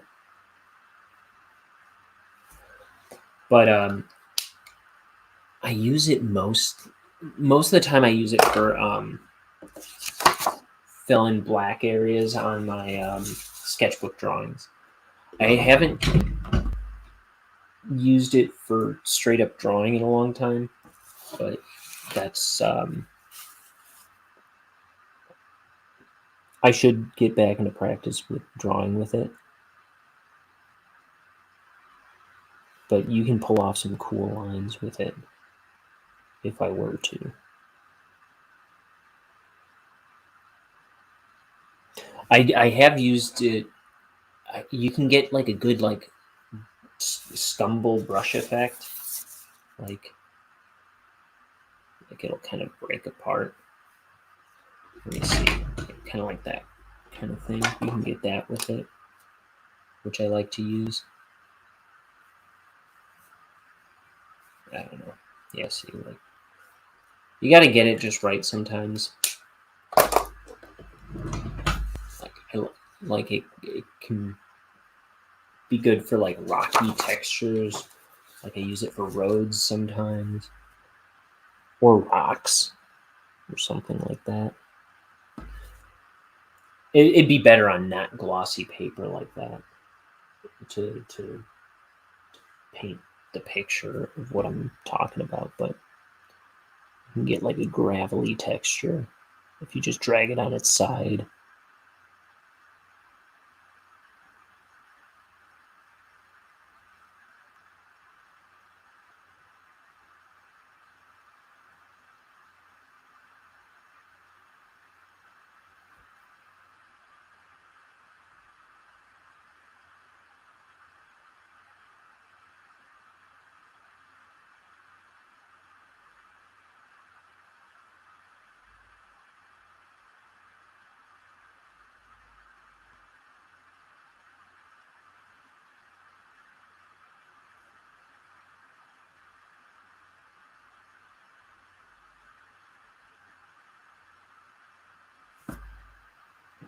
Okay.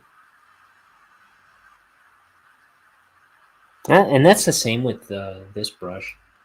If I were to drag it on its side, I could get a good gravelly texture.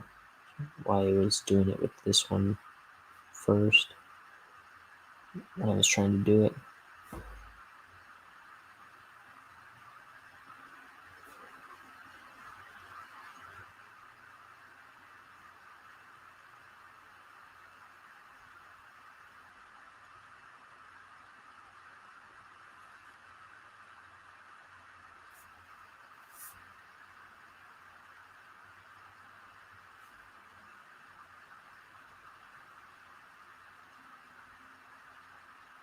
Okay.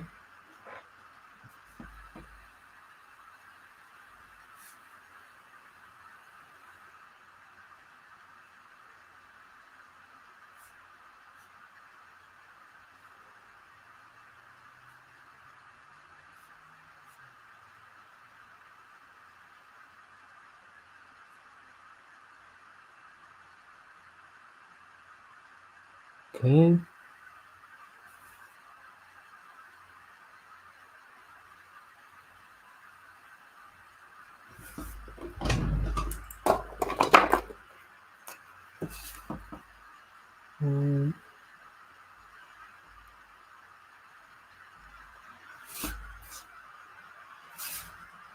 I want it to be clear that the water is like So I just did a little a little tail leading up to the letters.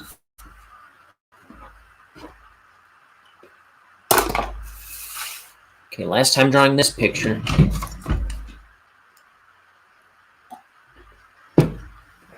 It's like, what? Where did my water go? I haven't even had a sip yet.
Drop shadow under his chin.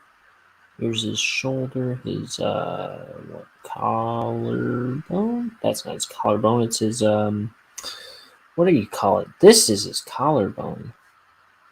This is some kind of mess of spaghetti between your shoulder and your neck. Forearm, elbow, forearm.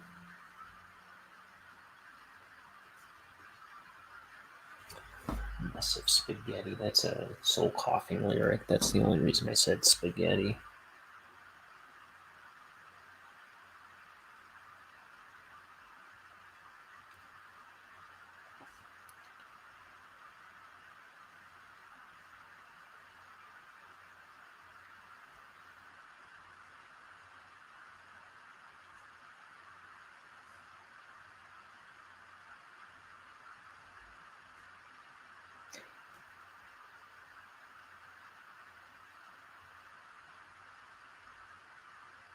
Muscles in a mess like a mess of spaghetti.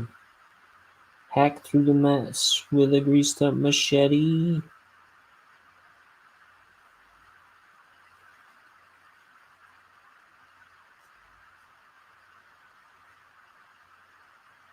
You get the ankles and I'll get the wrists. You get the ankles and I'll get the wrists. You get the ankles and I'll get the wrists. You come down to this, anyone else but, no, anyone else but, no, anyone else but, no. It's the Andrews Sisters sampled on that track.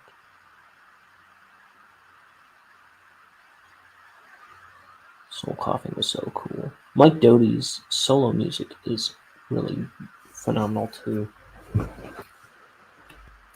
Which my brothers are starting to realize after me telling them for 15 years that they would like Soul Coughing. Suddenly they're getting into his music, Mike Doty's music.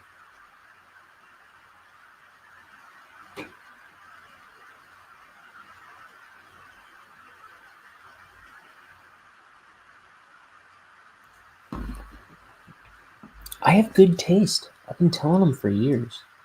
They didn't believe me. They slowly find out that all the stuff I like, they like too. And like I told you. It's like I told them, guys, you gotta watch Scrubs. You're gonna love Scrubs. And they're like, we'll get around to it. And it was like, they all found out how much they liked Scrubs. And they were like, oh man, that's such a good show. And then I told them they were gonna like The Office. They didn't believe me. And what does everybody love more than anything? The Office. Right now. I was like, you guys would love Soul Coffin. I was like, I know you would like Soul Coffin. They're like, yeah, shut up. And that one I was like trying to push on them for years. Because they're all music guys, my brothers. And I was like, guys, I'm telling you, check it out. It'll fuel your brain when you're trying to make music. And it's like right up their alley. And they just wanted to listen to Insane Clown Posse. And what's the other stupid thing? Tech 9. Remember Tech 9?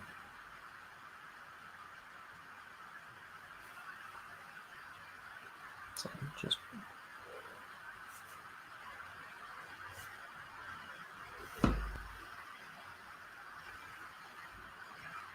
my stuff wasn't violent, so they didn't give it a chance. And now they don't listen to any of that trash anymore. And they're realizing that the stuff that I was always pushing on them, they do like.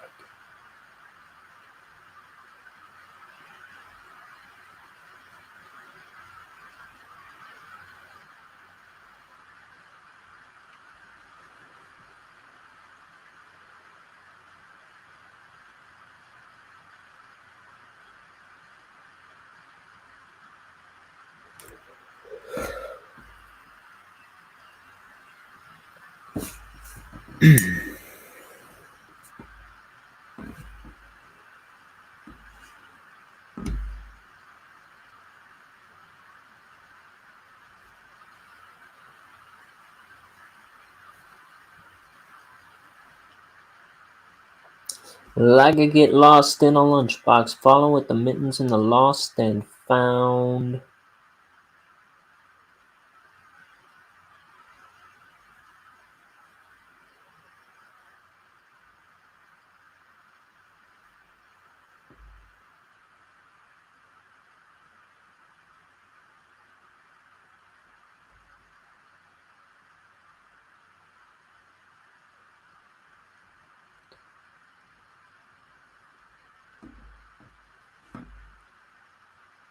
Let's see, I gotta bust a move.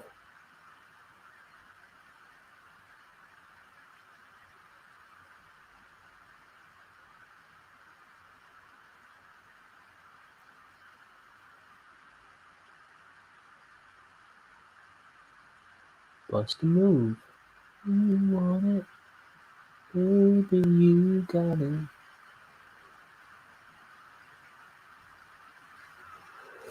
Oh, that's something I didn't do here. I didn't do his little furrowed, wrinkly forehead.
Scratching my face.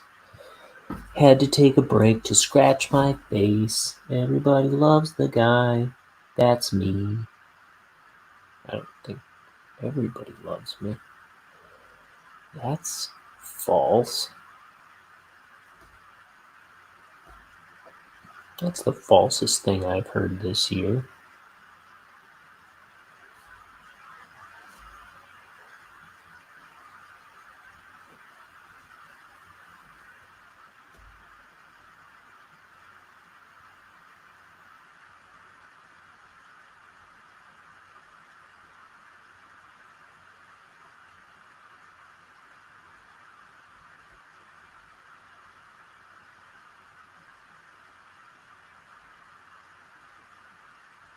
This guy looks so dumb.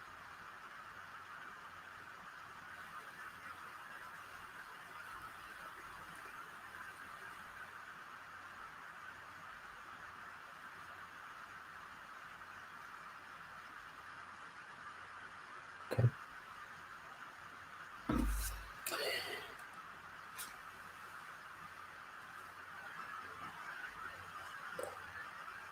Oh, let me play the. Do I have this? It shouldn't give me a copyright strike or anything. It's just a guy talking. It's EP I have from so back in the 90s, John Flynn had this CD of the Month Club where you just find artists that he liked and just put out a little EP, like usually like a 4 or 5 song EP. There's this one with this guy just kind of talking. It was called Duplex Halloween Planet by Duplex Planet. And it's just this guy talking about Halloween. And it's just weird, rambling stuff. But I always love this one. Let's see. I've been thinking about it a lot lately, but I can't quite remember what any of the stuff that he says. I first heard it on a They Might Be Giants podcast back in the day. And I later on, eventually I found it on the I found the EP on eBay, and it's like a 9-track thing of this guy just talking about things about Halloween, like vaguely related to Halloween.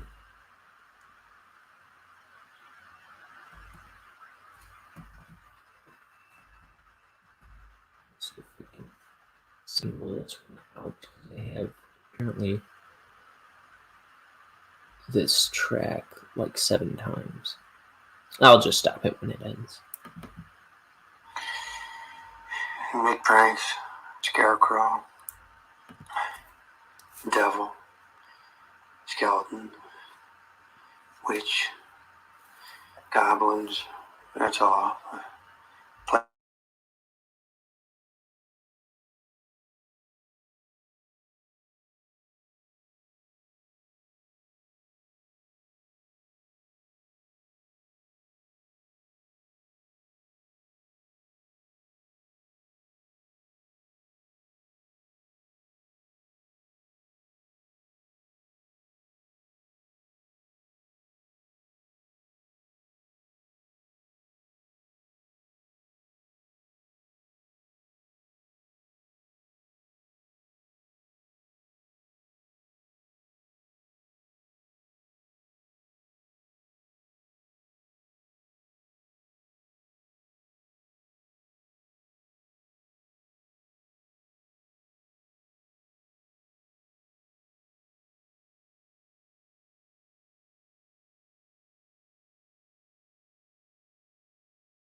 So that was Duplex Planet, whatever that is. I still don't know. With a track called That's Halloween. I don't know what made me think of that just now, but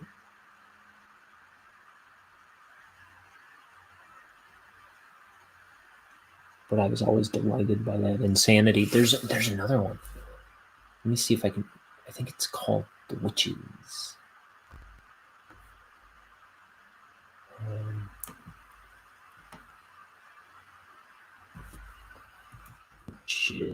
is. Let me see. Look at the tracks.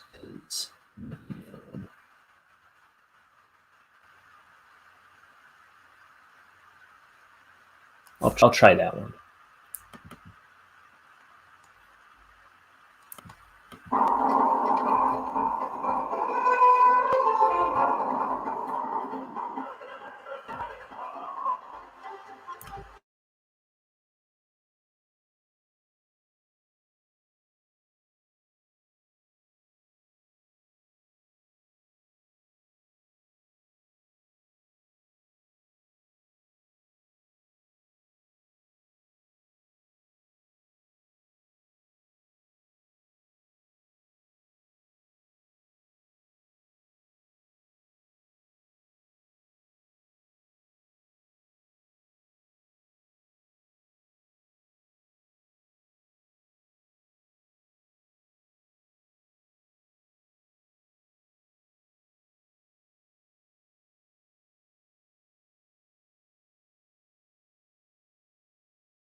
There's another one where he's rambling like that. These crack me up. Like I don't.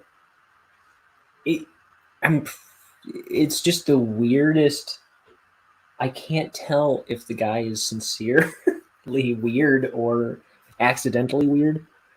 But there's another one where he's like rambling about something Halloween related, and he's talking about costumes.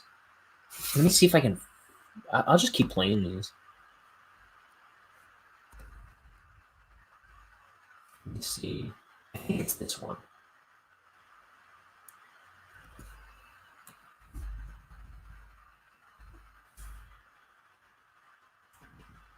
I enjoy myself two different ways, get dressed up and tricks or treat. One day last year.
That's the one I was looking for. They wear uniforms. I mean, costumes. Gosh, it took me long enough to figure out which one. But I love that EP. There's a bit of music on there, but it's mostly just that guy talking, just sounding insane. It's just the most delightful, rambling craziness. It's like, it sounds like he doesn't know what Halloween is. It's like all of it. It sounds like he doesn't know what he doesn't know. He doesn't have a great grasp on what anything is. And it kills me. It's so funny.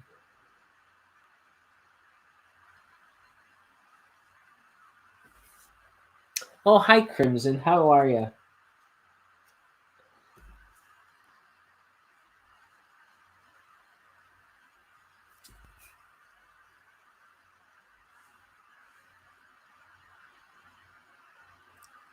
I wish it was morning.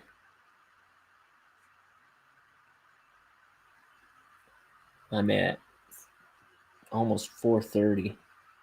How long have I been doing this dang stream? 4 hours.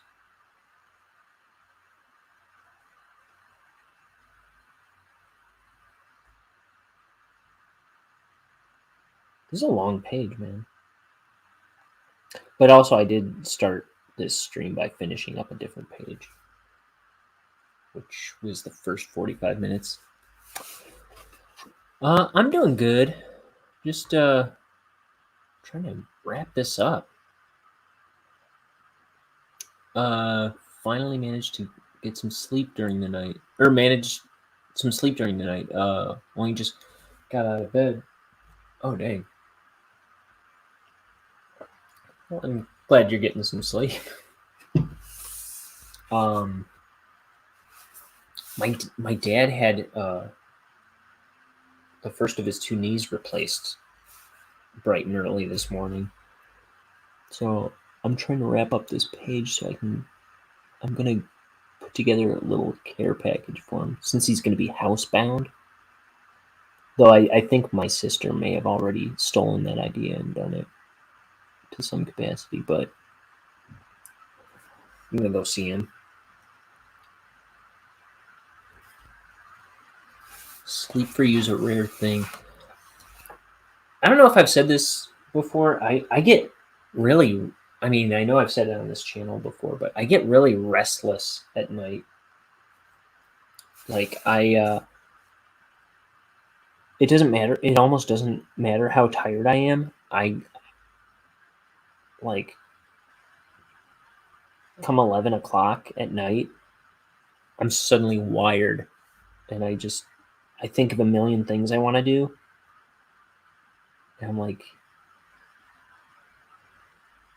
it's hard for me to get to sleep before 2 a.m. ever. Even if I have to be up super early in the morning, I'll just get like 3 hours of sleep half the time.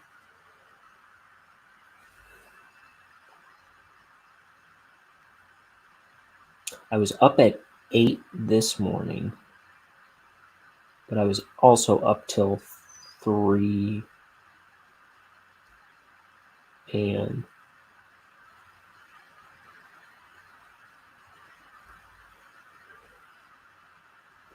And I've had bad sleep habits since I was a teenager. But at least I get sleep. And some days I'll sleep way too much.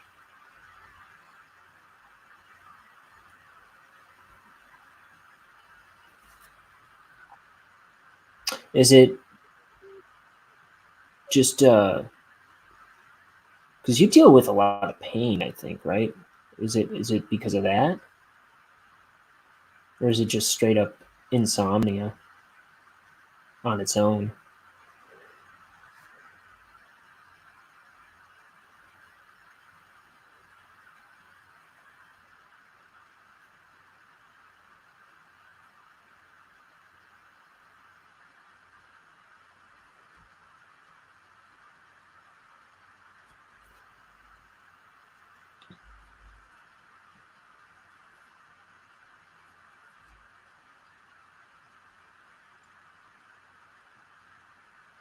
When I mute my mic, I always get this panic in me that I haven't turned it back on. So it's just like freaking out for a split second. I have insomnia, but also I have chronic fatigue. But the pain is what wakes me. Oh.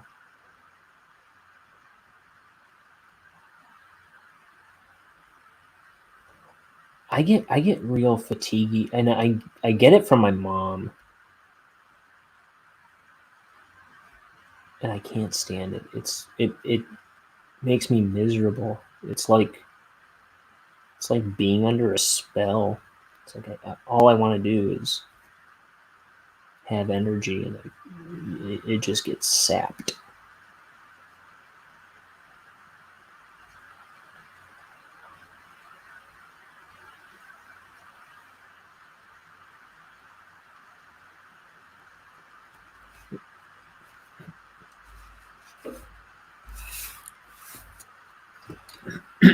Even if I get 5 hours of sleep, you say, even if I get 5 hours of sleep, I wake often having to readjust myself and get comfy again. Oh, yeah.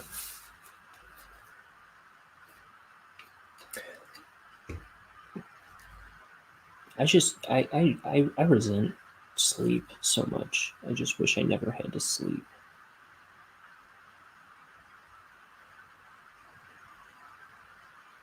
It's like I never want to go to sleep, but then when I do, it's like I never want to wake up.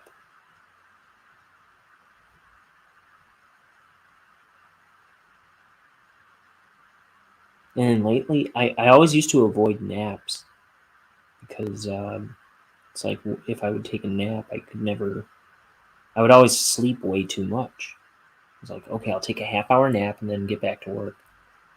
And I would wake up like 3 hours later. I was like, I didn't have 3 hours to nap. I'd be fine with the little sleep I get if I didn't have that endless feeling of being tired. That is the worst.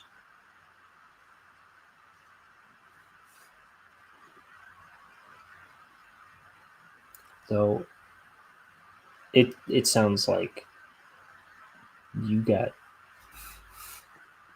way worse than anything I get.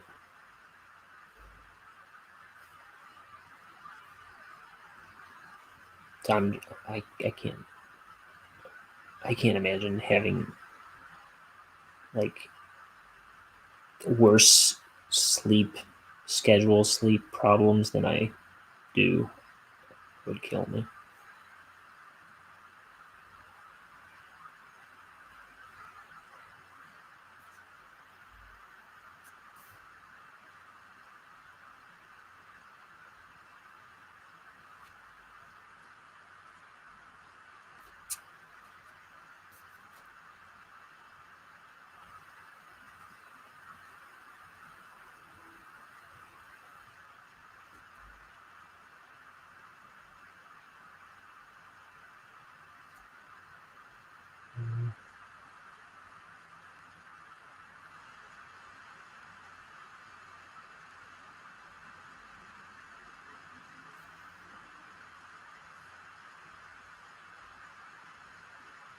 It was the only way to... Oh, wait. I missed a comment. Let's see. Mom said, when I was a baby, I used to scream the nursery down until someone took my bed for a walk around the wards.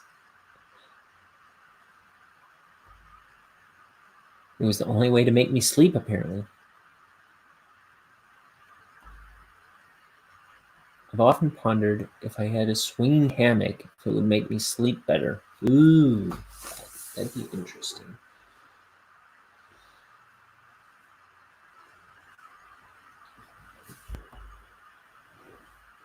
So I've had sleep issues since I was born. Is that right? They carry a little bassinet with baby crimson in it around the place. That's fun.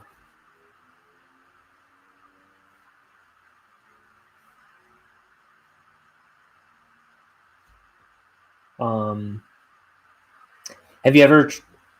I don't know. Have you ever had a hammock, like in the yard or something, and just taking a nap in it?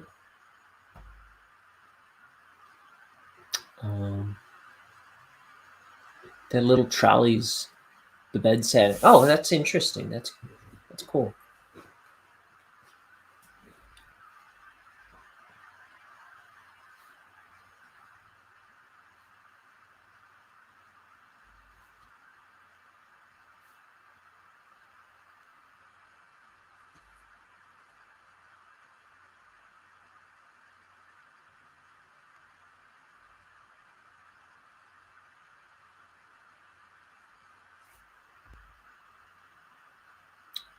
Oh, we don't have room for a hammock. I hear you.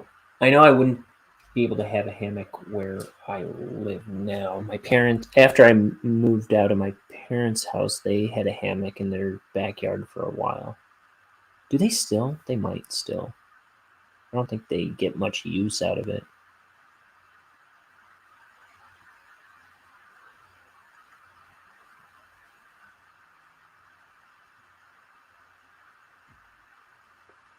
I know the kids like to hang out in it from time to time. But I tend to rock my foot or leg back and forth, which gives a rocking sensation. That helps. Oh. Also swinging back and forth in a chair that turns makes me sleepy. Oh, interesting. You might be onto something. Do they have indoor hammocks? I feel like that's a thing. Maybe you don't have room for one in your place either, but or like furniture is stupid expensive. Like just whimsically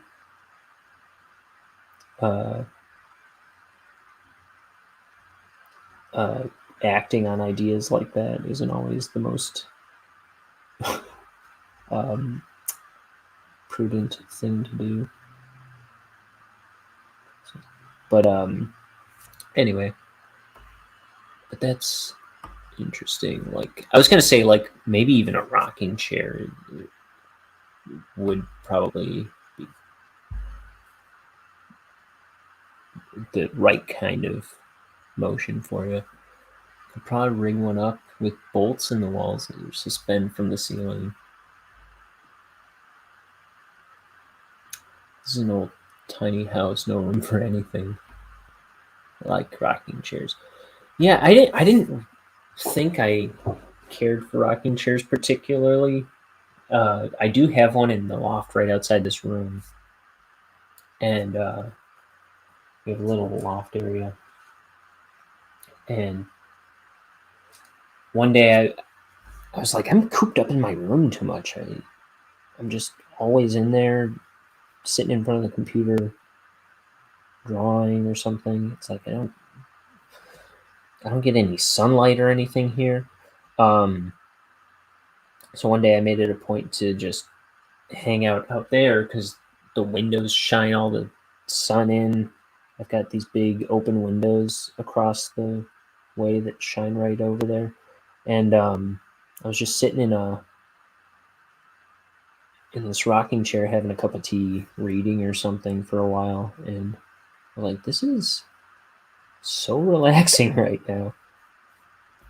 It was like just what I needed.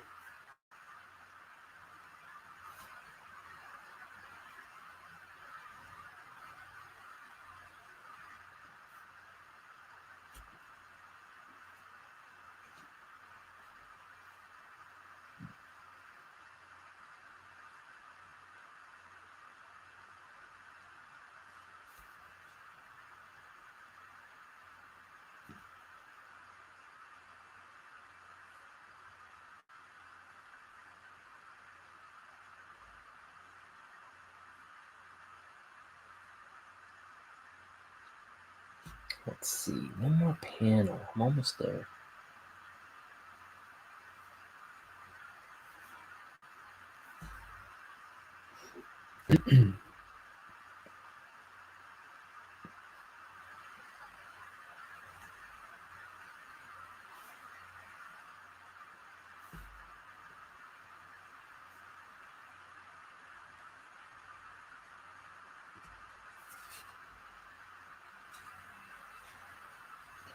Um,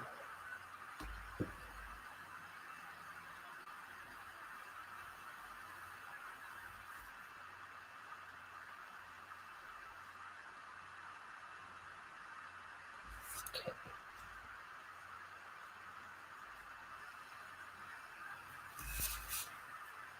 This is Planet, I almost said Planet Wrangleshank. This is Planet Montana. Here's what it's called.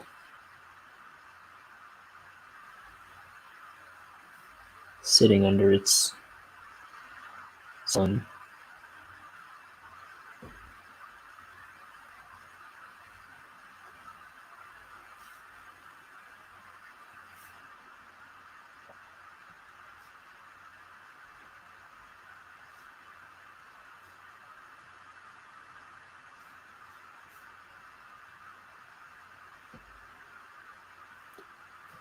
Let's see. Huh?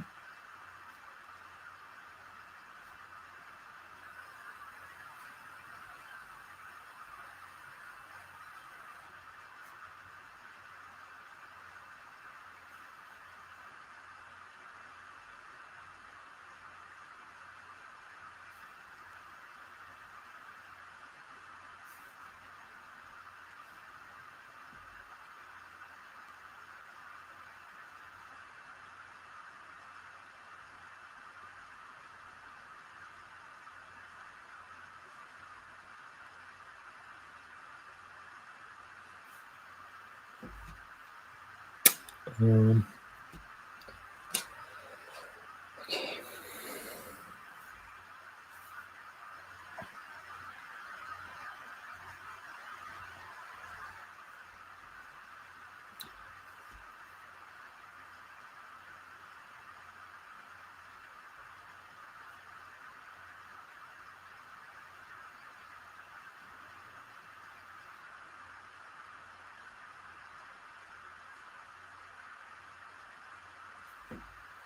Let's see.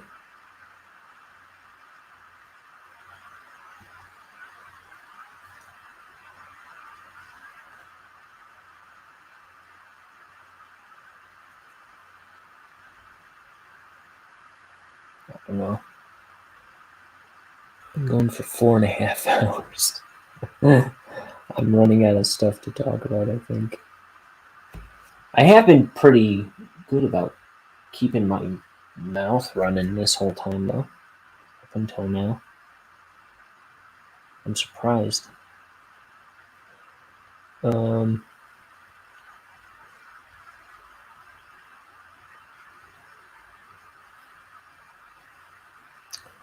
What else is there?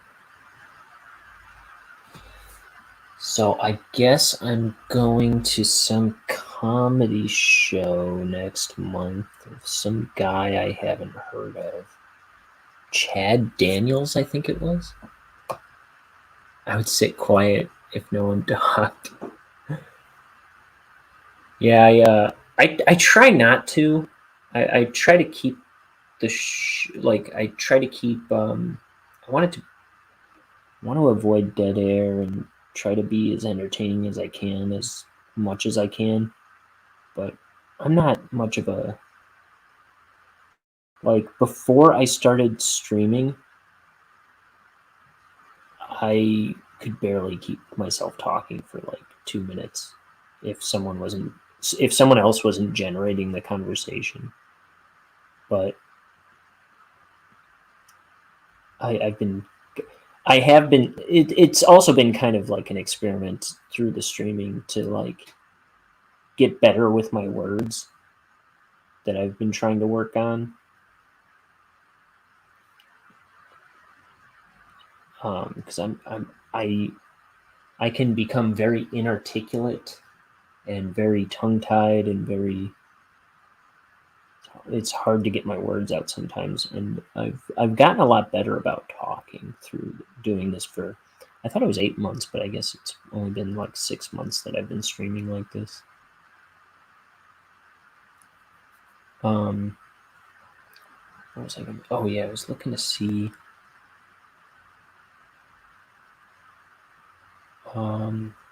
who this comedian is I'm seeing. Yeah, Chad Daniels. Never heard of him. But also, I'm going to get tickets for this band Polaris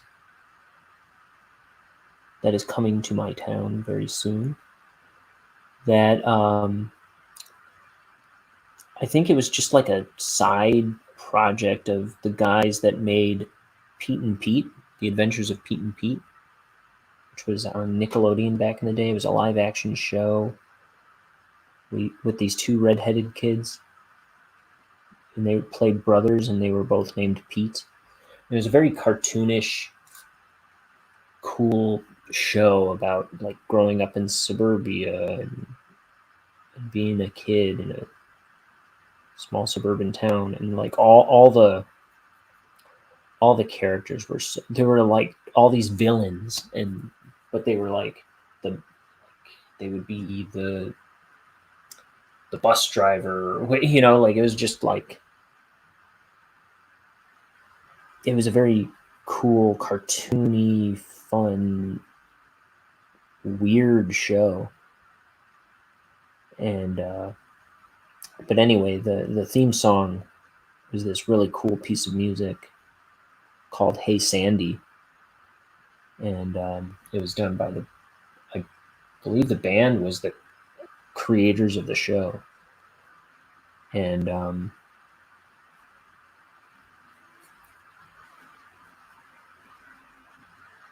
I guess they're doing a tour or something. They're at least coming to Chicago, I know that. My sister was just telling me about it yesterday.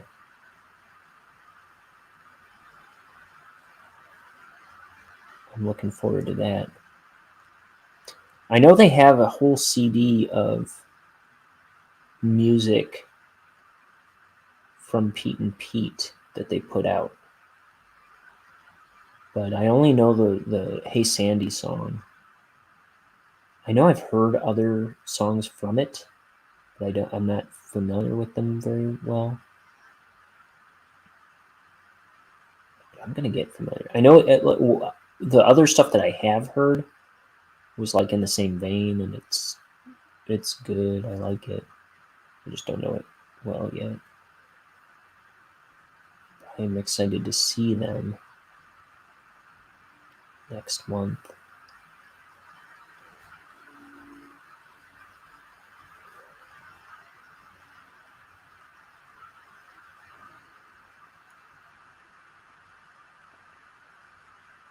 What else is coming with April? Easter.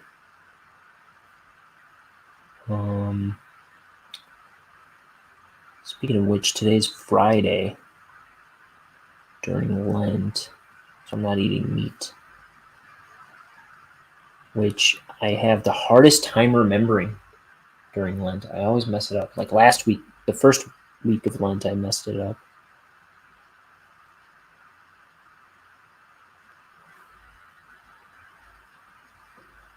So I did it on Sunday instead. Because I try to do it right, or as right as possible.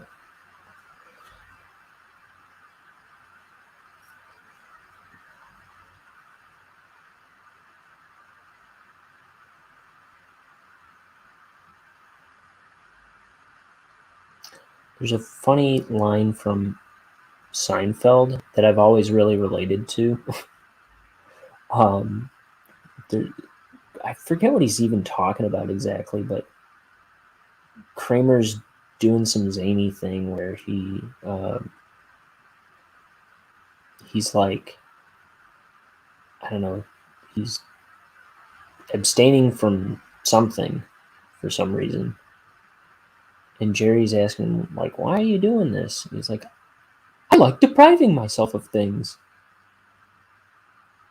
And I kind of always... So I've always really been into Lent. I don't know why. I always like set up little... Like I always go through... Like I remember I once got myself to stop biting my nails through just doing... I don't know. There's something about like... I'm always trying to like discipline myself in various things. To varying degrees of success, but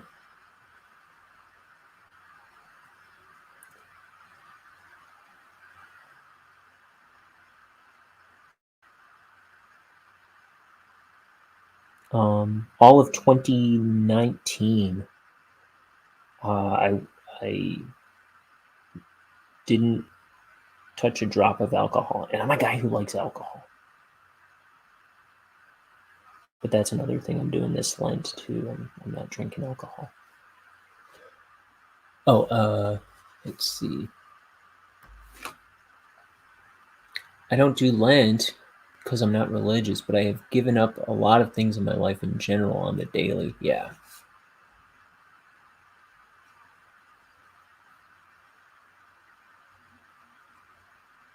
Yeah, I've always done Lent. I would say I got a lot more in touch with religion in the past 4 years. But I've always been really into like just like self-control. Like I'm not a very self-controlled person, but I do try to like stay on top of myself with stuff and like keep a disciplined head about me if I can help it. You say, what's it for? Lent, that is, it's just a Catholic thing. As far I don't know if it's other branches of Christianity. I was wondering about that today, actually, but I know it's a Catholic thing where it's just it is just like a bit of self-denial and self-sacrifice to in preparation for Easter. Like symbolically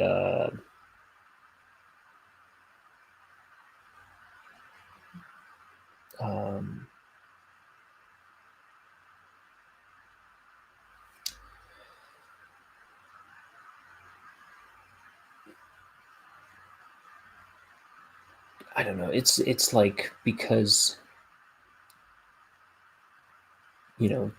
Jesus sacrificed and suffered for you. It's kind of like in response to that. So here's where I get tongue-tied and inarticulate.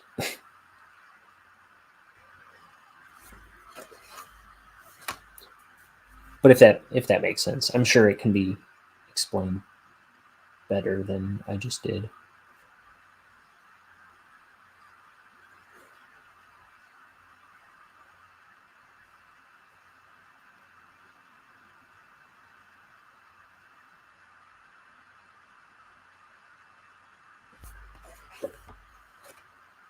Okay.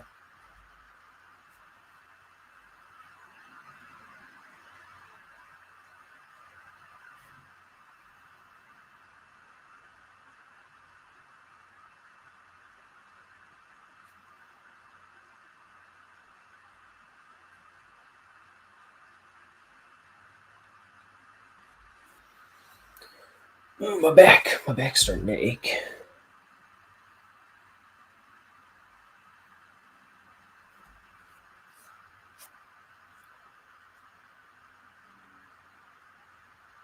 The thing that freaks me out about my dad having his knee replaced, or his knees replaced, is that my knees really bug me all the time. And I'm just worried that someday in the next, I guess, 30 years,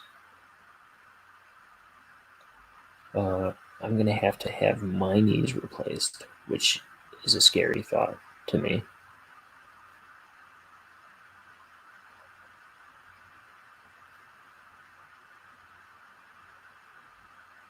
I've never had a problem with any religion. Curious to learn about them, actually. It's those who push it down my throat that angers me. I definitely know what you mean. Knee surgery these days isn't as invasive as it used to be. Yeah, I'm about to, after this, I'm going to see my dad. I've got like a million questions. I haven't even seen pictures of his knee or anything. Like,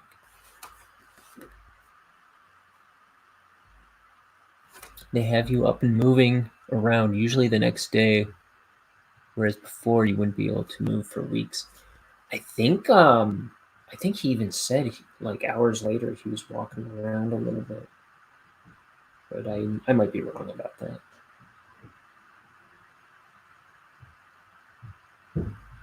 Let's see. Oh, he was just saying he can move his legs a little now. Feelings coming back. Then a little while later he said, "It's so weird. My knee feels like my knee." Like this artificial one feels like his normal knee. They aren't as brutal these days, yeah. But having said that, it is brutal how they whack things in with the hammers.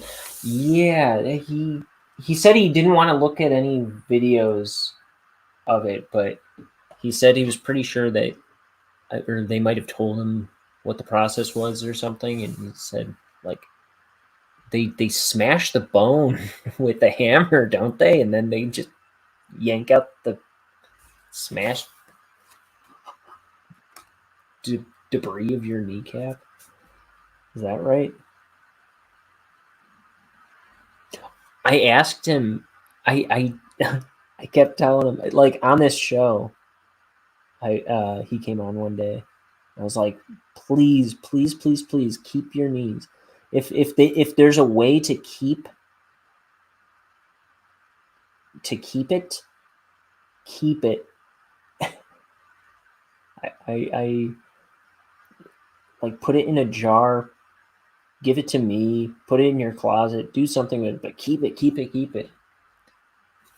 I don't think he was gonna even ask if that was a possibility, but I hope he kept it.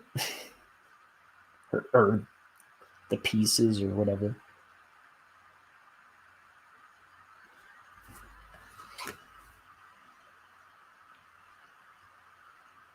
Oh yeah, you used to work in like one of those like operating theaters.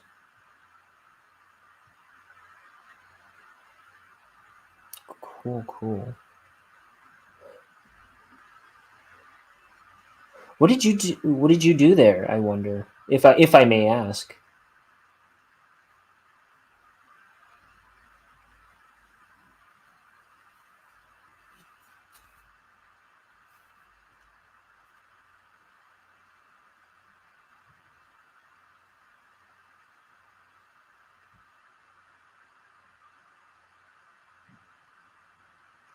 Ooh, just stuck my hand in the ink. Be careful when I do that, not to spread stuff around the page.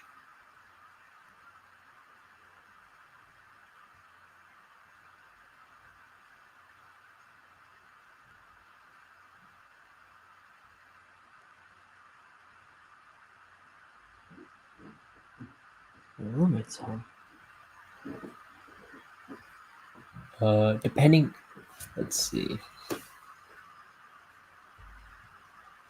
Depending on what way they do it, they use dome-shaped grater heads on a drill to grind out the cap. Then they drill holes for the replacement to be screwed into. Really makes my flesh crawl.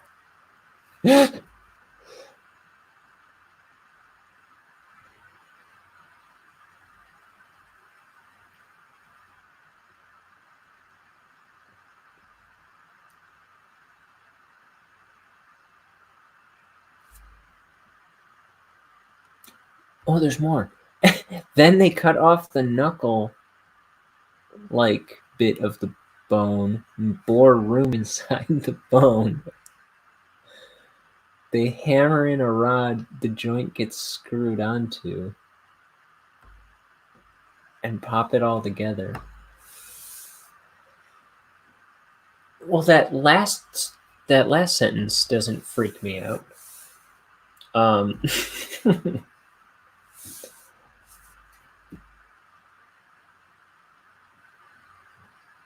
No, I'm not too easily queasy. But I like when gruesome stuff happens in a movie. I usually I'm always the one in the room gasping, oh, when something gross or terrifying or cringy happens. My roommate's always like, "Are you gonna be okay?" I'm fine. Now my sister, she'll faint at the sight of blood. Or even the thought of it sometimes. She gets really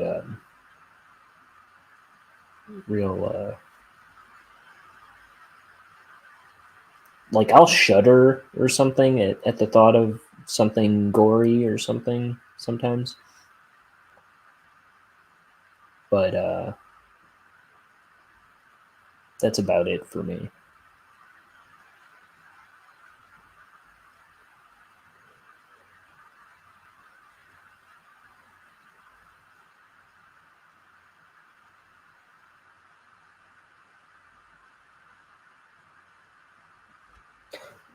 I always used to imagine. You say you worked in the theater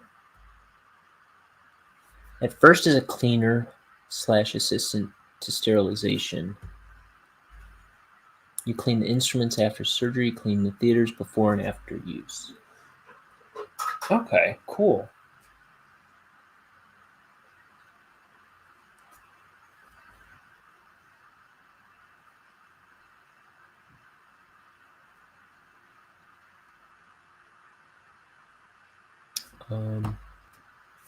I also did OS&H rep for a while. I did microbacterial testing of the endoscopies. I did a lot. I trained new nurses on how to use the scope machine and how to clean the scopes.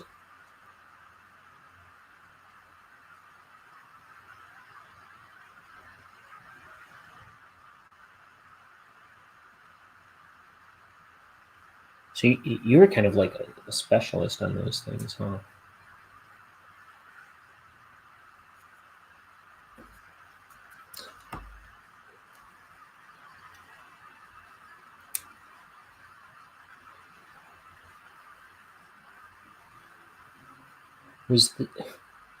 Maybe you're not the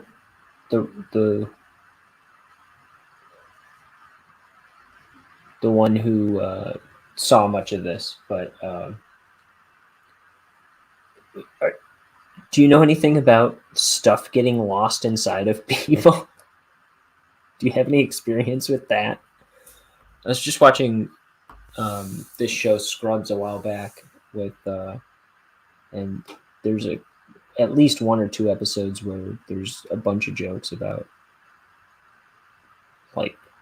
objects getting left inside of people or sewed into people or people sticking stuff up their butts. Let's see, and can't get it out. I was employed as a cleaner, but did a lot of it, but did everything else. There's videos on YouTube of knee replacements in the various versions. Yeah, that's what my dad was saying. He's like, I'm really tempted to watch videos of it, but I'll wait until after it happens to check it out. It never happened in the time I was there, but it is quite common, especially with the dodgy surgeries in dodgy countries. When we had a few butt retrieval surgeries. Yeah. There's one episode of that show. I love that show so much, and apparently it's one of the most accurate. Even though it's a comedy, it's apparently one of the most accurate hospital set shows, like medically accurate.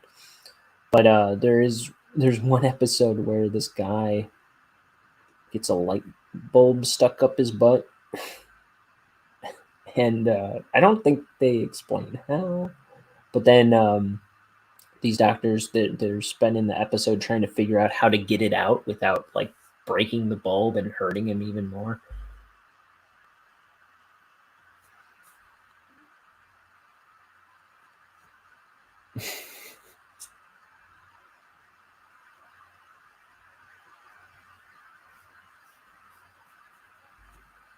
I forget what they end up doing, but it's the janitor that figures out how to do it right.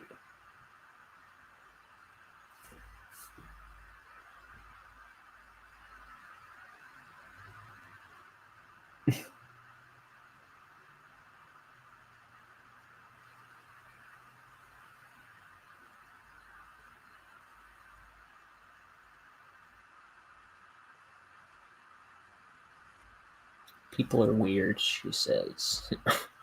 That is accurate. People are the weirdest.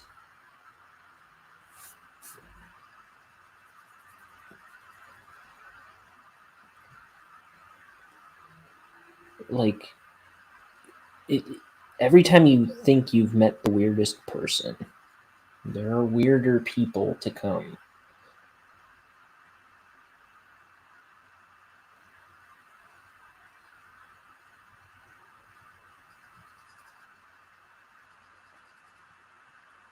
I am never surprised by what people will do. Oh, wait, I didn't see this one. Light bulbs in butts is common.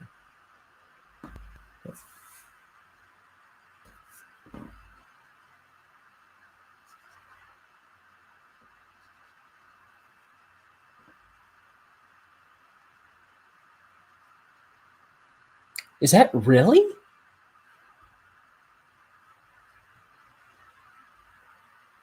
That's wild.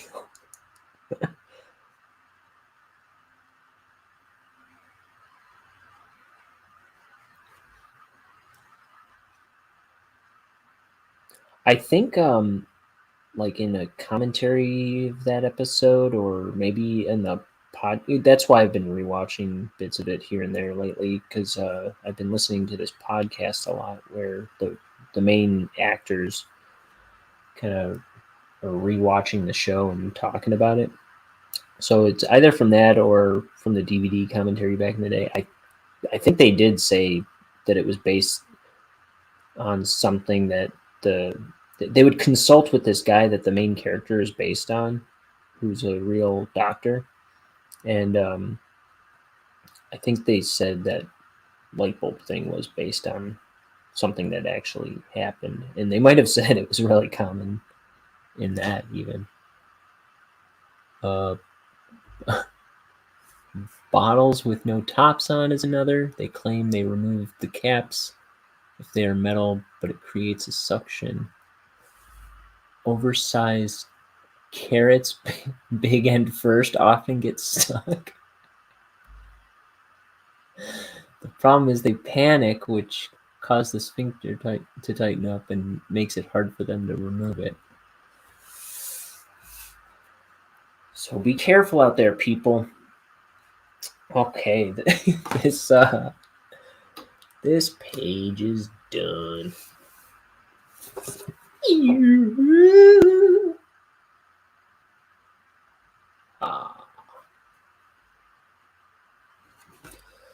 So, I'm gonna go see my daddy. Ooh, I was wearing a hat at the beginning of this.